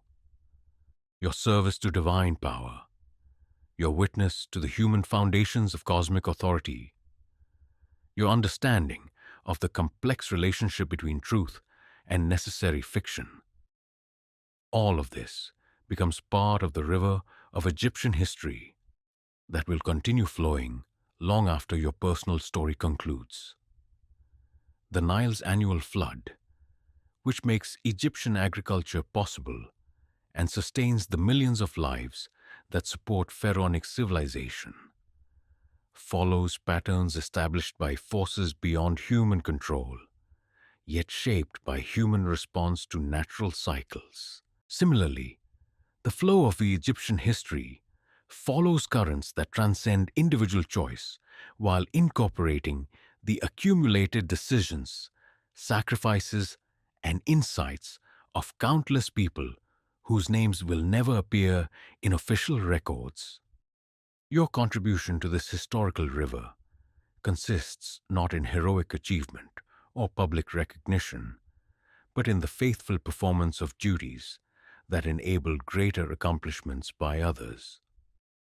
The pharaohs whose divine authority you help maintain may build monuments that last for millennia, but those monuments depend on the accumulated loyalty and skill of servants, whose reward is not fame, but the knowledge that their lives served purposes larger than personal ambition.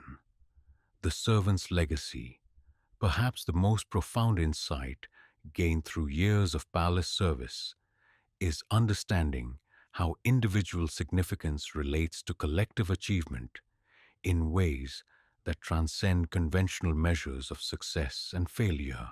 The pharaohs may claim divine authority and historical immortality, but their achievements depend entirely on the accumulated contributions of people whose names will be forgotten, yet whose work makes lasting greatness possible.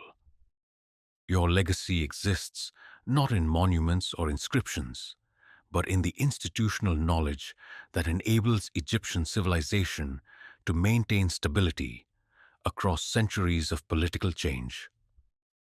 The techniques you have mastered for managing divine performance, the insights you have gained into the psychology of absolute power, the understanding you possess of how cosmic authority emerges from human effort.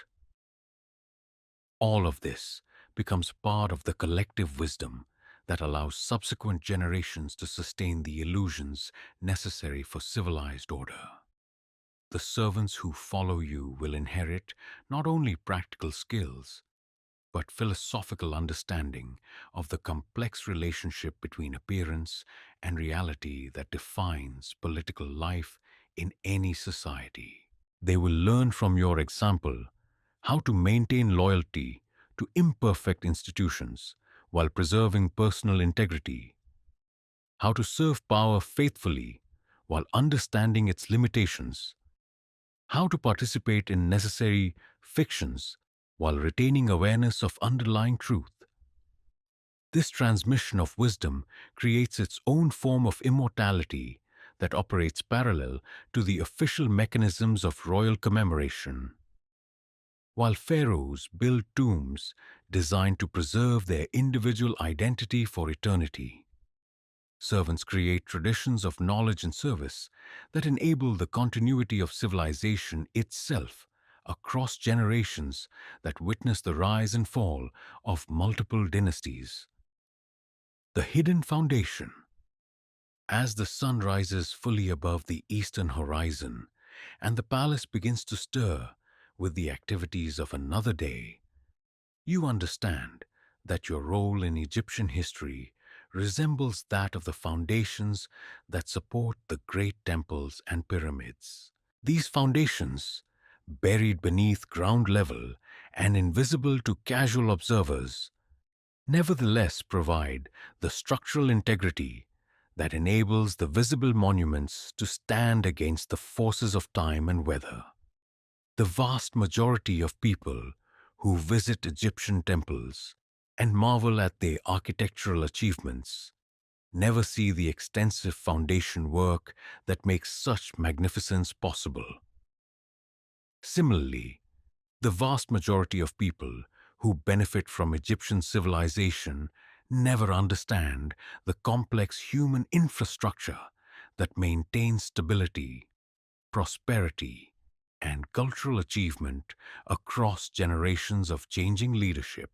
Your service to divine power, your participation in maintaining the fictions that sustain absolute authority, your loyalty to masters whose human limitations you understand better than they understand themselves. All of this constitutes part of the hidden foundation that enables Egyptian greatness to persist despite the mortality of individual rulers and the inevitable changes that time brings to all human institutions. The irony is beautiful and profound. The most powerless people in Egyptian society may contribute more to its long-term stability than the powerful figures whose dramatic decisions capture historical attention.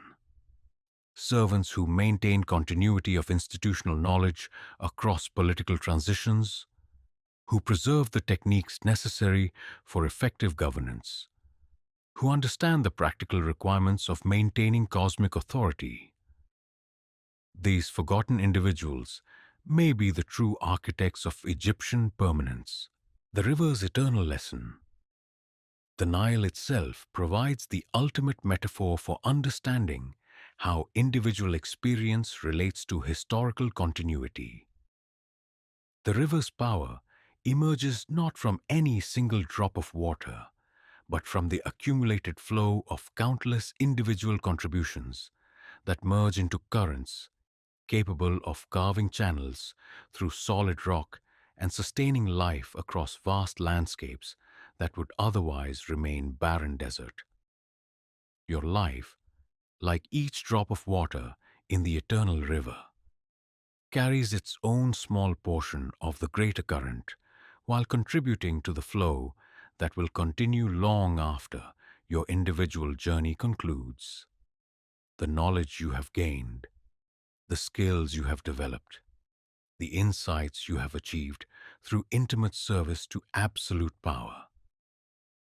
All of this becomes part of the river of Egyptian wisdom that enables civilization to maintain its course despite the obstacles and changes that challenge every human society.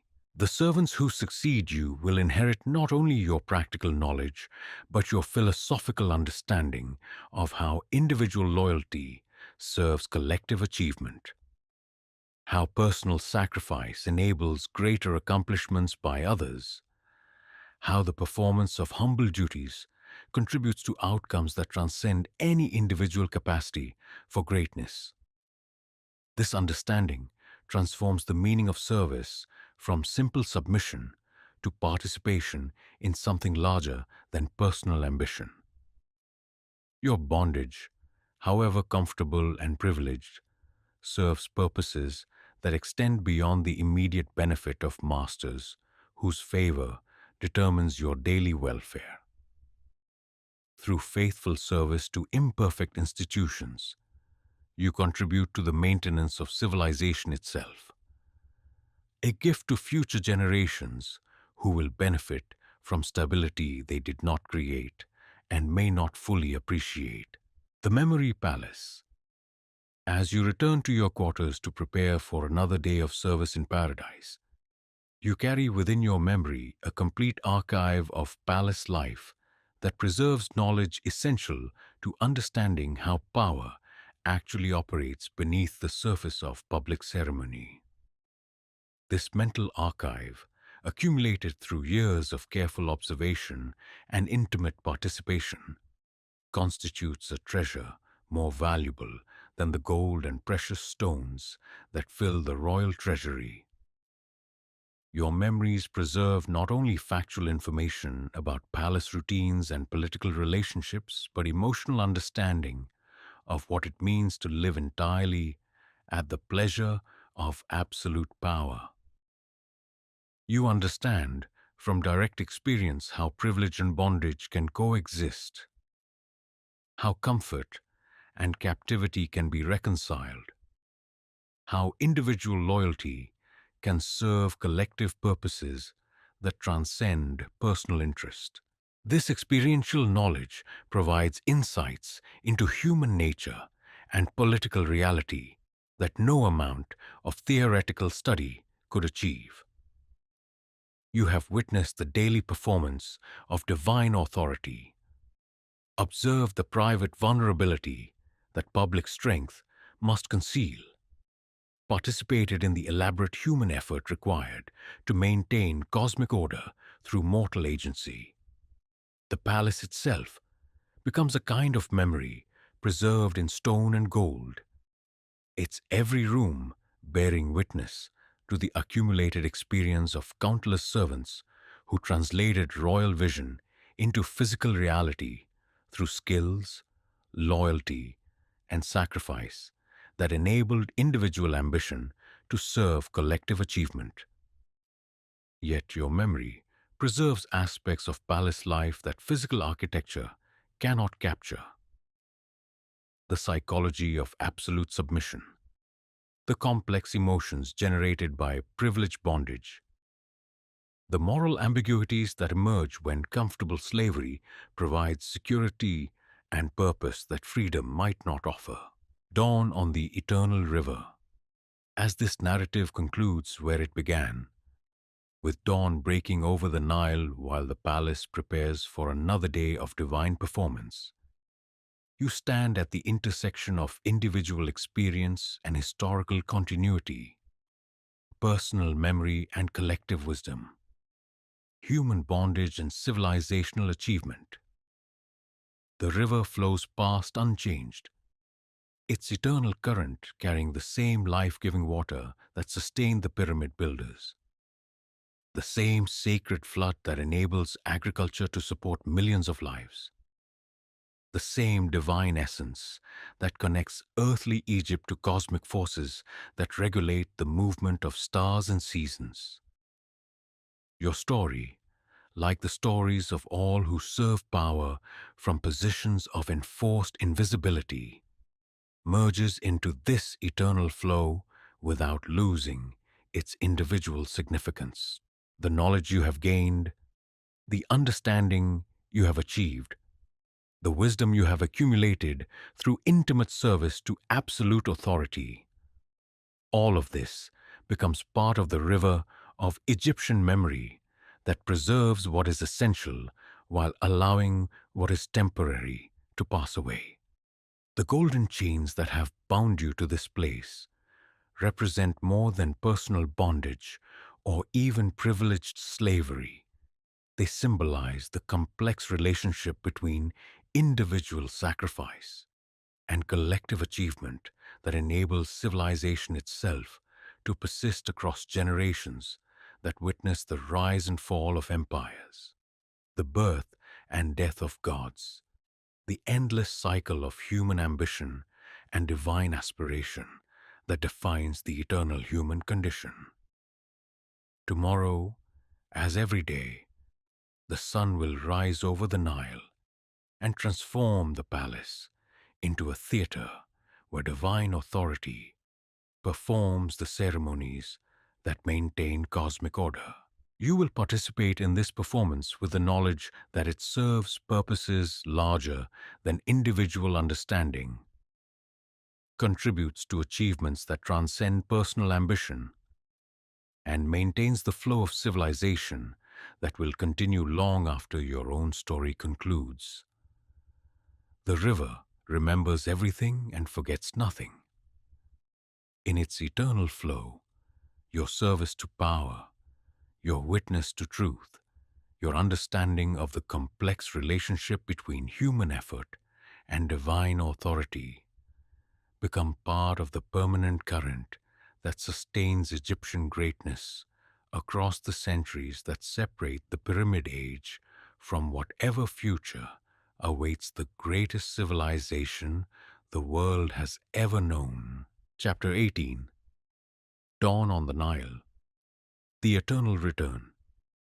Here, at the end of our journey through the golden chains of servitude, we return to where we began, standing beside the eternal Nile as dawn breaks over the palace of the Pharaoh, watching the sun emerge from the eastern horizon to begin another day of divine performance in the greatest theater ever constructed by human ambition and divine aspiration. The river flows past unchanged, its surface reflecting the first light of morning in patterns that have remained constant since the world was young. Yet everything has changed in our understanding of what this daily renewal means. What forces shape the ceremony of royal awakening? What price in human sacrifice sustains the illusion of divine perfection that makes Egyptian civilization possible? You stand now, not as the uncertain servant who first entered these chambers, but as one who has witnessed the complete cycle of divine kingship, its daily creation through elaborate ritual, its maintenance through careful performance, its protection through systematic violence, its continuation through death itself.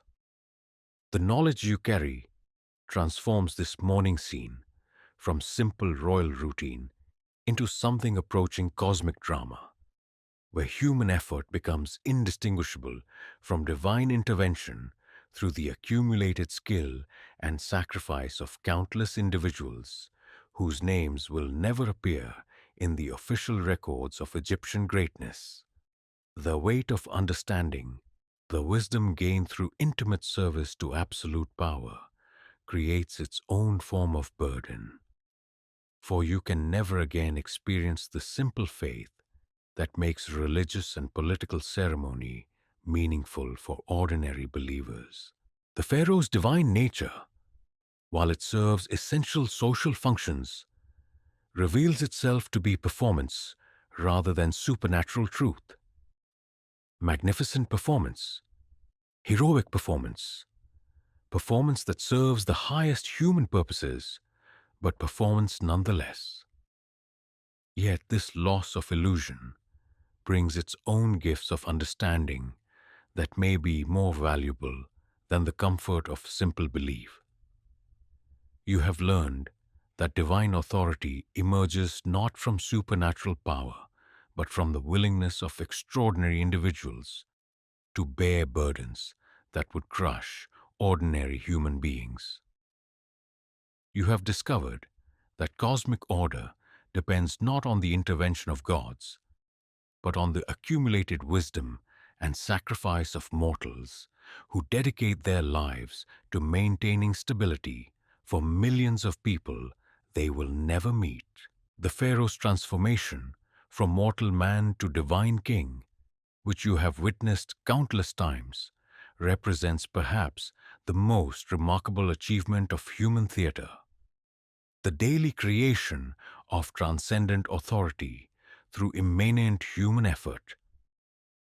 This transformation serves not deception, but the highest truth, that civilization itself depends on the willingness of individuals to sacrifice personal comfort for collective benefit, individual ambition for purposes larger than any single life.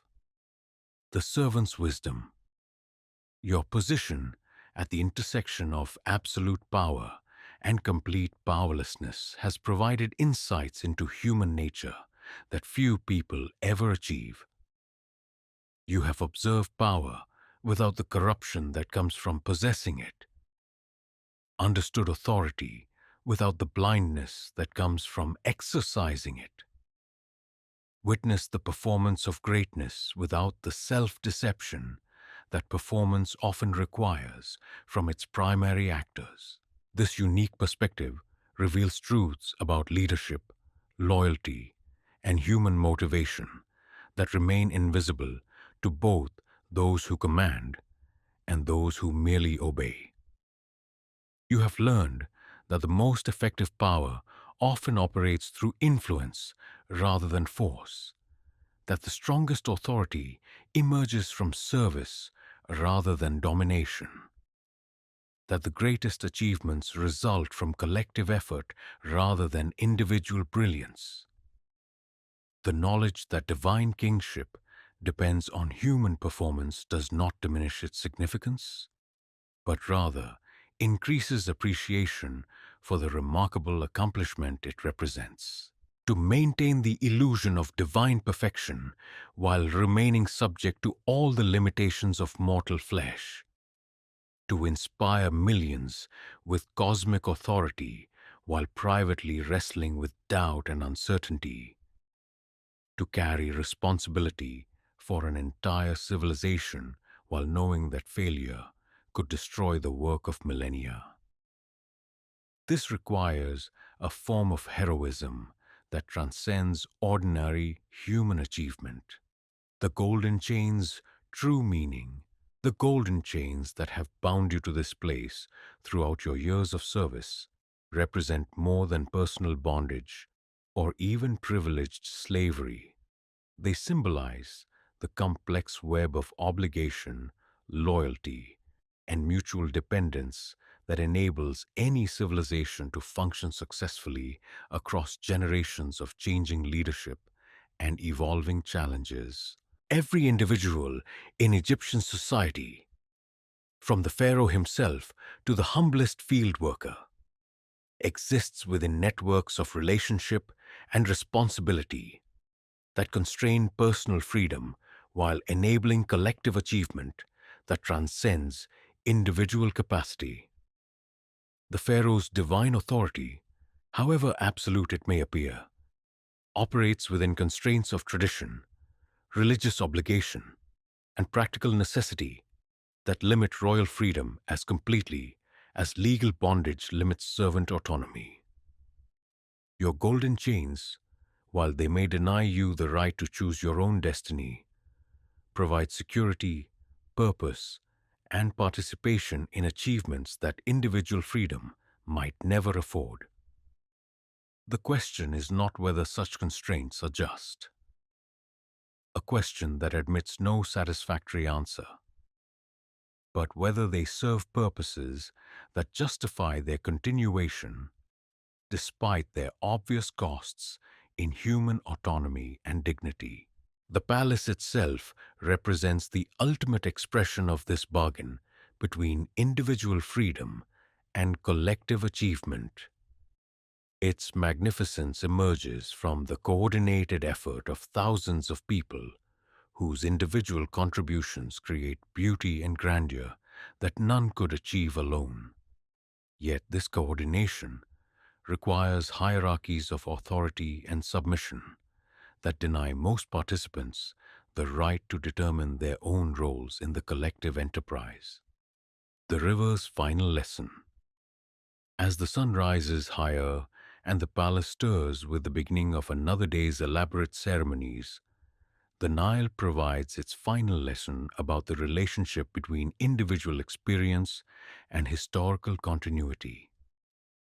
The river's power emerges not from any single source, but from the accumulated flow of countless tributaries that merge their individual currents into a force capable of sustaining civilization across vast landscapes and thousands of years. Your life, like each tributary that feeds the great river, carries its own character and history, while contributing to a flow that extends far beyond individual origin or destination. The knowledge you have gained through intimate service to divine power, the understanding you have achieved of how civilization maintains itself across generations of political change, the wisdom you possess about the complex relationship between human effort and transcendent achievement, all of this becomes part of the permanent current that enables Egyptian greatness to persist, despite the mortality of individual rulers and the inevitable changes that time brings to all human institutions. The servants who will follow you in these chambers will inherit not only practical skills, but philosophical understanding of how individual loyalty serves collective purposes that transcend personal interest. They will learn from your example how to maintain integrity while serving imperfect institutions, how to preserve truth while participating in necessary fictions, how to find meaning in submission while understanding the full cost of the authority they serve. The dawn of recognition. This morning, as countless mornings before, and countless mornings yet to come, the elaborate ritual of divine transformation begins again in chambers where human becomes God through careful application of costume, ceremony, and collective will to believe in necessary transcendence. You participate in this transformation with full knowledge of its human foundations while appreciating its cosmic significance, understanding its fictional elements while respecting its essential truth. The pharaoh who emerges from these chambers will carry the accumulated authority of 3,000 years of divine kingship, the concentrated power of the greatest civilization in human history, the cosmic responsibility for maintaining order that enables millions of people to live productive, meaningful lives. That this authority depends on human performance rather than supernatural power does not diminish its reality or importance. Indeed, it makes the achievement more remarkable rather than less significant. Your service to this authority, your participation in maintaining the fictions that sustain civilized order, your loyalty to masters whose human limitations you understand better than they understand themselves. All of this constitutes not betrayal of human dignity, but affirmation of the highest human values, the willingness to sacrifice personal ambition for collective benefit, to serve purposes larger than individual understanding, to maintain faith in ideals despite intimate knowledge of their imperfect implementation. The eternal morning, as this narrative concludes where it began, with dawn breaking over the eternal Nile and the palace preparing for another day of divine performance, you stand as witness to one of humanity's greatest achievements, the successful creation and maintenance of civilization through the accumulated effort, wisdom, and sacrifice of countless individuals whose individual stories merge into the greater current of historical continuity.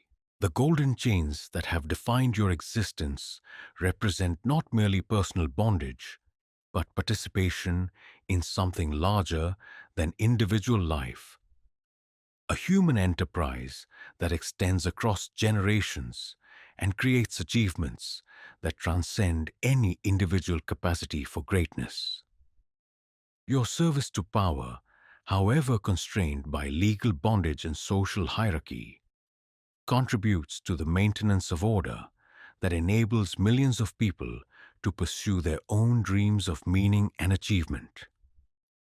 The river flows past the palace walls, carrying the same life-giving water that sustained the pyramid builders, the same sacred current that connects Egypt to cosmic forces that regulate the movement of stars and seasons, the same eternal flow that will continue long after current political arrangements give way to whatever forms of organization the future may require.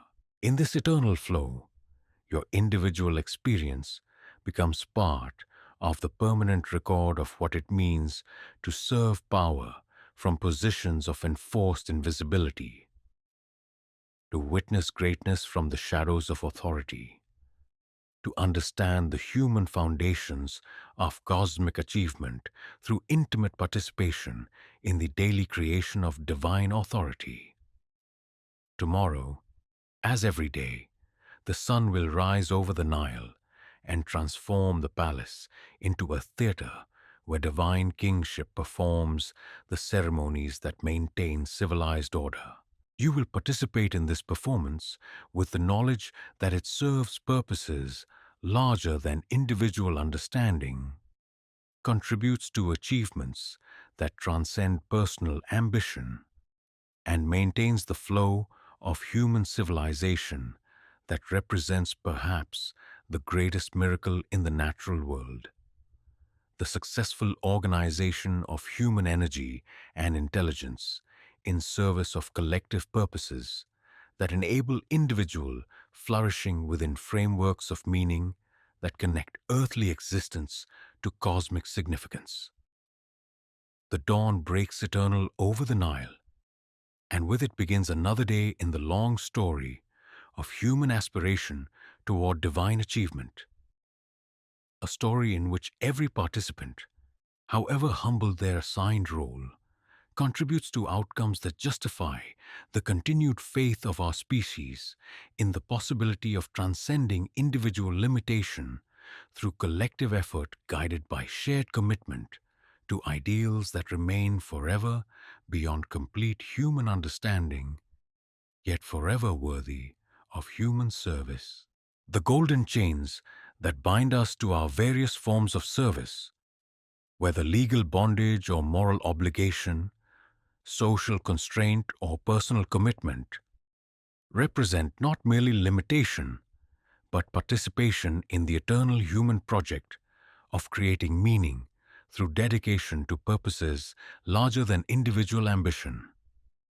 In this project, every life finds its significance, every sacrifice its justification, every dawn its promise of continued possibility for achievement that honors both human potential and cosmic aspiration. The river remembers all, forgets nothing, and flows eternal toward the sea.